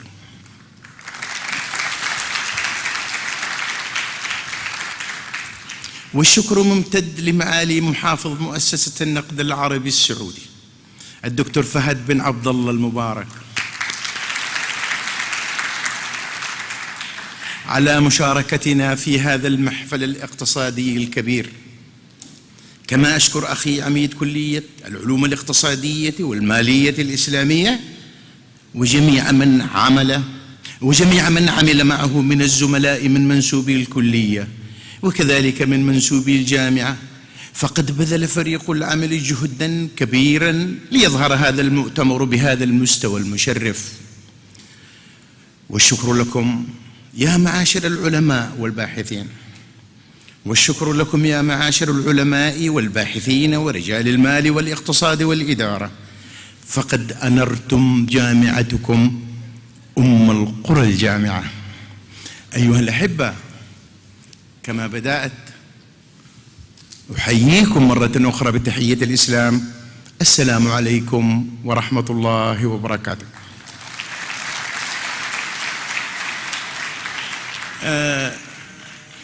I would like to welcome the distinguished guests. They came from outside of the kingdom. I say thank you for giving us this opportunity to work with you. We are very proud to have you here in the holy place. Thank you, and I wish everybody here to have a pleasant time with us. Thank you very much.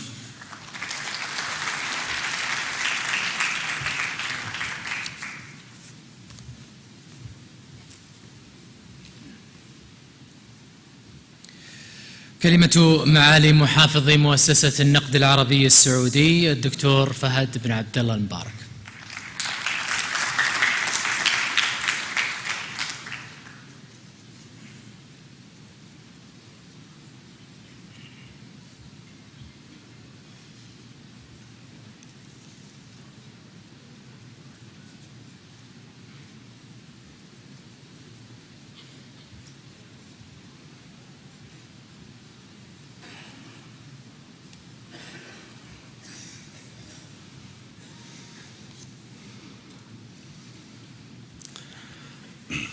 بسم الله الرحمن الرحيم، والصلاة والسلام على سيدنا ونبينا محمد وعلى آله وصحبه أجمعين. السلام عليكم ورحمة الله وبركاته. أود بداية أن أتقدم بالشكر لمعالي وزير التعليم الدكتور أحمد بن محمد عيسى على رعايته لهذا المؤتمر المهم. كما أشكر معالي الدكتور بكري عساس مدير جامعة القرى، وسعادة الدكتور صالح العقلة عميد كلية العلوم الاقتصادية والمالية الإسلامية ورئيس اللجنة المنظمة للمؤتمر، وجميع الأخوة القائمين على تنظيم هذا المؤتمر الدولي للمصرفية المالية الإسلامية. وكذلك أشكركم على الدعوة الكريمة لي للتحدث معكم مع هذا الجمع المميز من نخبة من المهنيين والمهتمين بالاقتصاد والعمل المصرفي الإسلامي. ينعقد هذا المؤتمر في هذه المدينة الطاهرة قبلة المسلمين مكة المكرمة في مرحلة يشهد فيها النشاط المالي المتوافق مع أحكام الشريعة الإسلامية نمواً ملحوظاً على المستوى الدولي، يقدر بمتوسط 17% خلال السنوات الخمس الماضية، ويصل حجم أصوله إلى نحو 1.3 تريليون دولار. معظمها يوجد في دول منطقة الشرق الأوسط والدول الإسلامية، ويعمل فيها أكثر من 500,000 موظف، وذلك وفقا لتقارير حديثة صادرة عن مجلس الخدمات المالية الإسلامية. ولم يكن النمو في الصيرفية الإسلامية فحسب، بل شمل الأوراق المالية مثل الأسهم والصكوك بأنواعها المختلفة، وكذلك أنشطة التأمين. أيها الإخوة الكرام، إن مما ساعد على سرعة نمو وانتشار العمل المصرفي المتوافق مع أحكام الشريعة السمحاء هو أنه عمل قائم على مبادئ سامية لها قبول واسع لدى المجتمع، مثل توجيه استثماراته في الأصول الحقيقية مع تقاسم الأرباح والخسائر، ومراعاته للقيم والتنمية الاجتماعية.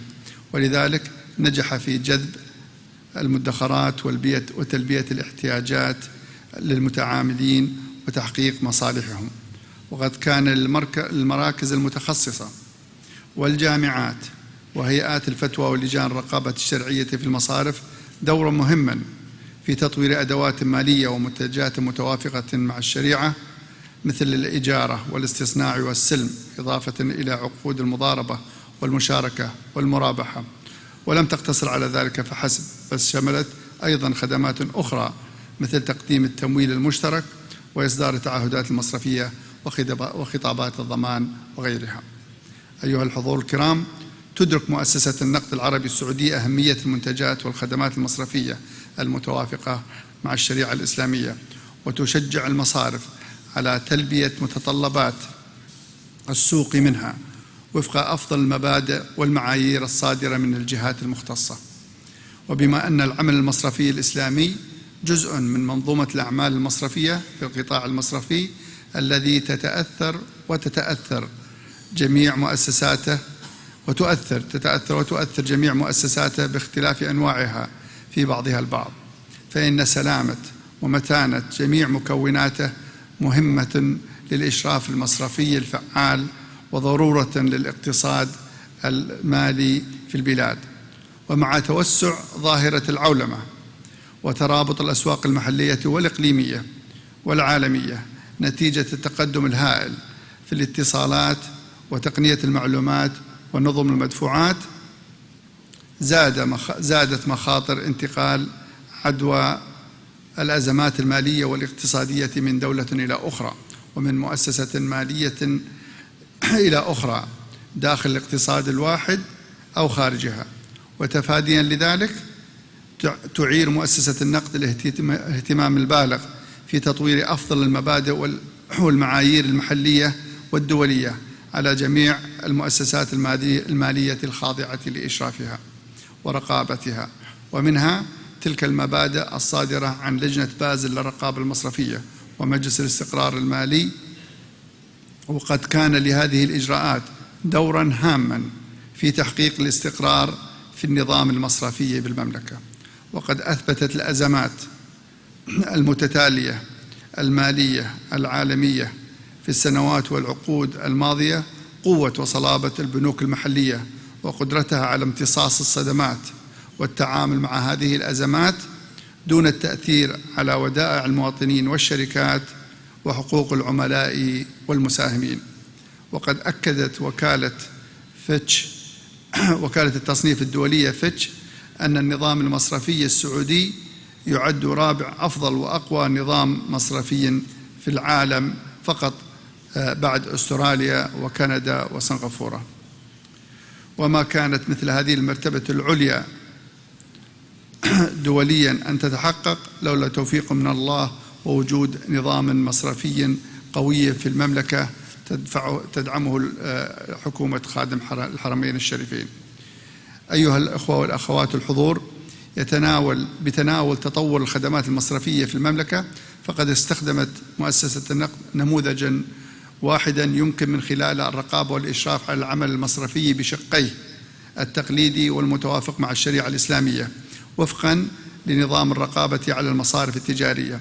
ولذلك يمكن لجميع المصارف التجارية تقديم الخدمات المصرفية والمنتجات التمويلية المتوافقة مع الشريعة الإسلامية لعملائها، كما يمكن للمصارف المحلية الاسترشاد بالمعايير الصادرة من مجلس الخدمات المالية الإسلامية FSB للمنتجات والخدمات المصرفية المتوافقة مع الشريعة الإسلامية.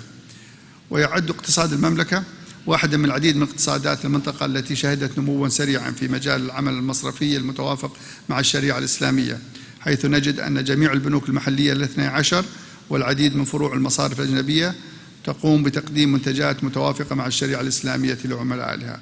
وبالإضافة إلى البنوك فلدينا في المملكة 30 شركة تمويل تعمل تحت إشراف مؤسسة النقد، وتقدم جميعها منتجات تمويلية متوافقة مع الشريعة للأفراد والمؤسسات التجارية.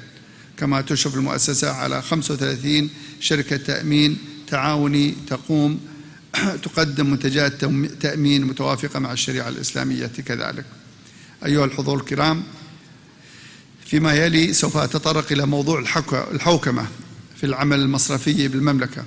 فكما تعلمون أن القطاع المصرفي أكثر وأسرع عرضة للمخاطر من بقية قطاعات الاقتصاد، ولذلك ركزت المؤسسة جهودها منذ عدة عقود مضت على أهمية كفاءة الأداء في القطاع المصرفي نظرا لطبيعة أعماله وتعدد أصحاب المصالح فيه وأثره على الاستقرار المالي والاقتصادي.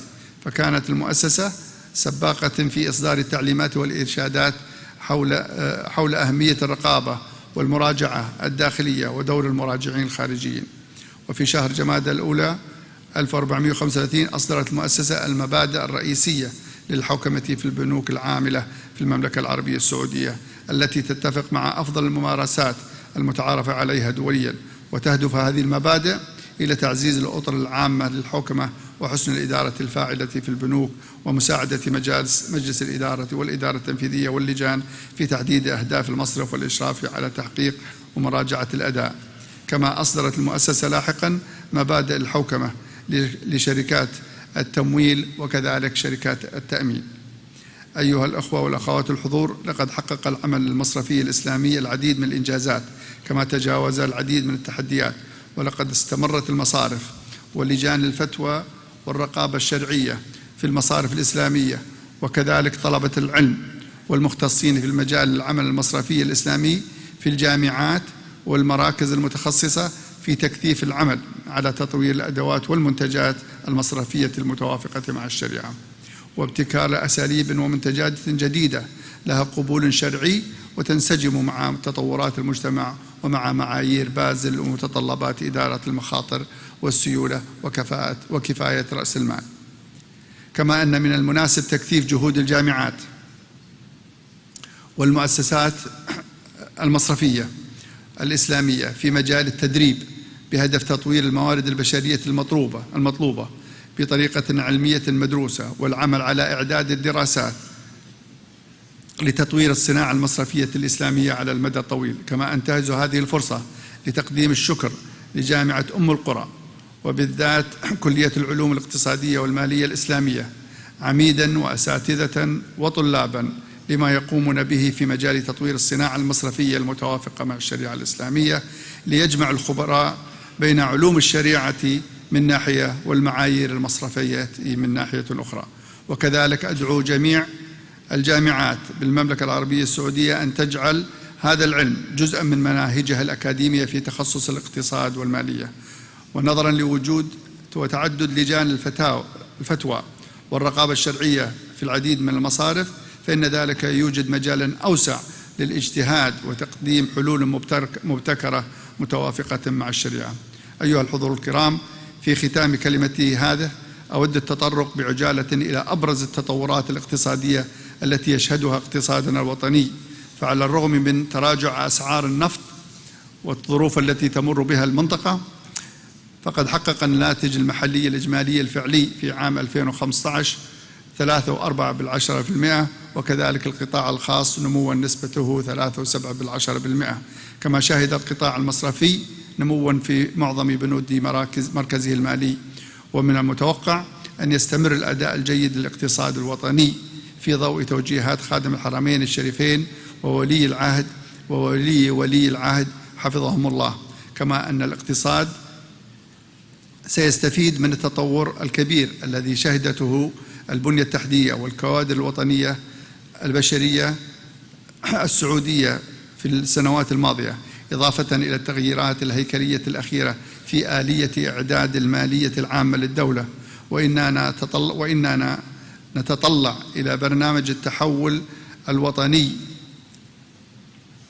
المرتقب الذي من المتوقع إن شاء الله أن يسهم في تحقيق التنمية الاقتصادية والاجتماعية المتوازنة والمستدامة في المملكة، لتحقيق نقلة نوعية في الاقتصاد إلى مجال أوسع ومن تنوع في القاعدة الإنتاجية وموارد الدولة والاستفادة المثلى من الموارد المتاحة.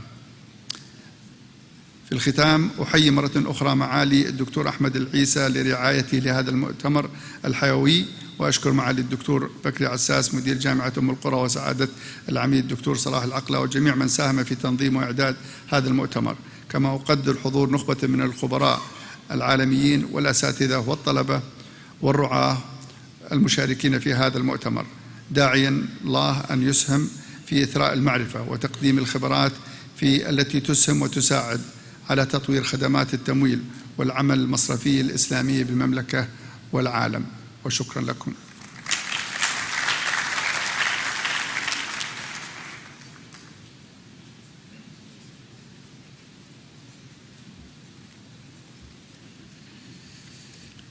كلمة معالي النائب الأول لرئيس البنك الدولي لأجندة تنمية 2030 وعلاقات الأمم المتحدة والشراكات، الدكتور محمود محي الدين.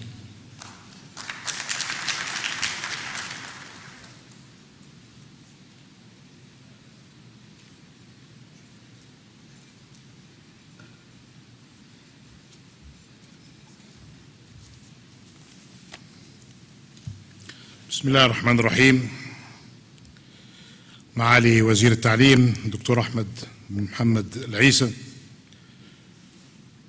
معالي الدكتور فهد بن عبد الله المبارك محافظ مؤسسة النقد العربي السعودي، معالي الدكتور بكري بن معتوق عساس مدير جامعة القرى، سعادة الدكتور صالح بن علي العقلة عميد كلية العلوم الاقتصادية والمالية الإسلامية رئيس اللجنة المنظمة للمؤتمر، أصحاب المعالي والسعادة، السادة الحضور، السلام عليكم جميعا ورحمة الله وبركاته. منة من الله علي أن أكون بينكم اليوم، متشرف بأن أتحدث إليكم من رحاب البيت العتيق وفي مكة المكرمة، أعز الله بلاد الحرمين الشريفين وحفظ أهلها من كل سوء. أهنئ اللجنة المنظمة على حسن اختيار موضوع هذا المؤتمر الهام. موضوعات الاستقرار والكفاءة هي الشاغلة للقطاعات المالية على مستوى العالم، والأولى متابعتها في إطار التركيز على موضوعات التمويل الإسلامي. كلمتي كما طلب مني باللغة الإنجليزية، وسوف أتلوها عليكم الآن، وهي تتناول دور التمويل الإسلامي، تحدياته وعلاقاته بأجندة التنمية الجديدة، وسوف أستعرض بعض النماذج من المشاركات التي يقوم بها البنك الدولي في إطار التمويل الإسلامي. On behalf of the World Bank Group, I'd like to express my thanks to the organizers of the first International Conference on Islamic Banking and Finance.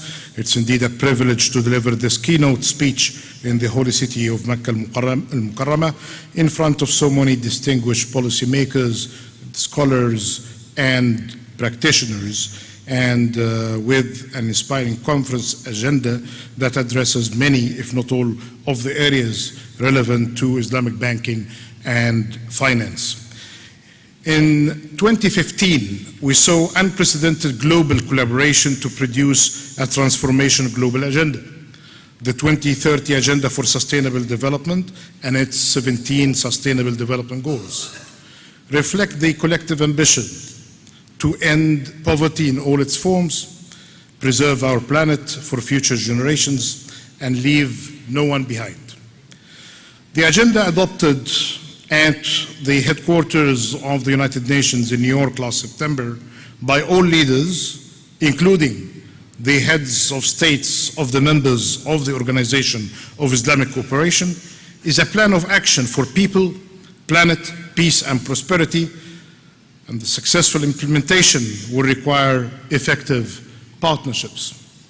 This agenda is very ambitious. It is a daunting task for the world as a whole, but also for the Islamic world. For example, in 2012, the 57 members of the Organization of Islamic Cooperation were home to 1/3 of the global population now living in extreme poverty, defined as those living on less than $1.90 a day. Thus, we cannot end extreme poverty if the Organization of Islamic Cooperation countries do not achieve it. Attaining other critical sustainable development goals, such as the goal on water and sanitation, will also require a significant investment. In 21 Islamic countries, fewer than half of people have access to sanitation, and only a handful of Islamic countries are able to provide all of their people access to safe water source. Infant mortality and maternal mortality is still unacceptably high in many of our countries. In 21 countries, 4 infants out of every 100 die before the age of 5. And in 13 countries, 4 out of every 1,000 women give birth does not live to see her child grow up. Innocent people are being left behind, their lives damaged or lost forever, and we can and must do better. It is a moral imperative for humanity. We know we can do better because we already have done that. And if we take an example of dealing with the challenges of extreme poverty, the world managed to reach the goal of ending extreme poverty 5 years before its target. Now, the difficult work begins, and there will be many challenges. First, as many of the researchers here will no doubt agree, the availability of data to analyze development goals like the MDGs and the SDGs is incomplete, if not missing altogether. We have learned that globally 58 countries have no poverty data, or only one measurement in a decade. Therefore, in these countries, we cannot say if poverty is improving or declining. To successfully implement the 2030 Development Agenda, we need data to measure progress or failure, evaluate our methods, execute midterm adjustments to improve our effectiveness, and make the best use of scarce financing. The total sum of official development assistance, which amounted to approximately $135 billion in 2014, is inadequate to the task. If we are serious about achieving the Sustainable Development Goals and ending extreme poverty, we have to raise our ambition, and every resource must be fully deployed. Islamic finance can and must play an important role in implementing solutions to achieve the Sustainable Development Goals.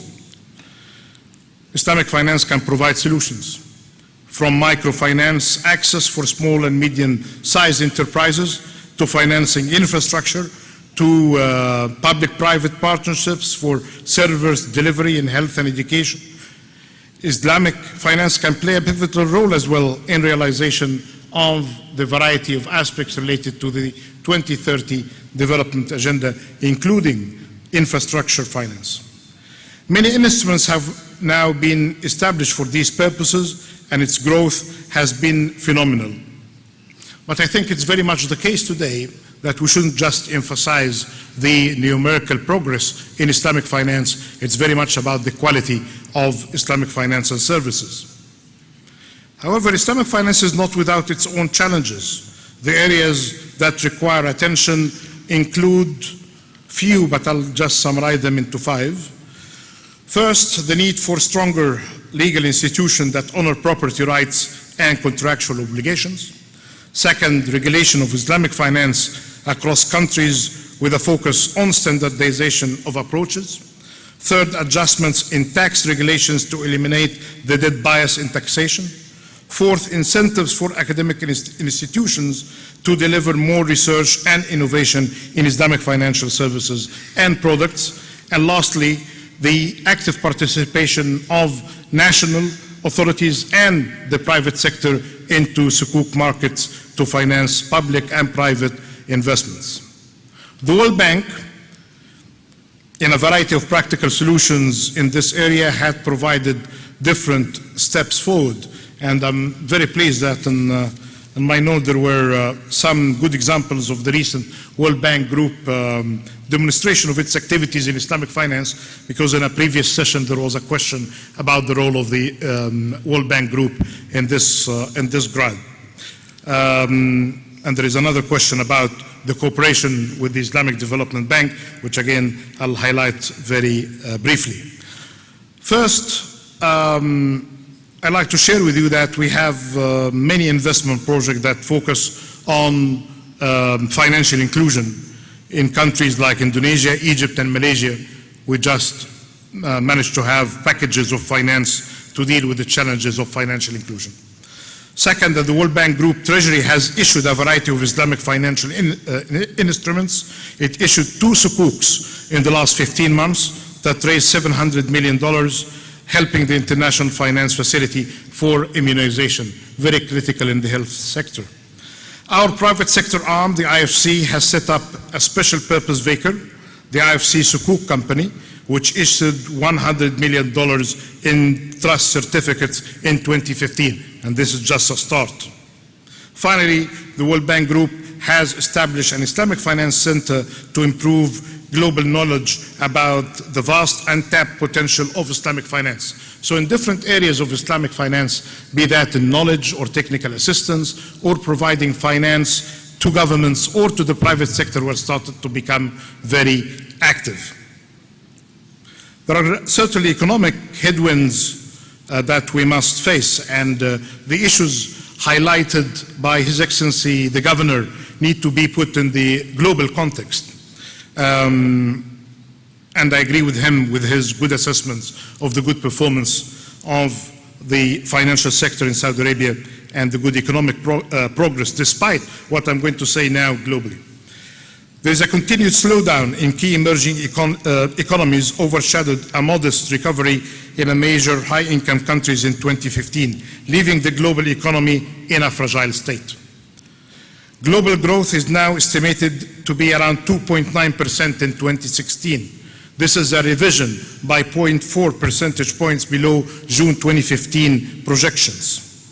Going forward, global growth should pick up, but an appreciably slower pace than previous projected 3.1% in 2017-18. On commodity prices, the World Bank Group recently lowered its 2016 forecast for a wide range of commodities, not just oil. 37 out of 46 commodities, we revised our projections, including most notably oil, of course, which is now predicted to average $37 per barrel this year. The recent forecast revision for oil prices reflects both supply and demand factors, including prospects of a more resumption of exports from Iran, greater resilience in US production, weak growth prospects in major emerging markets, and a mild winter in the northern hemisphere. So the question now, we have the Sustainable Development Goals agreed upon by the leaders in September. We can say, well, they are taking us from 2016 to 2030, so we need to wait for a better time. There is no better time than today to start the investments in the Sustainable Development Goals. There are no better time to invest in the fiscal assets, the human assets, and the financial assets with sustainability. And we see opportunities in funding the Sustainable Development Goals through the partnerships required for that going forward. But for that, we are realizing in the World Bank that we cannot really be doing that alone. And here is the answer for our collaboration with the Islamic Development Bank. Again, there was an interesting question about the relationship between the Islamic Development Bank and the World Bank. It's no competition. It's an issue of complementarity, cooperation, and coordination. And I'll give you a few examples very quickly by evidence. Recently, the Islamic Development Bank co-signed, along with the multilateral development banks and the UN, a memorandum of understanding to enhance our knowledge on evidence and data. We are now executing an ambitious joint program of work in critical sectors such as energy efficiency and water. And with World Bank's enthusiastic support, the Islamic Development Bank has become a full member and a partner of the group of multilateral development bank heads that meet regularly to collaborate on the world's toughest challenges like infrastructure, pandemics, or building stability and hope in nations in conflict. And there are a variety of projects that are being undertaken regularly with the Islamic Development Bank in all of the member states clients of the Islamic Development Bank, in addition to that new project that we launched with the Islamic Development Bank and the UN at Lima in October to deal with the challenges in Middle East and North Africa, which is basically a new initiative dealing with the challenges in the region, especially the matters related to refugees and the forced migrants and the kind of financing required for these kind of extreme cases that would require this kind of collaboration, which is the new Middle East and North Africa initiative, which enjoys a great deal of support from the members of the bank in this region, including, of course, the support as we got it with the generosity of the Kingdom of Saudi Arabia. So this is very much an issue of partnership, collaboration, and cooperation. And when we do these kind of joint finances, we do it according to the compatibility with the Islamic law when it comes to joint ventures and activities with the Islamic Development Bank. To conclude, I'd like to share very quickly the following. In order to realize the potential of Islamic finance and to enhance its role in financing sustainable development goals, governments need to continue to improve legal, regulatory, and institutional environment for Islamic finance. If they are successful, then Islamic finance will assume the proper role in domestic and international finance and contribute immensely to the attainment of the Global 2030 Agenda for Sustainable Development. I see as well some good potential in integrated the Islamic finance in the global financial discussions and practice. There is a recent consideration by the G20, and of course Saudi Arabia is a member of the G20, and we realize the kind of support that we are getting in the Islamic finance agenda through the support of Saudi Arabia in that matter. But now if you are seeing any reference to something called asset-based and risk-sharing finance, it is basically what you call, and what we call here, Islamic finance, which is very much a step in the right direction that started last year in 2015. It's continuing with the leadership of China of the G20 agenda, and it is very much important to integrate Islamic finance in the global discussion, because what can Islamic finance provide won't be constrained just to the countries which have a majority of Muslims, but to all countries around the world. There is another aspect, which is basically the development of the engagement of the international financial institutions in Islamic finance through policy, advice, knowledge sharing, and a variety of financial transactions and mechanism, which is another step toward the right direction. We don't really have the luxury of being ideological about matters. If Islamic finance can provide solutions, we endure them.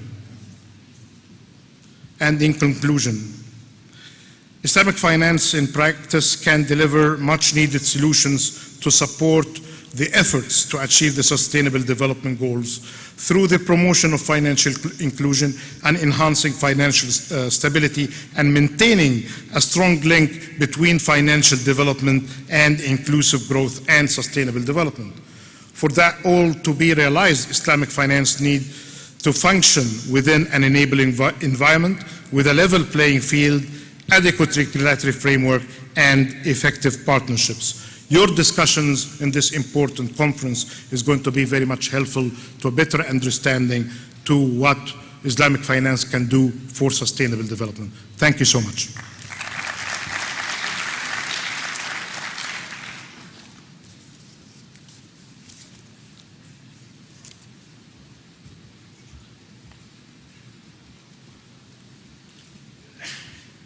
شكرا لجميع المتحدثين. جامعة القرى ممنونة لحضور الكل ولبعض الشخصيات التي حضرت في هذا المساء وسوف تكرم بمشيئة الله، وأيضا شكر خاص للرعاة الذين بذلوا جهود كبيرة في كافة المناشط لإنجاح هذا المؤتمر: البنك الأهلي التجاري، بنك الجزيرة، بنك البلاد، Guidance Financial Group، أيضا الريادة للاستشارات المالية، الراعي الإعلامي الرسمي قناة CNBC عربية، شركة التأجير السريع سبيد رنت، وأيضا تومسون رويترز، وأخيرا وليس آخرا القناة الاقتصادية السعودية. أدعو معالي الوزير الدكتور أحمد العيسى ومعالي مدير الجامعة للتفضل إلى المنصة لتكريم الرعاة.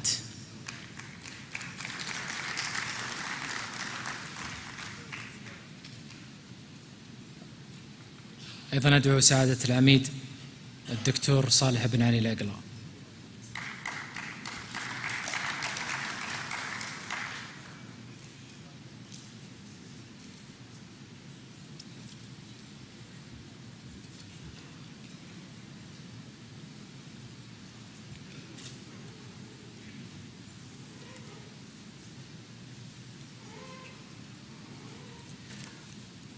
معالي الدكتور فهد المبارك محافظ مؤسسة النقد العربي السعودي. تفضل دكتور.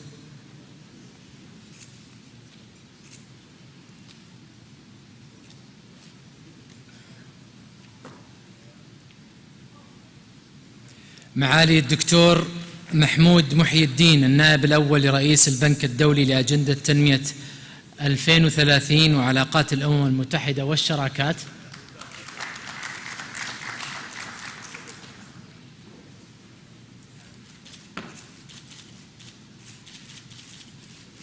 البنك الأهلي التجاري ويمثل سعادة نائب الرئيس التنفيذي رئيس المجموعة الشرعية الأستاذ عبد الرزاق الخريجي.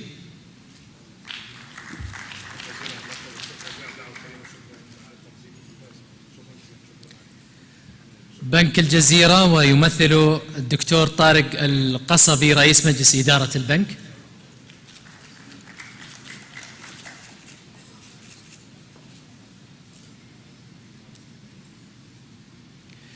بنك البلاد ويمثل سعادة المدير التنفيذي للأعمال الأستاذ عبد العزيز العنيزان.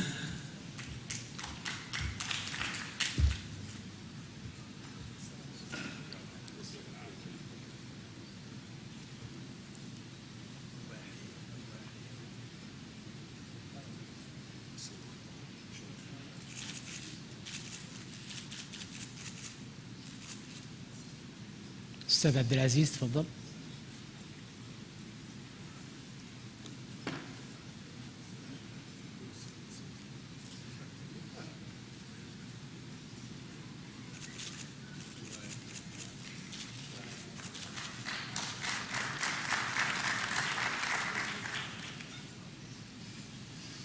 Guidance Financial Group ويمثلها سعادة الرئيس التنفيذي للمجموعة الدكتور محمد حمور.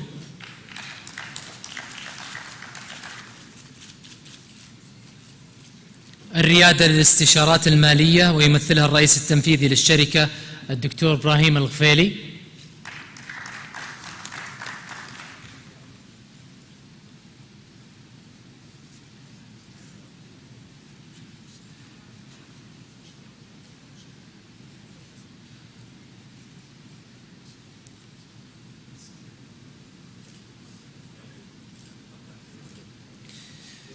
الراعي الإعلامي الرسمي قناة CNBC عربية ويمثلها الأستاذ يحيى الحجيري.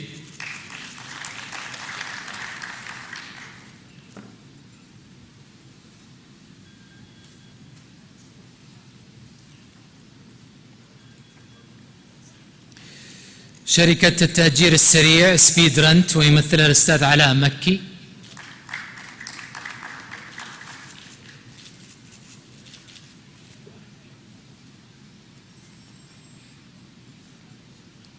تومسون رويترز ويمثلها الأستاذ مازن الصالح.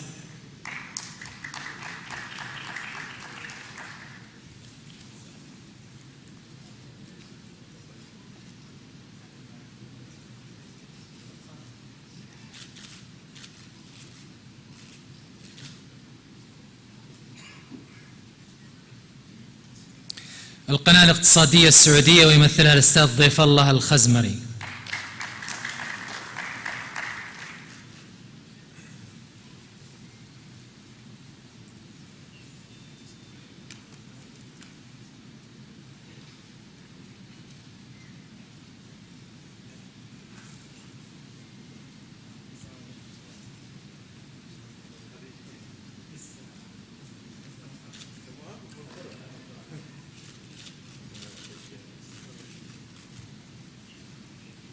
وتكريم من جامعة القرى لمعالي الوزير بهذه المناسبة وبمناسبة هذه الزيارة.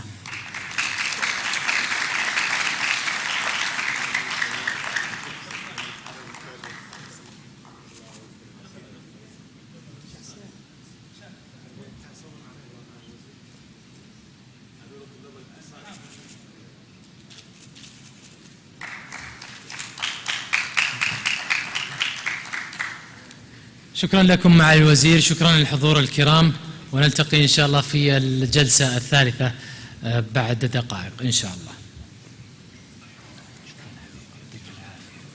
خذ لا ضيع.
مصرف الماء.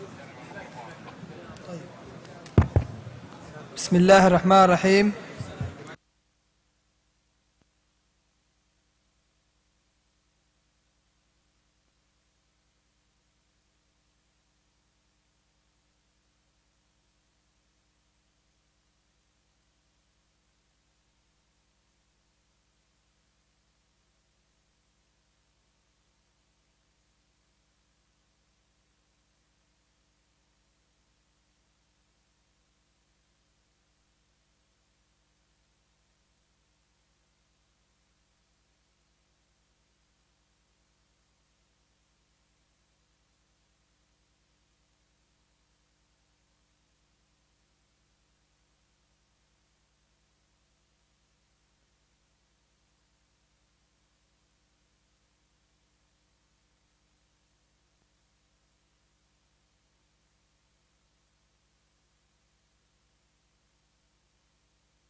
بسم الله الرحمن الرحيم. نستأنف بجلسة النقاش الثالثة والأخيرة في هذا اليوم. عنوان الجلسة: حوكمة المؤسسات المالية الإسلامية. يرأس هذه الجلسة الأستاذ حسام العنقري، عضو مجلس الشورى السعودي ورئيس لجنة المالية. الأستاذ حسام لتفضل المنصة.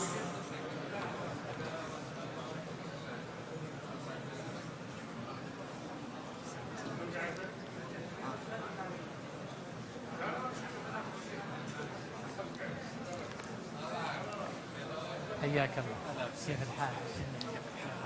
شلونك؟ ما شاء الله. جيلك تسلم، الله يرفعك، تسلم. جزاك الله بالخير. ان شاء الله يعطيك العافيه. ان شاء الله. الله يهين، تسلم. استاذ حسام، طال عمرك بس تقدم.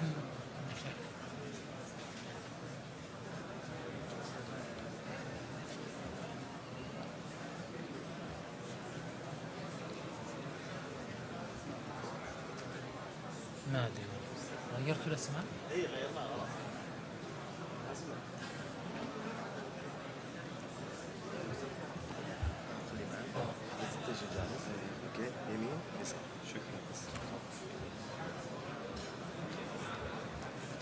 حياك الله، الله يعافيك، ارفع قدرك، تسلم، الله لا يهينك. شكرا طال عمرك.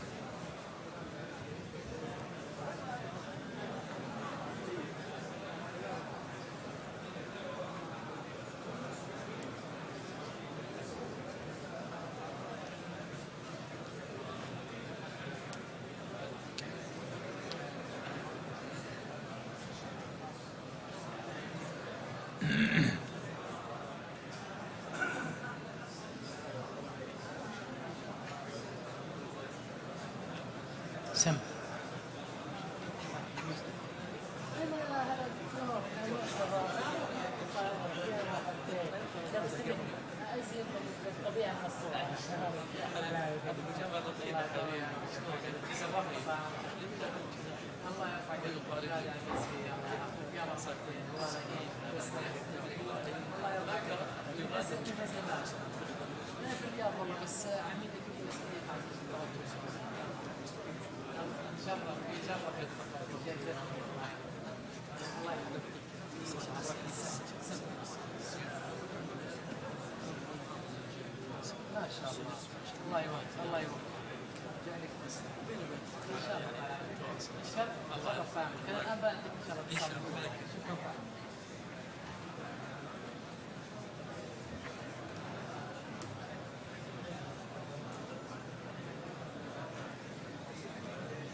قدمنا عاصم ها مين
بعد جهزت كذا وكذا بس انا افتتاح بالعربي وحول الانجليزي.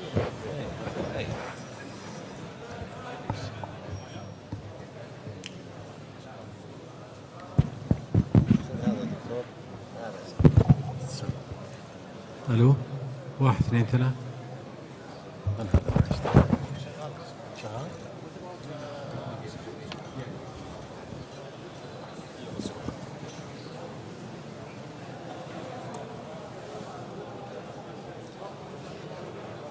هذا شكلهم جايين بس راحوا يمكن.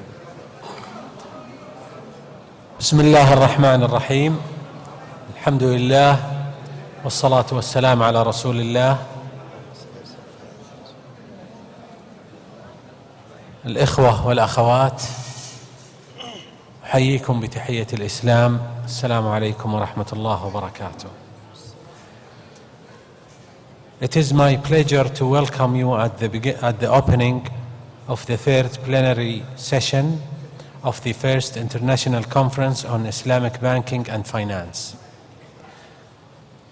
I'm very honored to be assigned to chair this session on governance in Islamic finance, and I would like to place my thanks to Al-Qur'a University, represented by the College of Islamic Economics and Finance, for that, and also for organizing this great conference. This session will explore the role, practices, and importance of governance in Islamic finance and banking today and in the future. The discussion and presentations will address aspects of regulation, transparency, standards, Sharia governance, trust, and reputation. The panel will be comprised of very well-known experts from the fields of governance, Sharia, regulation, and global standards, bodies, bankers, and specialized academics. And those, I'm very pleased to welcome them. Mr. Abdul Muhsin Al-Faris, Managing Director, CEO of Al-Inma Bank, Saudi Arabia.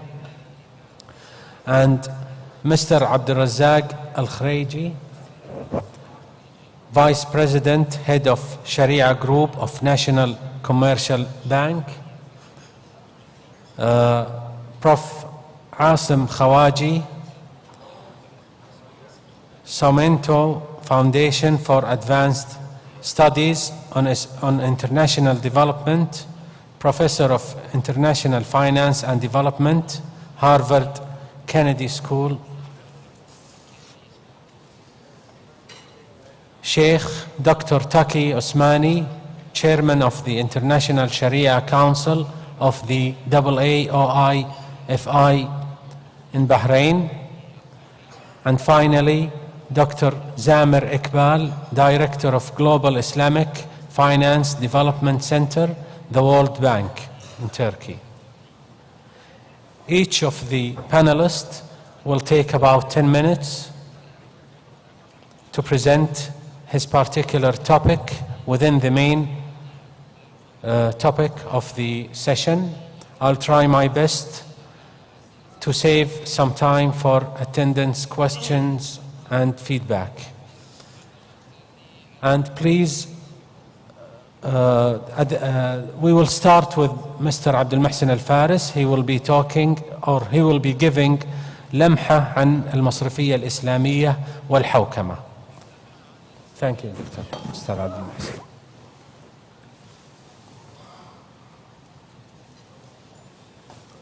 السلام عليكم. السلام عليكم.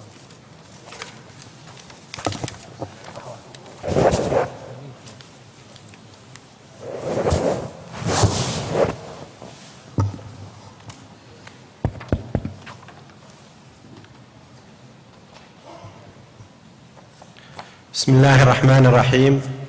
الحمد لله رب العالمين، والصلاة والسلام على أشرف الأنبياء والمرسلين نبينا محمد وعلى آله وصحبه أجمعين.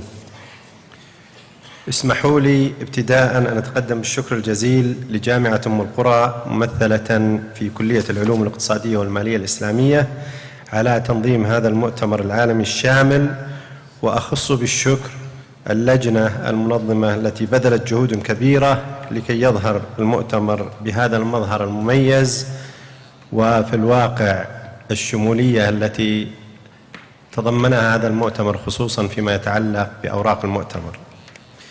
حوكمة المؤسسات المالية الإسلامية، هذا هو عنوان هذه الجلسة، ولقد تزايد الاهتمام بالحوكمة وتنظيمها في العصر الحديث بسبب الأزمات المالية، خصوصا مع تزايد طرق الإهمال والفساد والتلاعب في الحسابات بما يخالف متطلبات الأمانة والسلوك الأخلاقي والإخلاص في العمل وحسن التنفيذ. الإسلام منذ أكثر من 1400 سنة يحث على إتقان العمل، الإخلاص، الشفافية والعدالة في العقود، منع الممارسات الخاطئة، عدم تلقي الركبان وما إلى ذلك. كل هذه التعليمات إذا ما وضعت في إطار عام فهي في الواقع تشمل ما نطلق عليه اليوم الحوكمة.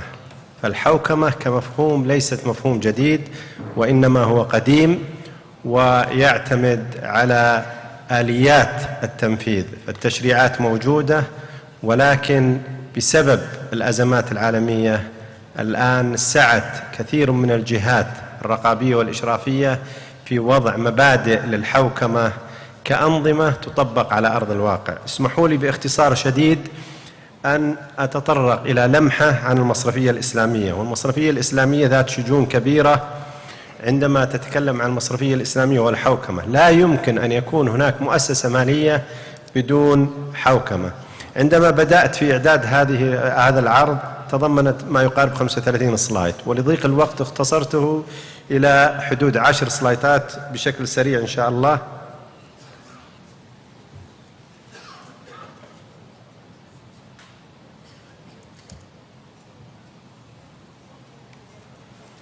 مفهوم وحجم المصرفية الإسلامية، المشاكل والتحديات التي تواجه الحوكمة في الشركات، بعض مؤشرات كفاءة نظام حوكمة الشركات، الإفصاح المحاسبي، تطبيق المعايير الدولية، حالة تطبيقية، متطلبات بناء بيئة التشغيل، حالة تطبيقية بمصرف الإنماء، وأختم بالسلايد التاسع. مفهوم المصرفية الإسلامية، المصرف الإسلامي هو مؤسسة مالية تمارس جميع الأعمال والعمليات المصرفية وفق الضوابط والأحكام الشرعية، ويخضع لإشراف ورقابة البنك المركزي. بمعنى آخر، هناك ضابط حوكمي إضافي على المصارف الإسلامية، وهو ما يتعلق بتطبيق الشريعة، وبدون شك هي متطلبات كبيرة جدا وعالية ومهمة، وتعاني منها كثير من المؤسسات المالية إذا لم يكن هناك جهاز شرعي متخصص يقوم بهذه المهمة. أحد أهم المبادئ الرئيسية في المصرفية الإسلامية هو المشاركة في المخاطر والعائد، وهذا ما يميزها عن غيرها من المصارف.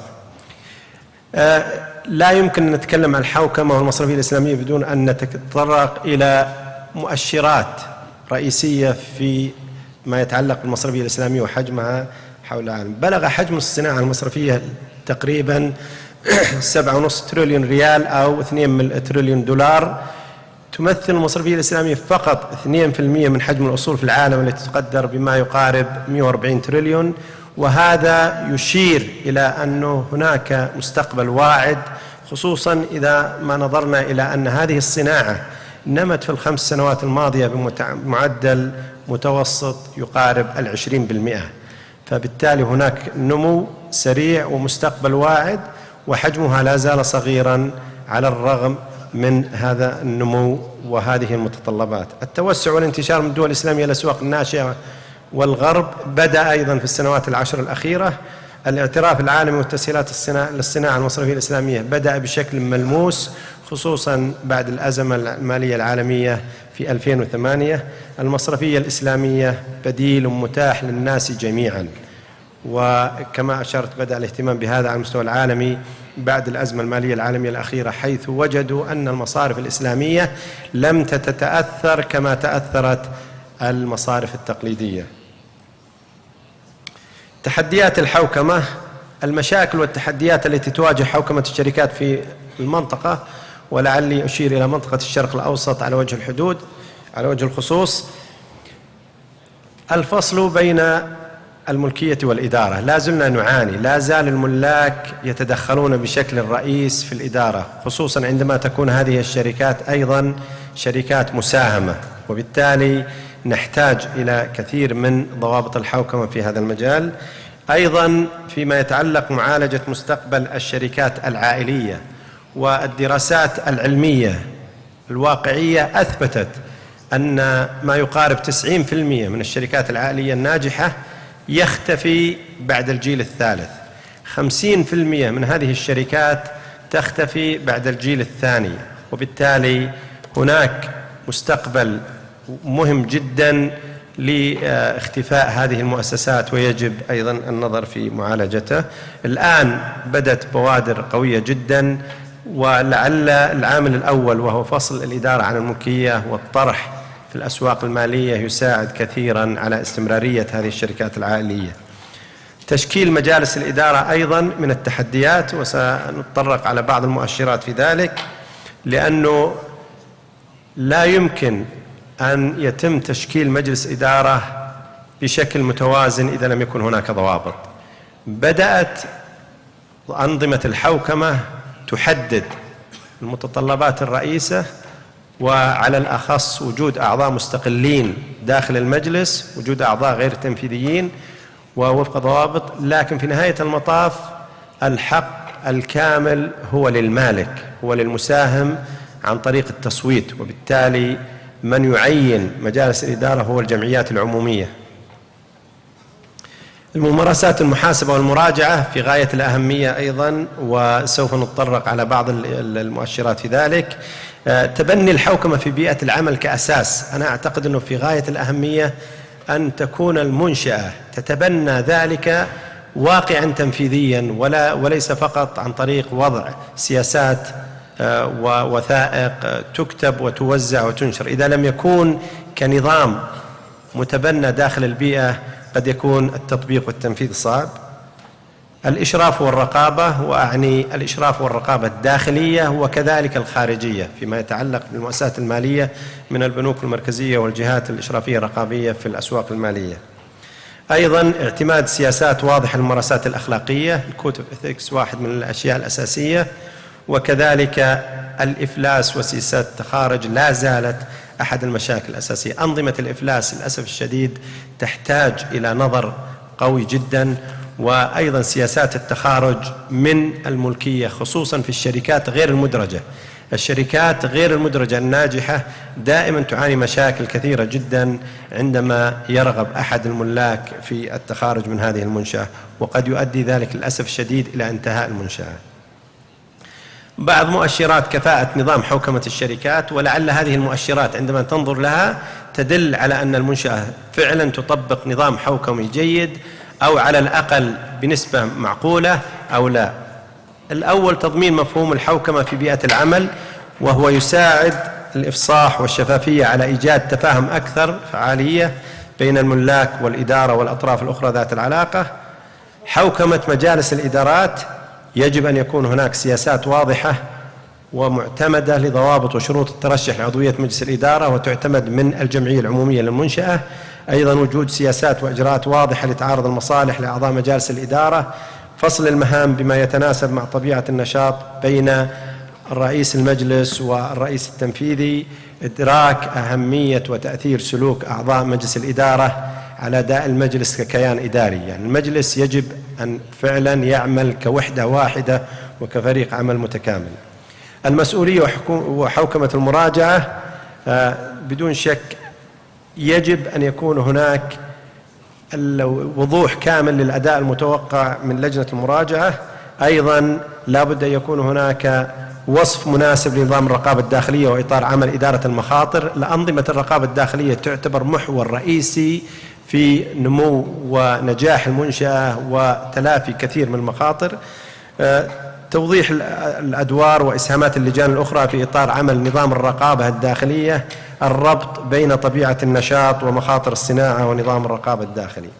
حوكمة العلاقة مع ملاك الأسهم، يجب أن يكون هناك وضوح لحقوق والتزامات الملاك في نظم ولوائح الشركة.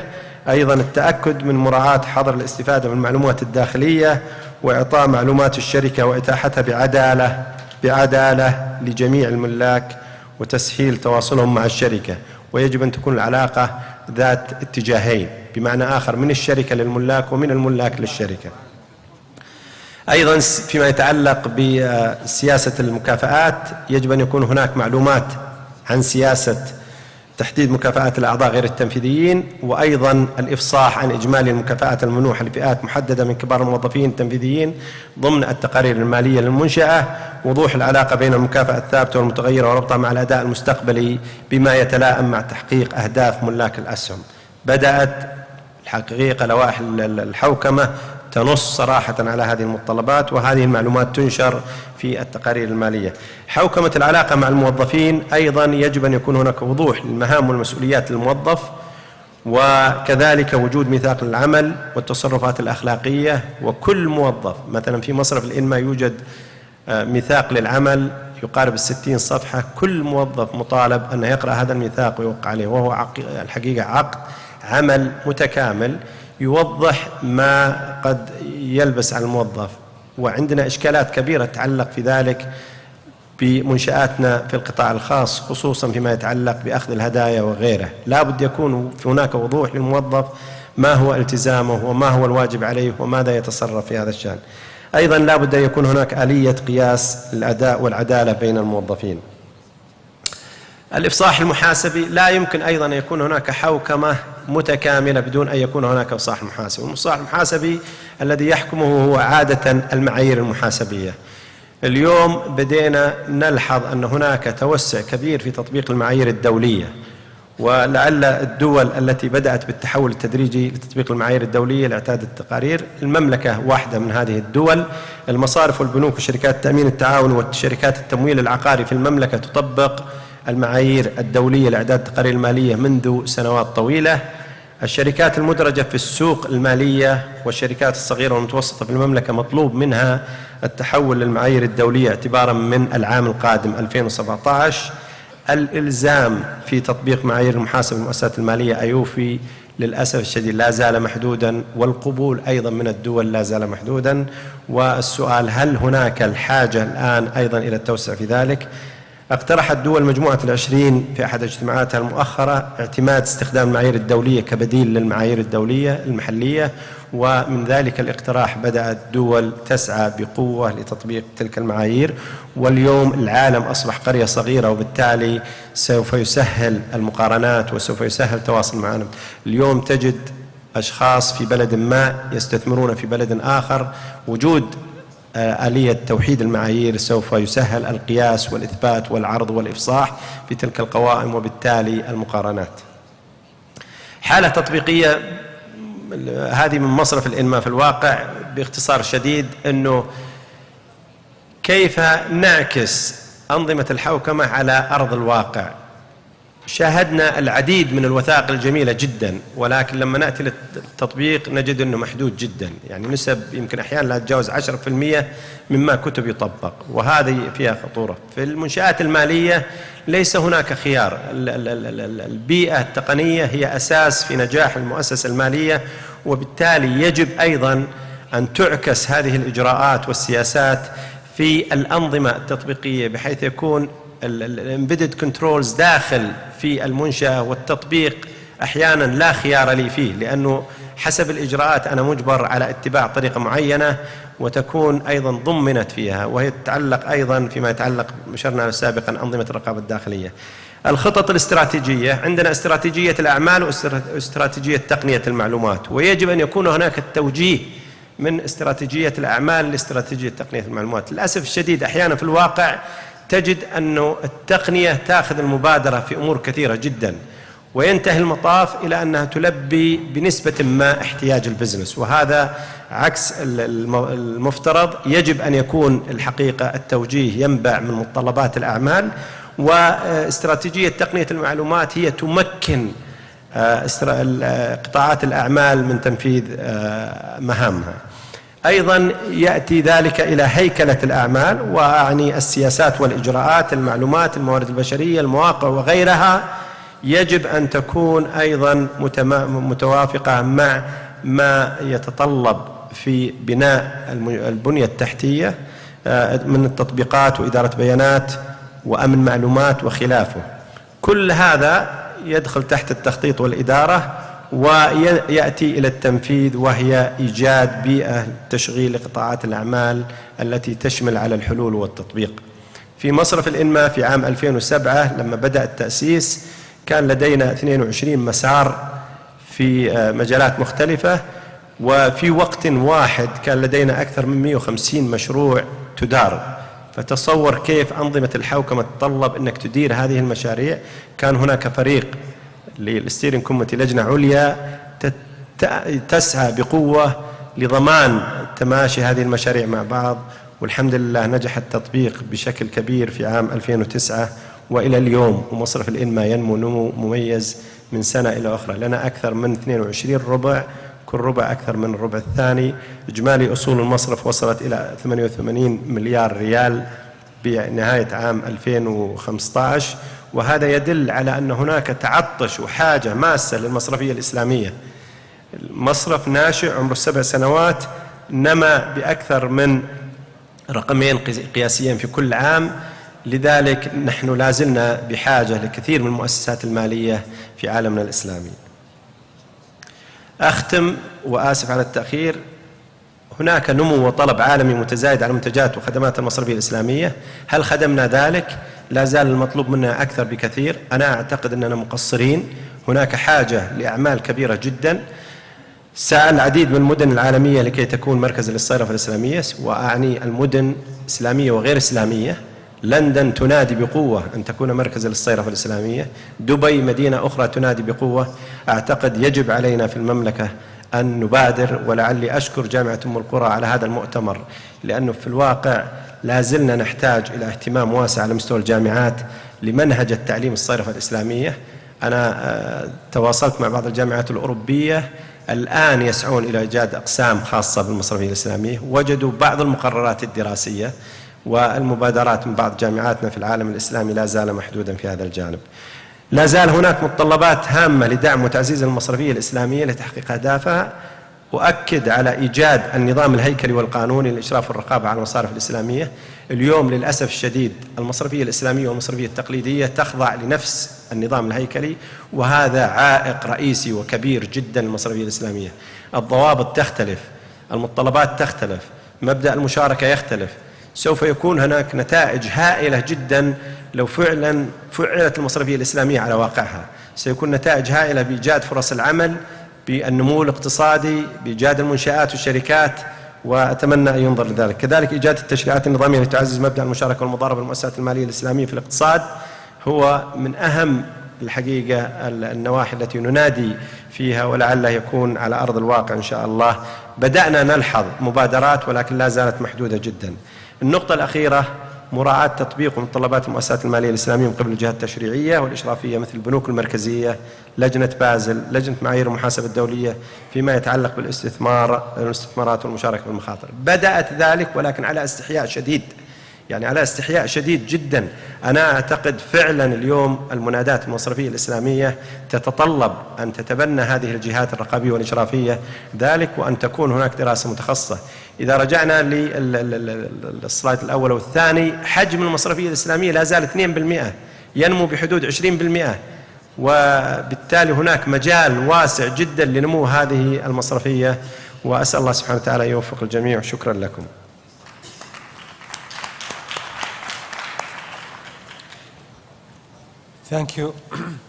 Thank you, Mr. Abdurrahman, for your presentation. And on the same track, but by concentrating on governance in banks and financial institutions, Mr. Abdurrazzaq Al-Khreji will talk about governance and possibly by illustrating or giving some insights into the transformation process between from conventional to Islamic bank. What are the requirements in terms of the structure, the nature, and of the governance within banks and during the process when they transform from conventional to Islamic bank. Thank you. بسم الله الرحمن الرحيم. الحمد لله والصلاة والسلام على سيدنا محمد وعلى آله وصحبه وسلم. لعلي أبدأ بتقديم الشكر الجزيل للإخوة منظمي الحفل لإتاحة هذه الفرصة للمشاركة في الحديث عن موضوع من مواضيع الساعة وهو الحوكمة.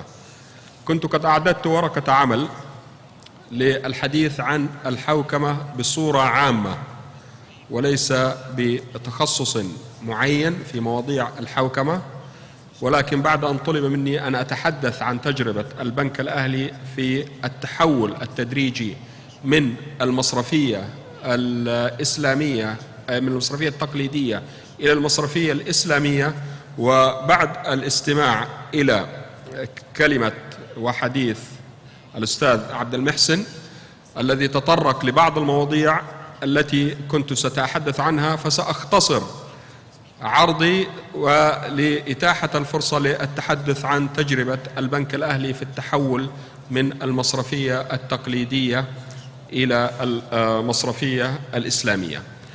أبدأ أولا بالحوكمة كمصطلح جديد يعود لأقل من عقدين من الزمان، ولكنه اليوم يستحوذ على اهتمام واسع في قطاع الأعمال ومن قبل جهات الإشراف على الشركات والمصارف. يمكن تعريف الحوكمة أنها النظام الذي يحدد الحقوق والمسؤوليات والصلاحيات بين مختلف الأطراف ذات العلاقة بنشاط المؤسسة أو الشركة، مثل العلاقة بين إدارة الشركة وحملة الأسهم والعاملين فيها والأولئك الذين ترتبط مصالحهم بها بالبيئة المحيطة بتلك الشركة. فوجود نظام الحوكمة يعني أن القرارات التي تؤخذ باعتبارها بشكل عادل مصالح جميع هذه الأطراف الإشرافية والداخلية والخارجية. جاء الاهتمام بالحوكمة كرد فعل للأزمات الاقتصادية على المستوى الاقتصادي العام وعلى مستوى الشركات، تلك الأزمات التي عصفت بقطاع الأعمال في العقدين الماضيين. لقد كشفت أزمة الأسواق المالية الآسيوية عام 1997 وقضايا الفساد وسوء الإدارة التي ترتب عليها إفلاس شركات كبيرة مثل إنرون وشركة وورلدكوم أن الإدارة لا تراعي مصالح جميع ذوي العلاقة. لقد ترتب على هذه الأزمات توزيع غير عادل لآثارها السلبية، الأمر الذي نبه أولي الشأن إلى ضرورة وجود نظام يحقق رعاية مصالح جميع الأطراف ذات الصلة بشكل عادل ضمن عملية اتخاذ القرارات في منشآت الأعمال.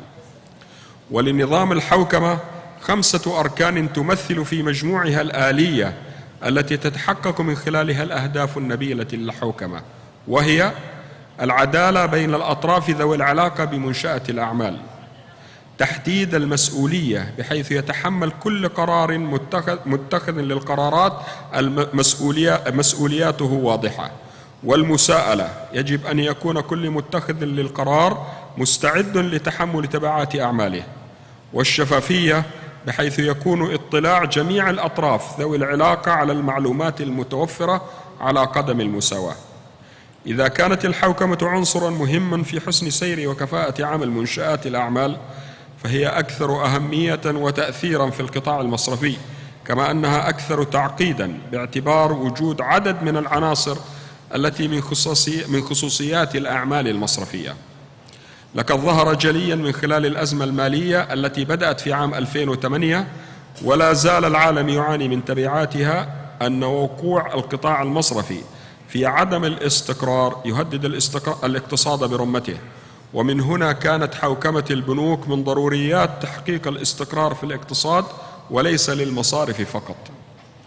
ومن هذا المنطلق كان اهتمام الجهات الإشرافية على قطاع المصارف وأهمها البنوك المركزية وبنك التسويات الدولية في بازل ومؤسسات إنشاء المعايير في مجال المحاسبة والمراجعة الاهتمام ببناء نظام محكم في كل بنك لتحقيق أهداف الحوكمة.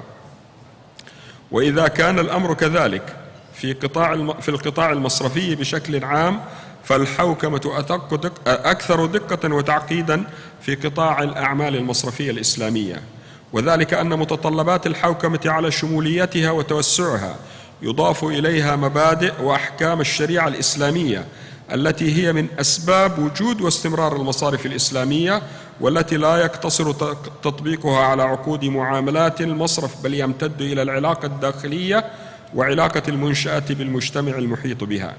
إن وظيفة الإدارة في المصارف الإسلامية رسالة تؤديها منطلقة من التزامها الإسلامي، ولذلك فإن الحوكمة متطلب مستند إلى المبادئ الشريعة الإسلامية.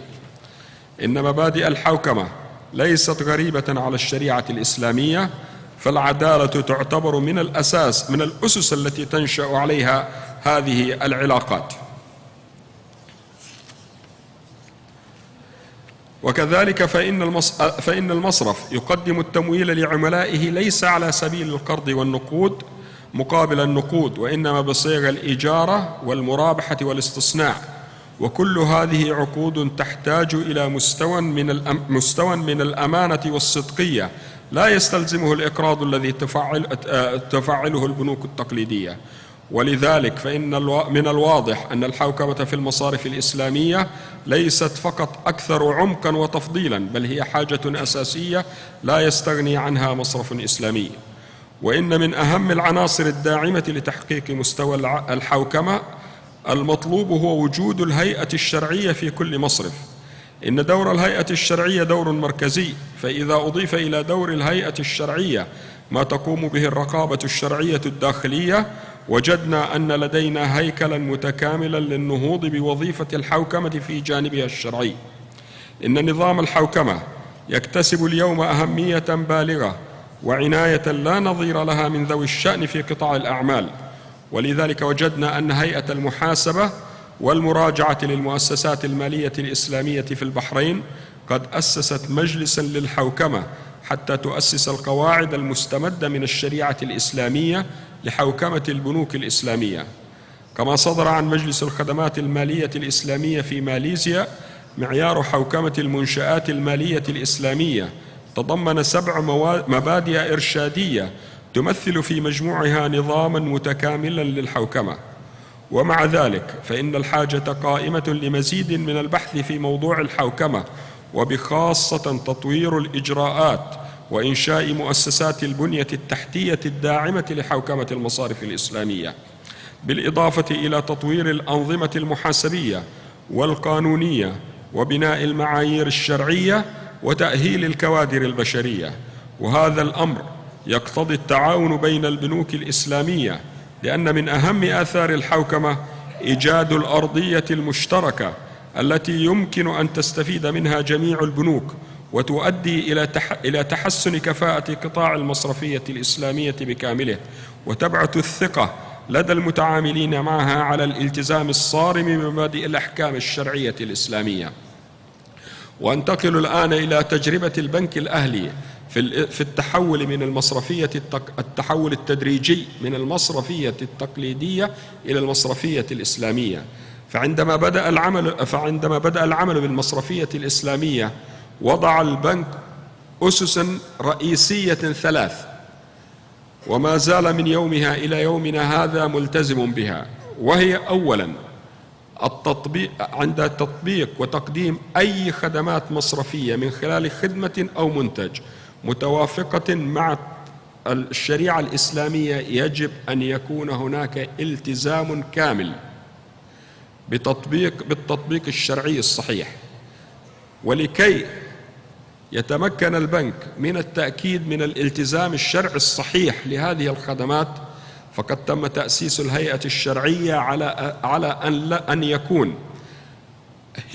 أن تكون هي المصدر الوحيد للإفتاء وفي تحليل أو تحريم أي منتج من المنتجات، وتكون للهيئة الشرعية للهيئة أو من تنيبه القول الفصل في جواز هذا المنتج أو عدم جوازه. الثاني وهو عملية تقديم كما تعلمون كانت تقدم المصرفية الإسلامية في البنوك من خلال نوافذ، واستحدث البنك الأهلي عملية تحول الفروع بالكامل كفرع إسلامي كامل، وليس من خلال نوافذ تقدم من خلال فروع تقليدية. هذا ساعد البنك الأهلي في أن يكون هناك فصل كامل ما بين المصرفية الإسلامية والمصرفية التقليدية، بحيث لا يكون هناك أي دمج للأموال ما بين المصرفية التقليدية والمصرفية الإسلامية. وعلى مستوى الخزينة فإن هنالك أيضا فصل كامل ما بين المصرفية الإسلامية والمصرفية التقليدية، بحيث لا يكون هناك خلط ما بين الأموال التقليدية والشرعية، وتكون جميع الاستثمارات الإسلامية والتمويل الإسلامي منفصل بالكامل عن المنتجات التقليدية. أيضا هنالك كان التأكيد على أن الهيئة الشرعية مرجعها هو مجلس إدارة البنك. عند تأسيس الهيئة الشرعية لم يكن هناك البنك شركة مساهمة، بل كان الجهة العليا هي مجلس إدارة البنك، فكان مرجعية الهيئة الشرعية هو مجلس إدارة البنك، ولها القول الفصل في التواصل مباشرة مع مجلس الإدارة. أيضا هناك وضع نظام لعملية المراقبة الشرعية، وأن يكون الهيئة الشرعية هي الجهة المختصة بمراجعة جميع التقارير الشرعية، وهي التي تقرر مدى جواز حل أو تحريم أي عملية إسلامية، وأيضا ما هو مبالغ التطهير التي يجب أن تجنب ولا تدخل ضمن المصارف دخل المصارف الإسلامية. هذا بإيجاز ما حببت أن أتحدث معكم عنه، وقد تتاح لي الفرصة للتحدث بتفصيل أكثر من خلال الأسئلة والإجابة، وشكرا لكم. شكرا أستاذ عبد الرزاق على هذا العرض المتميز. And now we will listen to Professor Asim Khawaja, and he will be answering the question of how we could set up a more positive and proactive regulatory environment which encourages Islamic banks and financial institutions to innovate. Please, go ahead. Assalamu alaikum. Again, I wanted to thank all the participants who are patiently listening to us, the organizers who've organized what has been a really amazing conference since the morning. I must also confess, like Amir did in his previous session, that I feel heavily underqualified to be on the stage with the individuals over here. With people like Taqi Usmani sitting over here, I'm not sure what I can add. But what I'll do is, I think I'll focus very much on a complementary perspective, inshallah, to the perspective that I think a lot of the expertise that we have heard and will hear. And the complementary perspective is more from the perspective of an economist. So I teach at the Harvard Kennedy School. I teach in a school of public policy. And inherently what a school of public policy is about setting institutional rules, systems of policy making, regulatory systems as well, which can achieve a desired outcome. Okay? So what I thought I'd do is talk a lot more. I think we've had some really good specific examples of the kind of governance systems that can be set up. But I wanted to go back to what we as economists would call first principles.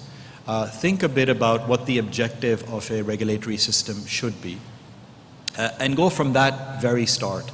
And then once I talk about that, give a specific example on some of the insights from these basic principles into the question at hand, which is how do we get Islamic finance to be more innovative, but also to be able to engage more with mainstream finance.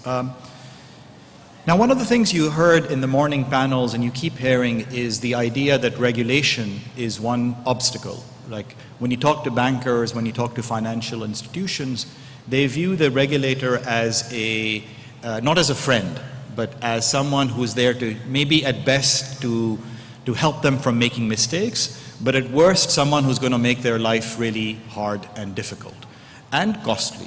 And so the relationship between regulators and financial institutions tends to be adversarial, right? You're always worried about, you as a regulator, about me making a mistake. I'm always worried about showcasing or highlighting anything which could be a mistake.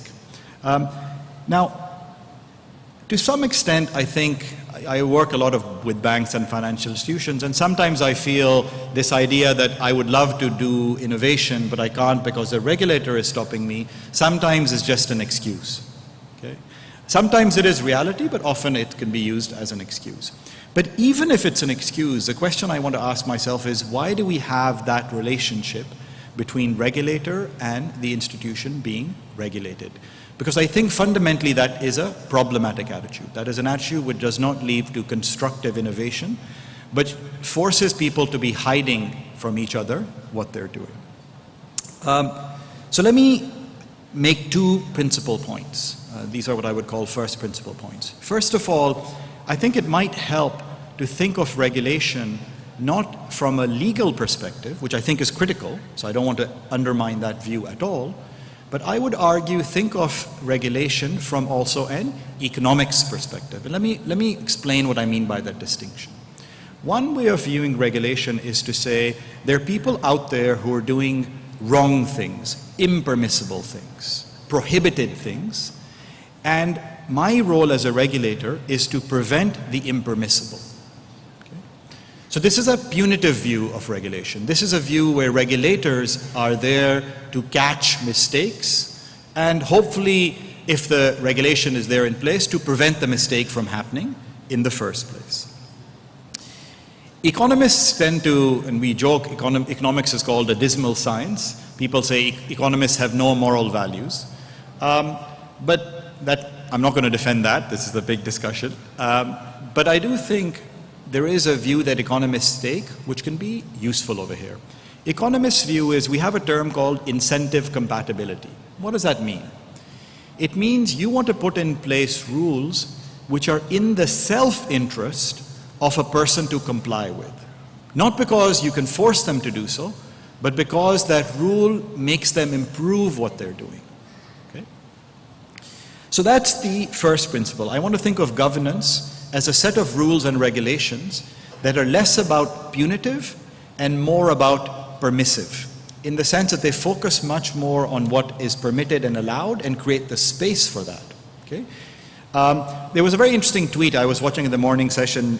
Someone had tweeted, and maybe this was one of the speakers, who said that Islamic finance is not about what is prohibited, but what is permitted. And I think there's an interesting sense in that quotation. So one of the focuses I want to do is move towards a system of regulation that is enables someone to act, not disabling. Okay? So it creates action, it doesn't prevent action. So that's one view I'm going to try and take. The second view is also, and perhaps maybe somewhat complementary to the views from my fellow panelists, is I want to think of regulation as enabling behavior which will eventually lead to what I would call competitive behavior. Okay? So what do I mean by that? If you create regulation that forces an action which, in the absence of regulation, or even in the presence of regulation, would make you uncompetitive in the world. Okay? That's going to be a really costly regulation to maintain. That regulation is effectively a tax on the system. Okay? You're not allowing a certain action when in the world markets that action would make you less competitive. Right? So a classic example in this would be working towards a riba-free economy. It's a great noble goal, but if you ask a conventional banker, they would say, but give me an instrument which can satisfy my needs or the international market's needs, which isn't riba but looks to an economist very much like the same instrument. It delivers the same basic essence, okay? But in a way that is Sharia compliant. So I think there's a big literature in this, so I'm not going to speak to this. But that regulation will need to always be in place, because the minute you remove it, people will have a tendency to go back to the same old things they were doing. Instead, think of regulation which forces you to take an action, a positive action, which maybe in the short run is not profitable, but over time can become more and more profitable, not just in your economy, in your Islamic system, but also in a mainstream financial system. So I'm going to come back to this, and I'm going to come back to the first theme that we started off with today, which is risk-sharing instruments. So I'm going to contrast this idea of prohibitive regulation as a way of saying rules against disallowing riba, and enabling regulation as a set of rules which can allow us to innovate and develop risk-sharing instruments that can become globally competitive and globally attractive. So we will have perhaps even non-Islamic banks or non-Islamic financial institutions taking up these instruments, not because they ascribe to our value system, but because they think this is making economic sense. Okay? So how do we create this proactive stance? Now think about the example I gave in creating risk-sharing environments. And again, I'm playing off a lot of the themes that have come up in sessions since the morning. Okay? So I'll mention a couple of examples. Now we can develop a full-fledged system. We don't have the space in this session to be able to do so, but let me give you an example of sort of a set of things one could do. So first of all, one thing which came up a lot is creating better information systems. One central role a regulator can do is enforce the collection and sharing of information. Okay? Think of centralized credit registries, centralized information systems where we can learn about borrowers, we can learn about consumers, firms, and the like. This is a role a regulator can play. What this does is, by playing a more proactive role, you have lowered the cost of information for lots of banks and financial institutions. If you notice, one of the things the Chief Business Officer of Bank al-Bilad mentioned this morning was, one of the reasons I don't go into musharaka type financing or equity type financing is the information I require is very high. And it's very costly for me to acquire that information. But if I, as a regulator, can create a system of information sharing and information creation, then I can lower that cost. That is a positive regulatory change that I brought in. Let's think of technology. There's a big debate going on about technology these days. We use, in the US, we use a term called fintech. Fintech means financial technology firms. Some of the biggest players in the technology space, in the financial space, are not traditional banks anymore. Okay? They are companies which are in Silicon Valley. They're companies which you would have thought would create something like what Google creates. In fact, Google has invested in several of these companies. These companies are coming up with completely new way of doing financing. Okay?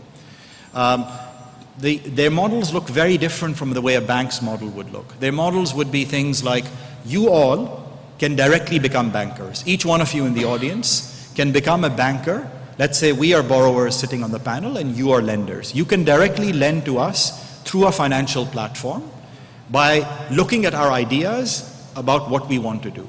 Okay? This is called peer-to-peer lending. This is people directly giving money to people. That's just one model. There are other models where we do sort of other forms of crowdsourced financing. There are a lot of companies which are raising money not by going to a large venture capitalist, but by going to hundreds and sometimes thousands of people, each of whom can give maybe a few $100s or a few $1,000s and raise financing. You can also think of different ways of gathering information. We're now in a world where the information a financial institution gets is no longer financial audited accounts.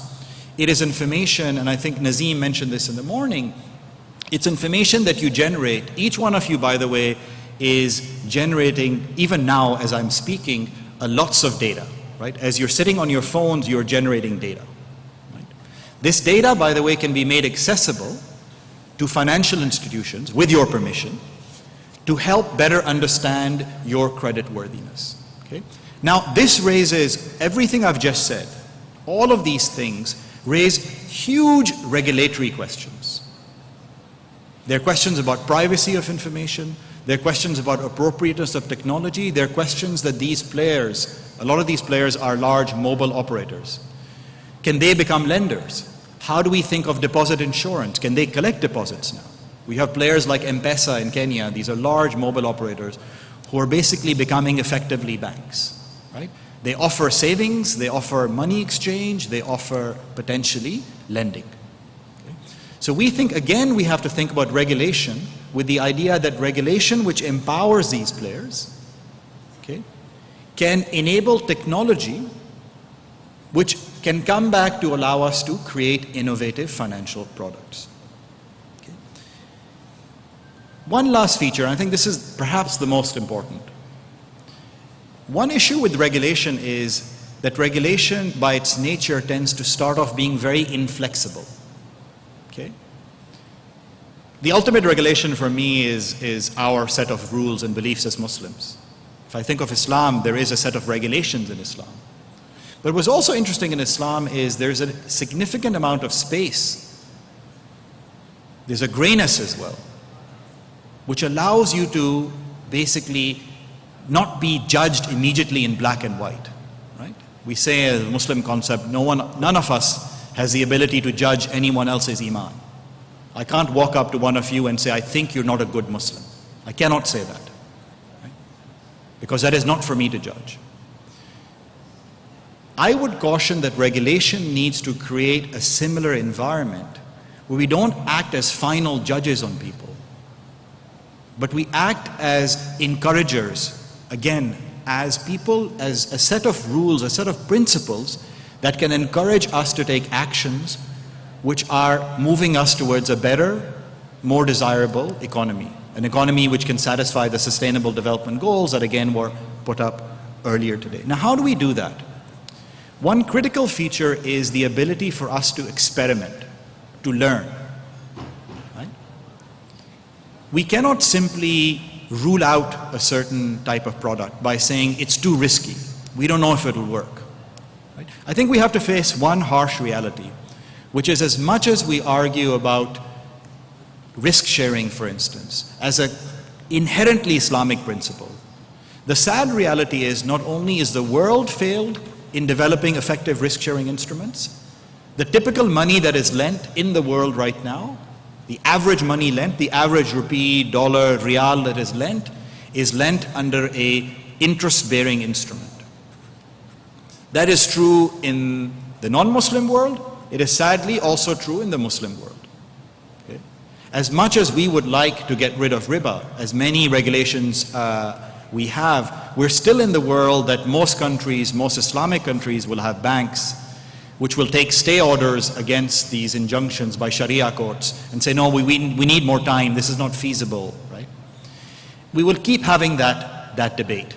The bankers will say, you want us to adhere to Islamic principles, but we don't live in a perfect world. The rest of the world does something else. How can you expect us to really get rid of these instruments?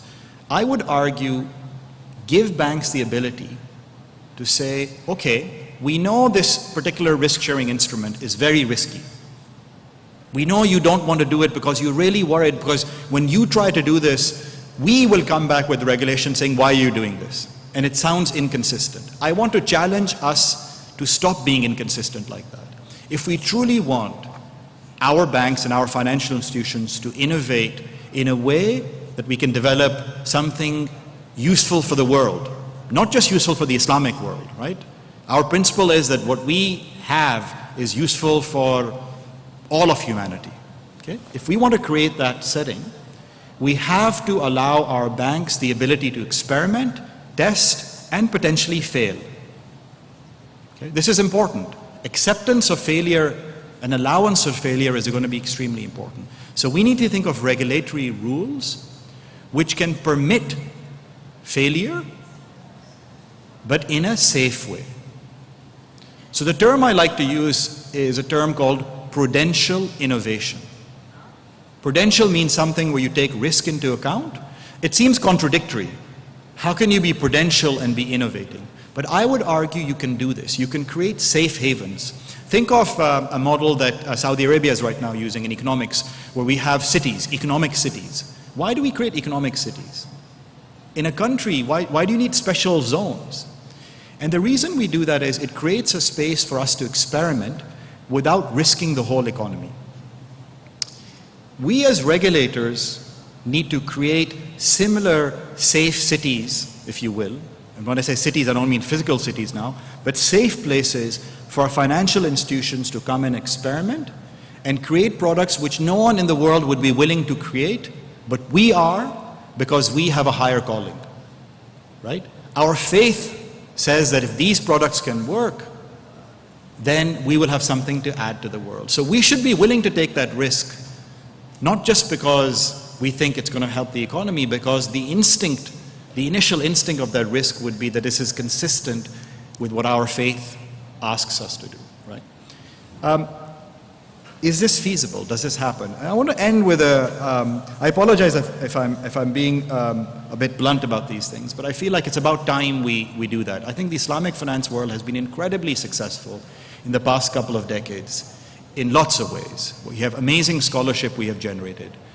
We have changed a lot of the way banks do their work. But with a lot of respect, I would hazard that in this space of risk-sharing instruments, in this space of creating innovation which the rest of the world will adopt, we haven't succeeded. My personal experience, I'm a professor, but I'm also an entrepreneur. Nazim knows this. I have a startup which tries to innovate in the financial space. And I want to end with a small experience to show you kind of how challenging this is. So what I do, the startup, we judge individuals' risk by looking at their personality. We also try and directly judge people's trustworthiness, reliability. Right? The two things you need in risk sharing is you need information about, is this person a good entrepreneur? Can they take your money and do good business? Do they have good niyyah? Now, it's very hard to judge that. But you can say, we can talk about, we build relationships in our lives with people based on our sense of their trustworthiness. We do that every single day. All of you do this every day. Most of your friends, you develop relationships over your lives, and you look at them and you say, I trust this person. I trust them with my mal. I trust them with my life. These are important things. So we developed this tool. It works, alhamdulillah. I tried to get this tool to work with equity. If you can try and get a sense of someone's future, if you can measure their trustworthiness, the right financial instrument, not because of Islamic beliefs, but simply because of hard economic reasoning, the right financial instrument is equity, is risk sharing. For the last now it's been 10 years we've been working on this. I have yet to find one Islamic bank, I'm not saying 3, 4, one Islamic bank in many Muslim countries that I've been to who was willing to test this instrument. And the reason I always get is this is too risky for us. Right? So, and I'm not doubting their reasoning. I have no reason to doubt their answer to me. And so we are currently living in a world where even in our safest of places, in places where we have people who have strong beliefs in trying these things out, we're still unable to try them out. Right? And the excuse we give is regulation. So my request to us is that excuse we as regulators should eliminate. Maybe it's an excuse, maybe it's a reality. And I think it's very feasible. I think it will require some bold moves on our part. But I think we have, alhamdulillah, enough maturity in this field of Islamic finance now that these sort of risks, if you will, but I would say prudential risks, safe risks, sensible risks can be taken. I don't see the rest of the world doing it. So if we don't lead, I don't think it's going to happen anywhere else. And I do think this is a chance. The financial crisis has truly created a chance for us to take these risks. And one of my hopes of this panel, but of this conference, and inshallah more conferences like these, is we can bring together mainstream finance researchers with Islamic scholars, with fiqh scholars, to come together in a sensible way to innovate and to convince our regulators to come up with sensible regulation to do so. So let me just end on that, and inshallah maybe in the question and answers I'm happy to discuss this.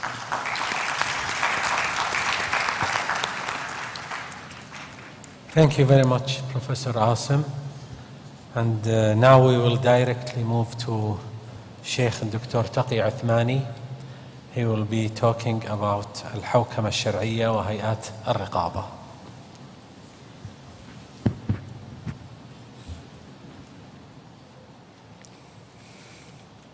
بسم الله الرحمن الرحيم. الحمد لله رب العالمين، والصلاة والسلام على سيدنا مولانا محمد خاتم النبيين وعلى آله وأصحابه أجمعين وعلى كل من تبعهم بإحسان إلى يوم الدين. أما بعد، فإني بادئ ذي بدء أتقدم بخالص الشكر إلى جامعة القرى، وبصفة خاصة مركزها الاقتصادي الإسلامي الذي نظم هذا المؤتمر في هذه البقعة المباركة محاذية لعرفات. وأدعو الله سبحانه وتعالى أن يكون هذا المؤتمر ناجعا في مرامه ومقاصده. والواقع أن المؤتمرات في موضوع الصيرفة الإسلامية كثرت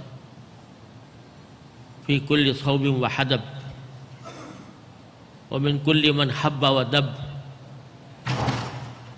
ولكن الأحق بذلك والأجدر بها هي الجامعات لأن المؤتمرات حينما تعقد من قبل المؤسسات المالية الإسلامية فقط فإنها قد تكون منحازة إلى فكرة معينة. أما الجامعات فهي جديرة بأن تعمل نحو الاقتصاد الإسلامي بدراسة متقنة متأنية وغير منحازة. ولذا فإني أرحب هذه الخطوة التي اتخذتها هذه الجامعة المباركة. وإن موضوع الحوكمة في الواقع وإن كانت بأصلها تعني حوكمة إدارية وحسابية، ولكن حينما نتحدث عن المصارف الإسلامية فإن هناك عنصراً هاماً قد أضيف إلى حوكمة هذه المؤسسات، وهي الحوكمة الشرعية. لأن الصيرفة الإسلامية إنما تتميز عن المصارف التقليدية لالتزامها بأن جميع تعاملاتها تتقيد بالأحكام والضوابط الشرعية وفلسفة الشريعة الإسلامية ومقاصدها النبيلة.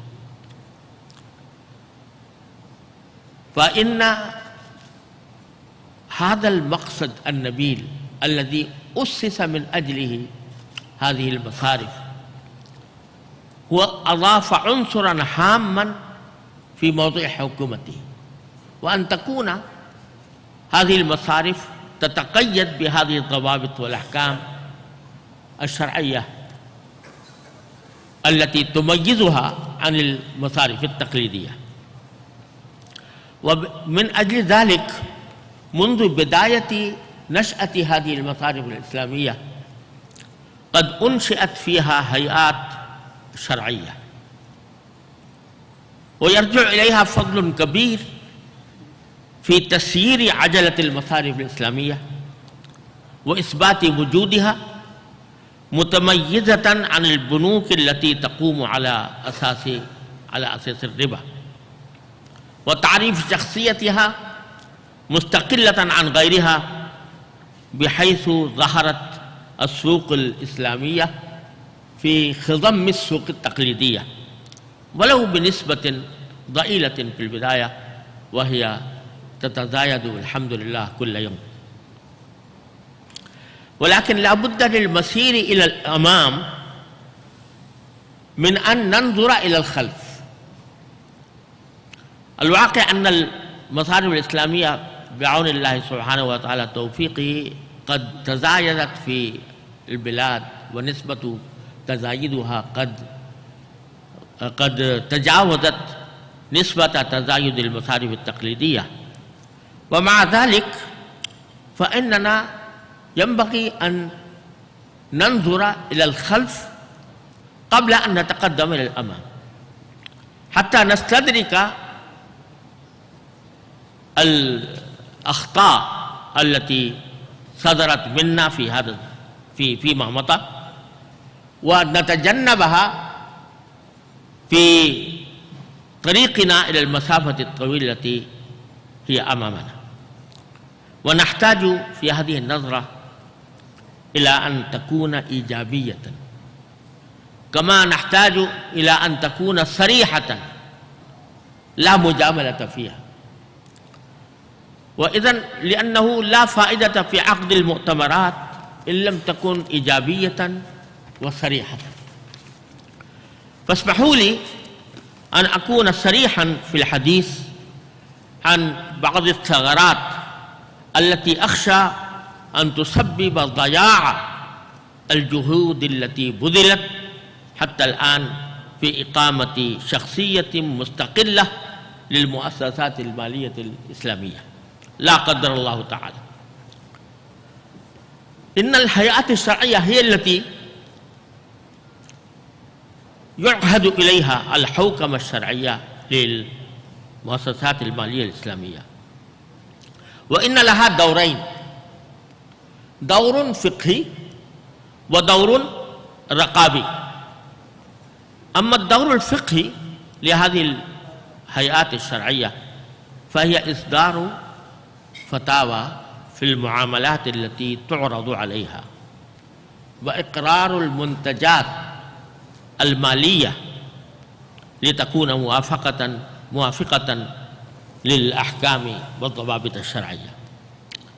وبما أن الكثير من هذه المعاملات جديدة في صورها المعروضة، فإن الإفتاء يحتاج إلى تحليل فقهي وإلى نوع من الاجتهاد.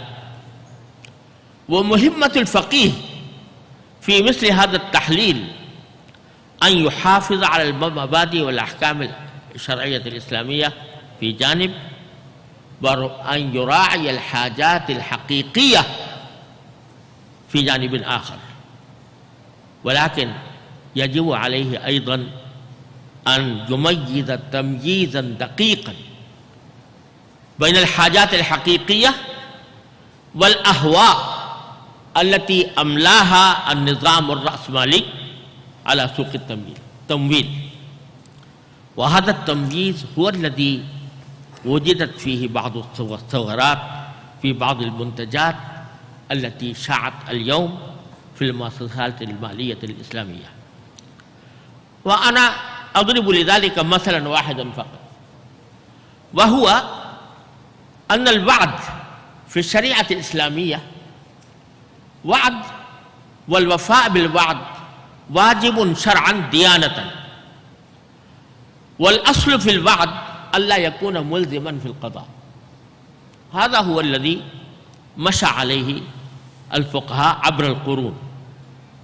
ولكن لكي تسير عجلة المؤسسات المالية الإسلامية قد أجازت الهيئات الشرعية أن يكون الوعد ملزما في المرابحات مثلا، وذلك على أساس حاجة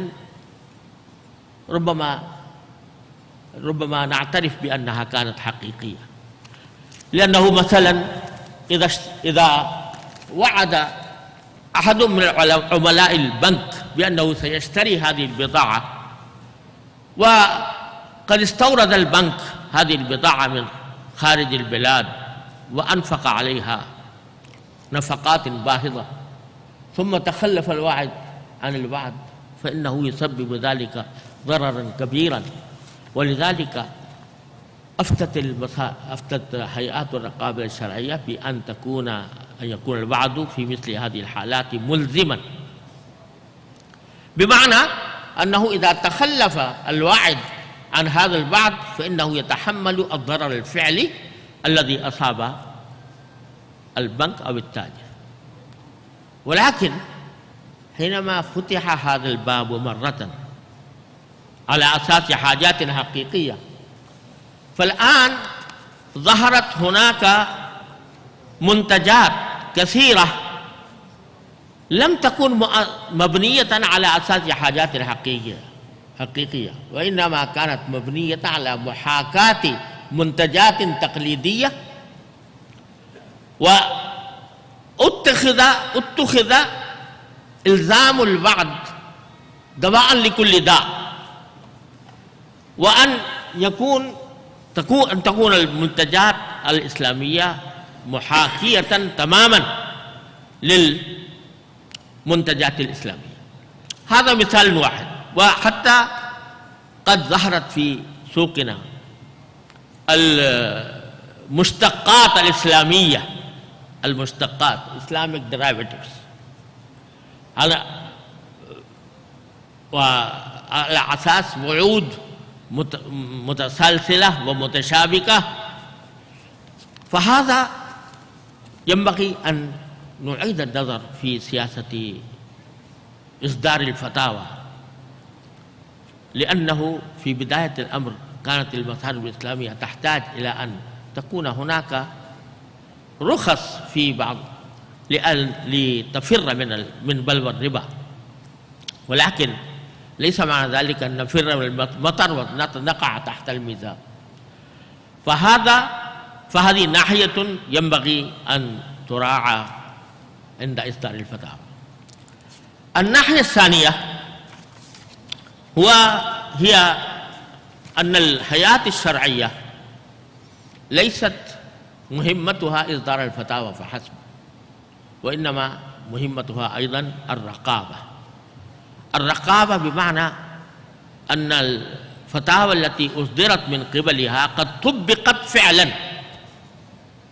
لفظا ومعنى. وقد وجدت في هذه الناحية ثغرات، وذلك لأن الهيئات الشرعية لا تجلس في البنوك بصفة دائمة حتى تراقب أعمالها، ولذلك نحتاج لهذه الحوكمة أو الحوكمة الشرعية أن تكون في كل بنك إدارة شرعية، يعني هي التي تراقب أن التطبيق العملي للفتاوى موافق للفتاوى التي أصدرت من قبل الهيئات الشرعية. وقد الحمد لله بدأت في بعض البنوك بدأت بعض البنوك لإنشاء مثل هذا القسم من جملة أقسامه، ولكن يحتاج إلى مزيد من الدقة ومزيد من التوسع. وقد توجد هناك بعض المؤسسات المالية الإسلامية لا يوجد فيها مثل هذه الإدارة أصلا. ثم كما أن البنك المركزي يراقب العمليات التي تجريها البنوك التقليدية، فإنه يجب أن يكون هناك رقابة شرعية في داخل البنك المركزي. وقد وجد في بعض البلاد، مثلا في بلادنا باكستان، البنك المركزي فيه هيئة الرقابة الشرعية وفيها إدارة شرعية، وهي التي تراقب أعمال البنوك الإسلامية، وإذا وجدت هناك ثغرات فإنها تعاملها مثل الثغرات الأخرى التي تجدها في عمليات البنوك. والمشكلة في الحقيقة أن هيئات الرقابة الشرعية والإدارة الداخلية إذا وجدت تحتاج إلى رجال متخصصين في الفقه في جانب، ومتخصصين في فهم الاقتصاد والصرافة.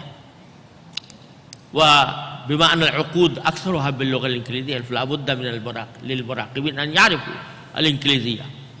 ومثل هؤلاء الرجال قليل، يعني بقلة في زماننا هذا، ولذلك اضطر كثير من أعضاء هيئات الرقابة الشرعية أن يقبلوا العضوية في هيئات عشرات أو خمسينات من البنوك. فنحتاج إذن إلى إحداث كوادر جديدة للمتخصصين في الفقه والاقتصاد.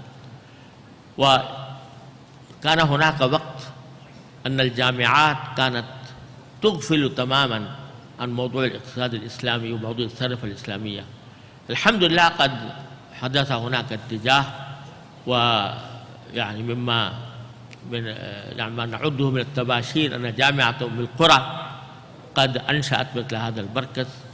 فأرجو الله سبحانه وتعالى أن يوفق المركز بإنشاء كوادر جديدة ليدخل دم جديد في موضوع الرقابة الشرعية، حتى تكون الرقابة الشرعية في الواقع موافقة لما تتطلبه الشريعة الإسلامية.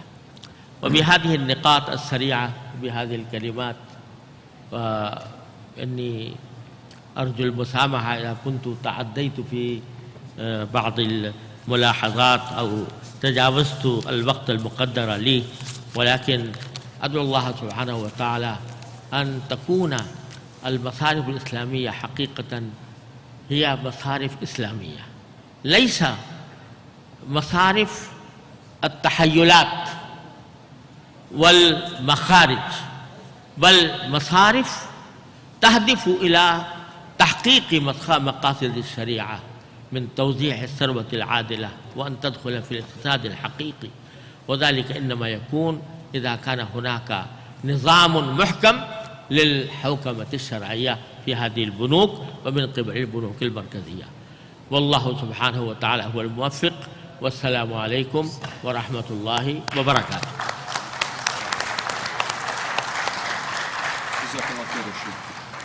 شكرا فضيلة الشيخ الدكتور تقي عثماني.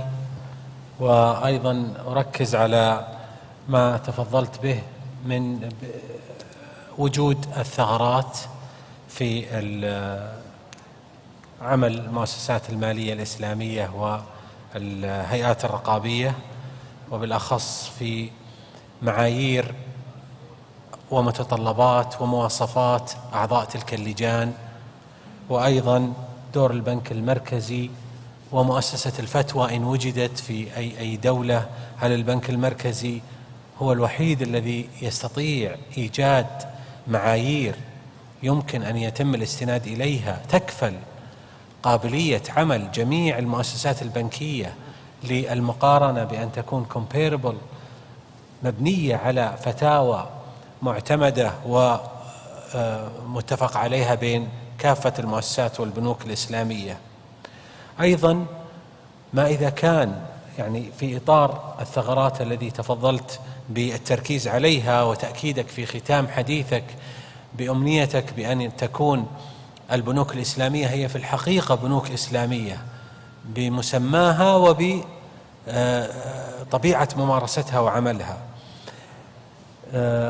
أهمية وجود معايير تحكم نطاق عمل تلك الهيئات الشرعية في البنوك، ومعايير فنية أيضا وليست فقط شرعية. نتأمل إن شاء الله في هذا المؤتمر أن تخرج عنه توصيات وإن شاء الله محددة لمعالجة أوجه ونقاط الضعف التي تعاني منها الهيئات الرقابية في البنوك الإسلامية إن شاء الله بشكل عام. أكرر الشكر مرة أخرى فضيلة الشيخ تقي. Now we will move to Dr. Zamir Iqbal, and he will talk about stakeholders' right and governance of Islamic finance industry. Please. Thank you, Chairman. Bismillah ar-Rahman ar-Rahim. It's indeed a pleasure and honor for me to be here. I'm thankful to Al-Qur'a University for giving me an opportunity to be here. I think one of being the last on the panel has a disadvantage that you cannot add something new, because so many very rich discussion has taken place, and also I'm between you and the lunch, so I have to be, I'll try to be very short, just try to share some of my thoughts. I think thing which I want to raise is that if you look at the whole corporate governance framework given by Islam is much broader than what is being practiced right now or what is in effect. So there is need to be some rethinking which needs to be done. I don't want to bore you with the theory. Mashallah, you are all people are very, knowledgeable. But I think if you understand the concept of corporate governance within Islam, it comes from two main things. One is that the whole idea of the commitment to your contracts, the sanctity of contracts, and these contracts are both implicit as well as explicit, and the accountability or the responsibility which comes out of that contract is very important to understand the framework of corporate governance. Second important idea or concept which Islam proposes is the preservation of rights of everyone, that the governance framework should be such that everyone's rights are fully preserved, and these rights doesn't mean not only the bilateral parties in the contract, but it also needs anyone who gets affected by that contract, whether it's a society, whether it's a state, whether it's even any living being, animals, or environment. So in that sense, you have a very rich framework of corporate governance which is offered by the Islamic thinking.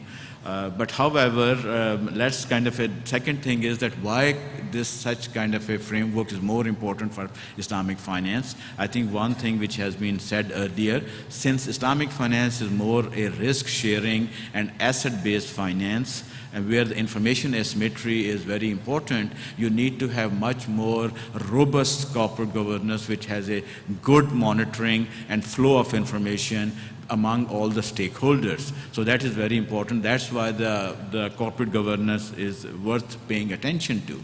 Second issue is that within Islamic finance, corporate governance is very unique, that when someone is providing a financial service, then that person is also carrying a sacred duty. So it's not only that they have a fiduciary responsibility to carry out that financial transaction, they also have a sacred duty that they are helping someone relieve their religious obligation to be commitment to a certain requirements. So that creates a very additional responsibility on the providers of these financial services, and that leads to the issue of reputation risk. If any of those is unable to meet with those, carry that sacred duty with the best of their ability, and it creates some sort of a malpractice, immediately it can create a reputation risk for the whole industry. And we have seen this thing in many countries. This thing has happened in South Africa, this thing happens in Egypt, that there was some misuse of name of Islamic finance, and that created a huge reputation risk. So for that matter, again, it is important to talk about or think about the corporate governance. Now, I think when I come back to I want to share with you some thoughts that what are the couple of issues which I see happening in the current practice of the industry. I think one of the things which I noticed that there is some kind of a disconnect between the practice and the theory, especially when it comes to innovation. And you can call this thing as maybe the ethics of innovation, the way things are done. And this reminds me a very famous quote by someone, I forgot, there was a CEO of a big bank which was having a Senate hearing. And they were asking him questions that, why were these practices done, why these things were happening. And the committee asked the person, the CEO, that don't you think that these were unethical practices? So the CEO took a pause, thought about it. He says, it may be unethical, but it was legal. So that's very important what is happening, that the CEO thought that as long as I'm doing a legal thing, I'm fine. So I think we have to think about it that let's bring it to Islamic finance, are there any practices which may be Sharia compliant but not Sharia based? Maybe that they are, by form they are Sharia compliant, but by essence they may not be Sharia based. So I think that one has to think it through, that if such practices are happening, how to rectify that or what needs to be done. Let me give you two examples which I kind of find which are basically a paradox. One is, we deal with many of microfinance contracts, and we see Islamic Sharia-based, Sharia-compliant microfinance. And I asked some people, okay, fine, one of the criticism of conventional microfinance is that interest rates are very high. Sometimes they're 35%, 45%, I have even seen 65%. And then you go to the Islamic microfinance space, some of these practices, they very proudly say that, oh, we have Islamic microfinance. I say, really? Okay, fine, explain me what happens. And they will tell you, okay, we use Murabha, or we use this, our markup is, what do you ask the markup rate? And the markup rate turns out to be as excessive as conventional side. So I think that brings the issue of about financial repression, as Islam or as other thing, prohibition of interest came out against financial repression. So that brings the issue that if It may be Sharia compliant because the Murabha contract is there and the markup is given, but question is, doesn't it fall into financial repression? Shouldn't it is responsibility of the service providers and the stakeholders responsibility to think it through that how to make that more affordable? So I think that's the one thing we have to think it through, and there are other models which needs to be followed. So which means that although you may have a microfinance which may be legally correct, but question is it in terms of essence is fully compatible with the objectives or main essence of Islam? I think the other example I see in the similarly kind of in a similarly kind of context, that whole practice of tawarruk. Now, again, tawarruk, I have seen people say that it is legally, it is correct.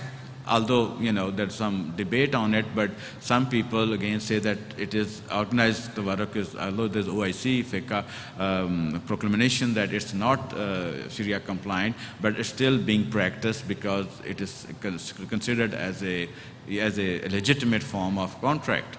But what is happening in tawarruk is that basically tawarruk has open a kind of a back door of creating a debt, and at the end of the day to create leverage. These are two elements which are basically the indirect implication of prohibition of interest. If we understand, we as economists understand, the whole prohibition of interest is basically to eliminate debt and to discourage or eliminate leverage from the economy. But if you are creating a product which again could be by Sharia allowed, but creating some element which is prohibited in the essence of it. So I think that needs to be kind of a rethought and considered before it creates too much of reputation risk, it creates too much of distrust between the users of the financial system as well as the whole industry. So I think with these, I don't have answers to these questions, but I just wanted to raise these points that now the whole Islamic finance industry is at a certain threshold, that the corporate governance should be taken much more seriously and not just in a legalistic form or just mere limited to the regulation, but I think it should be thought through much broader, and I think that's where the responsibility on the Sharia scholar comes, that they ensure that the whole operations or the contracts are not only legally correct, but they also in terms of essence are fully compatible with the basic core teachings of Islam. So with that, I thank you for your attention. Thank you. Thank you very much, Dr. Zamir. And since we are run out of time, we will try to take as much questions as possible, but please be very quick and direct. Dr. Raja. السلام عليكم. هل تتوقعون أن الوقت حان لإنشاء هيئة غير ربحية تعنى بتقييم المنتجات من الوجهة الشرعية، بحيث يكون فيها نخبة العلماء المسلمين، وهذه غير ربحية، وهذه تحد من ابتكارات الغير شرعية لبعض اللجان الشرعية، وكذلك تخفف على البنوك بعض الأوقات الضغط وجود اللجان الشرعية. هل هذا الآن مطلب وتكون هذه الهيئة على مستوى العالم الإسلامي؟ شكرا يا دكتور. ناخذ الدكتور، تفضل. بسم الله الرحمن الرحيم. شكرا جزيلا.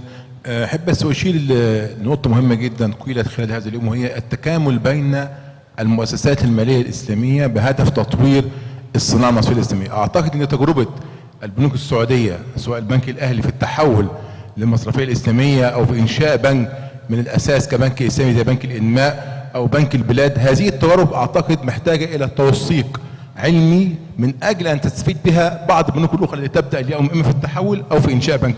هناك دول كثيرة بدأت تدخل في المصرفية الإسلامية سواء في العالم العربي أو الدول الأوروبية نفسها، ولكن هذه التجارب أعتقد من الأهمية بمكان أن يتم توثيقها وتنشر. ليست هي منافسة، ولكن هي من أجل أن يستفيد الآخرون بما تم من نجاح لهذه المؤسسات سواء في جانب التحول أو في جانب الإنشاء. شكرا جزيلا. شكرا. ناخذ هنا وبعدين الدكتور سامي وخلاص نكتفي. معليش سامحونا، الوقت يعني مر بسرعة وما شاء الله الإخوان I have a very specific question about the Sharia scholars and the Sharia governance. In many countries, not the Islamic countries where the dual system exists, that the central bank sometimes feels that their authority is threatened if they allow the individual financial institutions have their own Sharia board.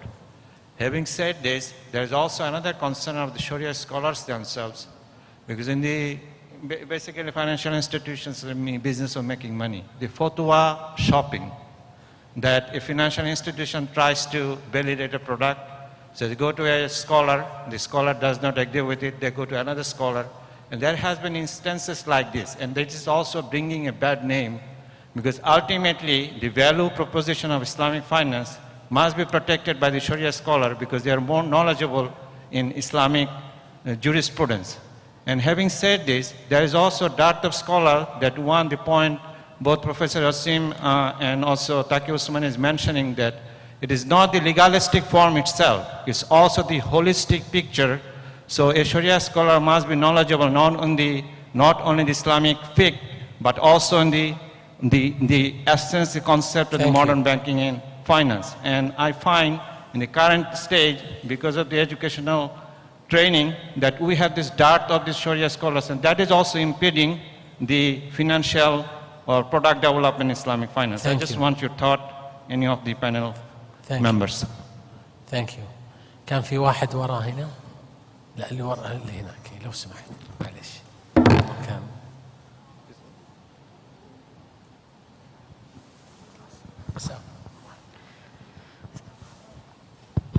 Assalamu alaikum. My name is Dr. Suhail. I'm from Australia, Deakin University, Melbourne. I think my question is mostly to Mufti Taqiyuddin Usmani Sahab. You might know that there is 5% Muslims in Australia, and we desperately need the housing finance. So there are a couple of Islamic finance institutions, cooperative societies. They are trying to come up with some Islamic financing house. Recently, MCCA has introduced one product. It's called Amlak, and many people said that that was approved by Mufti Taqiyuddin Usmani Shahab. So I have tried to find information on this, whether it was approved by Mufti Sahab, but I didn't get any information. Now, one question related to this is that I actually spoke to the agents of MCCA about the source of finance. They said that they borrow from conventional banks, and then they try to come up with Sharia-compliant products. When I asked them, why do you borrow from them? They said that the Prophet ﷺ also borrowed from the Jews. So my question is, in such country where there is not many Muslim, so can Islamic financial institutions borrow from conventional banks and offer the Sharia compliant products to the Muslims? Jazakallah khair. Thank you. إذا في وقت للدكتور سامي السويلم بعدين ناخذ concluding comments 1 minute by every panelist.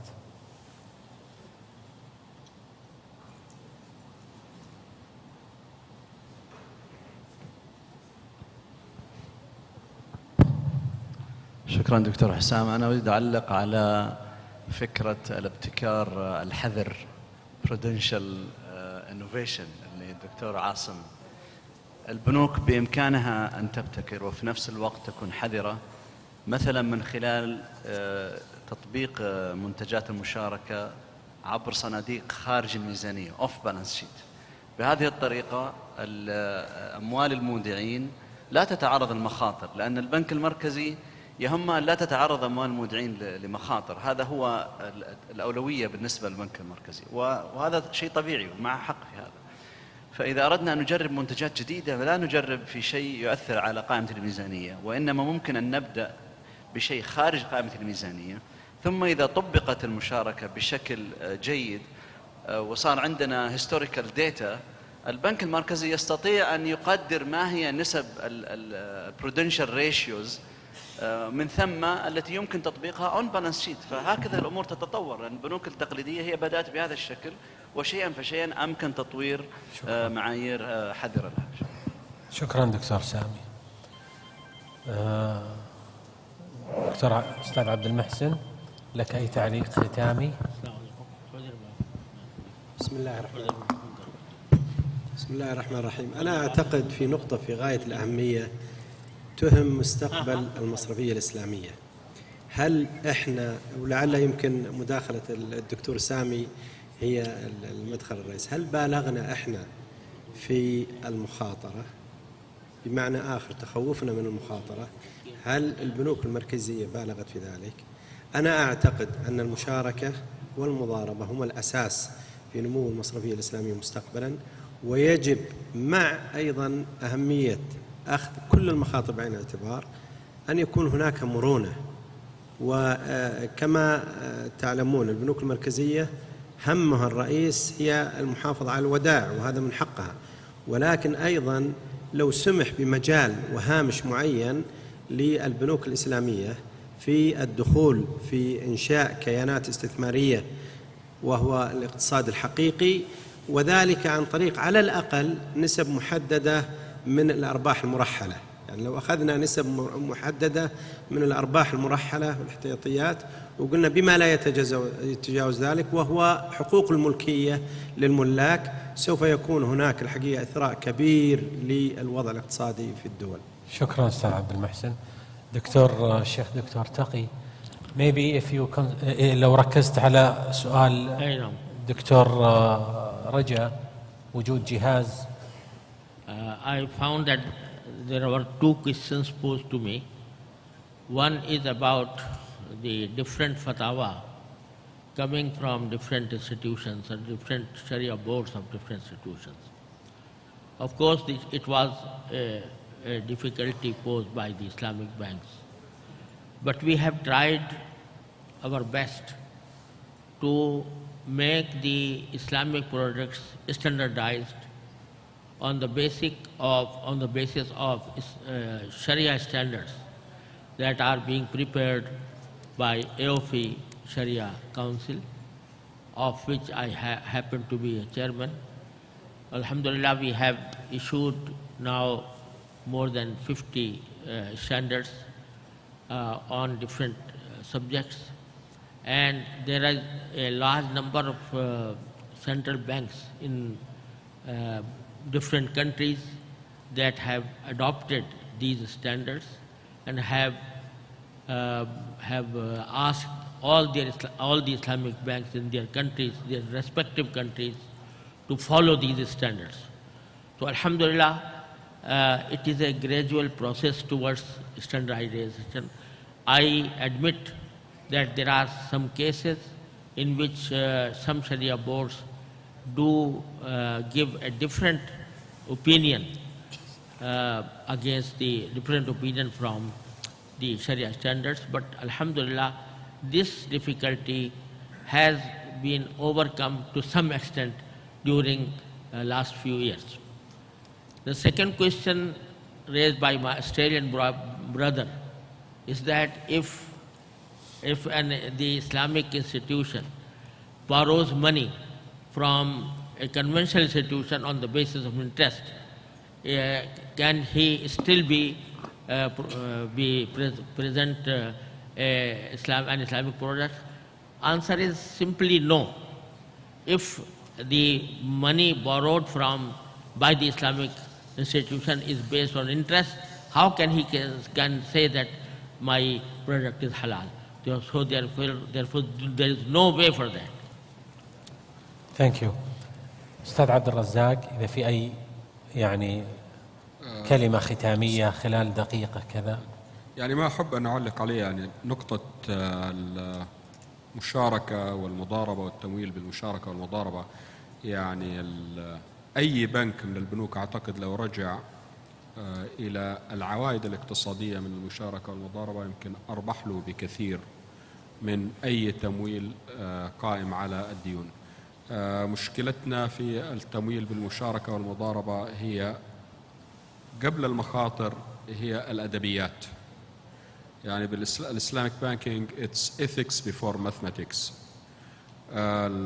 عدد الأشخاص اللي يستطيع المؤسسة أن تدخل معاهم في عمليات مشاركة ومضاربة أعداد محدودة جدا، بحيث أنه لا يسمح للمصرف باستخدام جميع منتجاته. في وقت من الأوقات يمكن كانت معظم المصارف الإسلامية تتعامل بالمضاربة والمشاركة، لكن للأسف الشديد الآن معظمها المحفظة التمويلية حقتها لا تتعدى نسبة بسيطة من المشاركة والمضاربة الحقيقية، وأركز على كلمة المشاركة والمضاربة الحقيقية.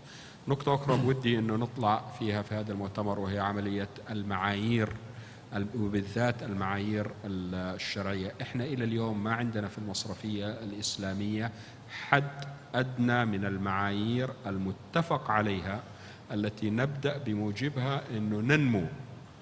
يتفق الجميع على معايير محددة، وبعد كده لو اختلفنا تكون هي هذه الأساس للمستقبل. شركات الكمبيوتر لما ابتدت بمعرفة بالاتفاق فيما بينهم على المعايير حقت انتل، وبعدها كده انتشرت وكل واحد كان عنده مجال كبير للابتكار. احنا نبغى في المصرفية الإسلامية يكون عندنا اتفاق على معايير شرعية، بالذات شرعية متفق عليها بين جميع الأطراف، وبعد كده ممكن انه احنا نشتغل ونبتكر. لا يمنع هذا من اختلاف الرأي الشرعي، لكن في وجود المعايير الأسس المتفق عليها ولا نحيد عنها. وشكرا. شكرا أستاذ عبد الرزاق. دكتور زامر, if you have half minute concluding comment. No? Professor Asim. I just wanted to thank the gentleman for the comment. I completely agree with you. I would actually go even a step further. I would say, to me, banks are an amazing resource which we haven't fully deployed and utilized, partly because we've got them stuck because of the deposit side. I would argue that we have lots of other sources of funds. In fact, I think governments should put in funds into banks, whether it be Waqf funds or other funds, which allow us to innovate. In an economy like Saudi Arabia, alhamdulillah, you were sitting on lots of foundation and Waqf resources. You have the financial expertise. They should have the ability to have you take on that risk. I think the combination of both could be, alhamdulillah, really remarkable. So I'm completely in agreement with what you said. Jazakallah for that comment. Thank you. في نهاية هذه الجلسة لا يسعني إلا أن أتقدم بالشكر لجميع من شارك وقدم وأثرى هذا الحوار، وأيضا أشكر الحضور من كبار الشخصيات والخبراء في مجال المصرفية الإسلامية، ونسأل الله تعالى أن يكون هذا اللقاء قد أثمر وأسهم في أن يكون أن يكمل الجهود الكبيرة التي بذلت في هذا المؤتمر ليخرج إن شاء الله بالصورة المثالية. وشكرا لكم جميعا. شكرا لك. شكرا دكتور حسام. الرجاء بقى للتكريم بهذه المناسبة، تكريم المتحدثين من قبل الدكتور حسام. But before that, as usual, we just sum up and wrap up what's been discussed in this session, which was on governance in Islamic finance. Mr. Abdul Muhsin Al-Faris spoke of the challenges of governance facing Islamic banks in the Gulf region. Mr. Abdul Razzaq Al-Kharashi told us about the experience of NCB and its conversion to an Islamic bank. Professor Asim Khoja talked about or presented the view of regulation as an incentivizing institution rather than a punitive one. Sheikh Taqi Usmani spoke about the specific field of Sharia governance and some shortcomings which need to be addressed. And last but not least, Dr. Zamir Iqbal mentioned how corporate governance concepts such as commitment, rights, and responsibilities are more emphasized in Islam. Now, Dr. Hussam is going to honor the panelists, and we thank them so much for their participation this afternoon.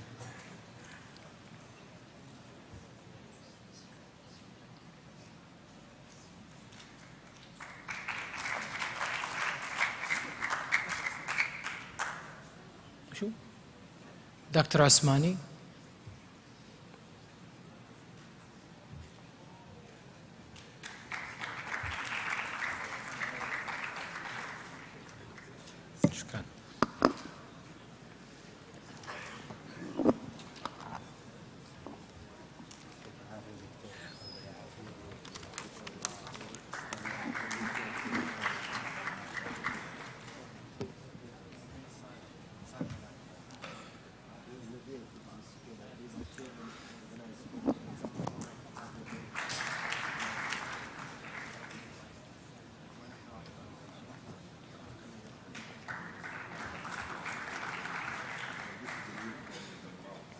والآن تكريم معالي مدير الجامعة الدكتور بكري عساس لسعادة الدكتور حسام العنقري.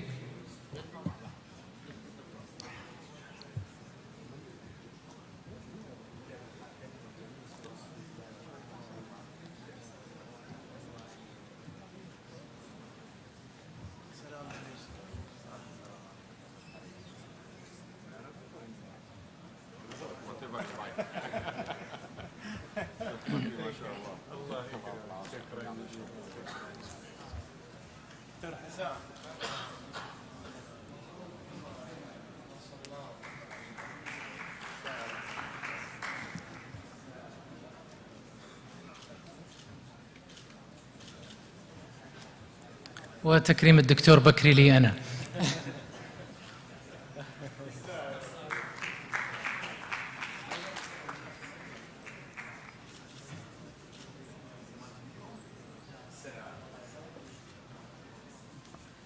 شكرا لكم لحضوركم، شكرا لمشاركتكم. دعوكم للغداء والصلاة إن شاء الله. نلقاكم غدا إن شاء الله في استئناف جلساتنا. Yeah, lunch is ready now and prayer time, so please help yourselves, and we're going to resume tomorrow with the final day of this conference. Thank you so much. شكرا دكتور، الله يبارك العافية. سعيد دكتور. الله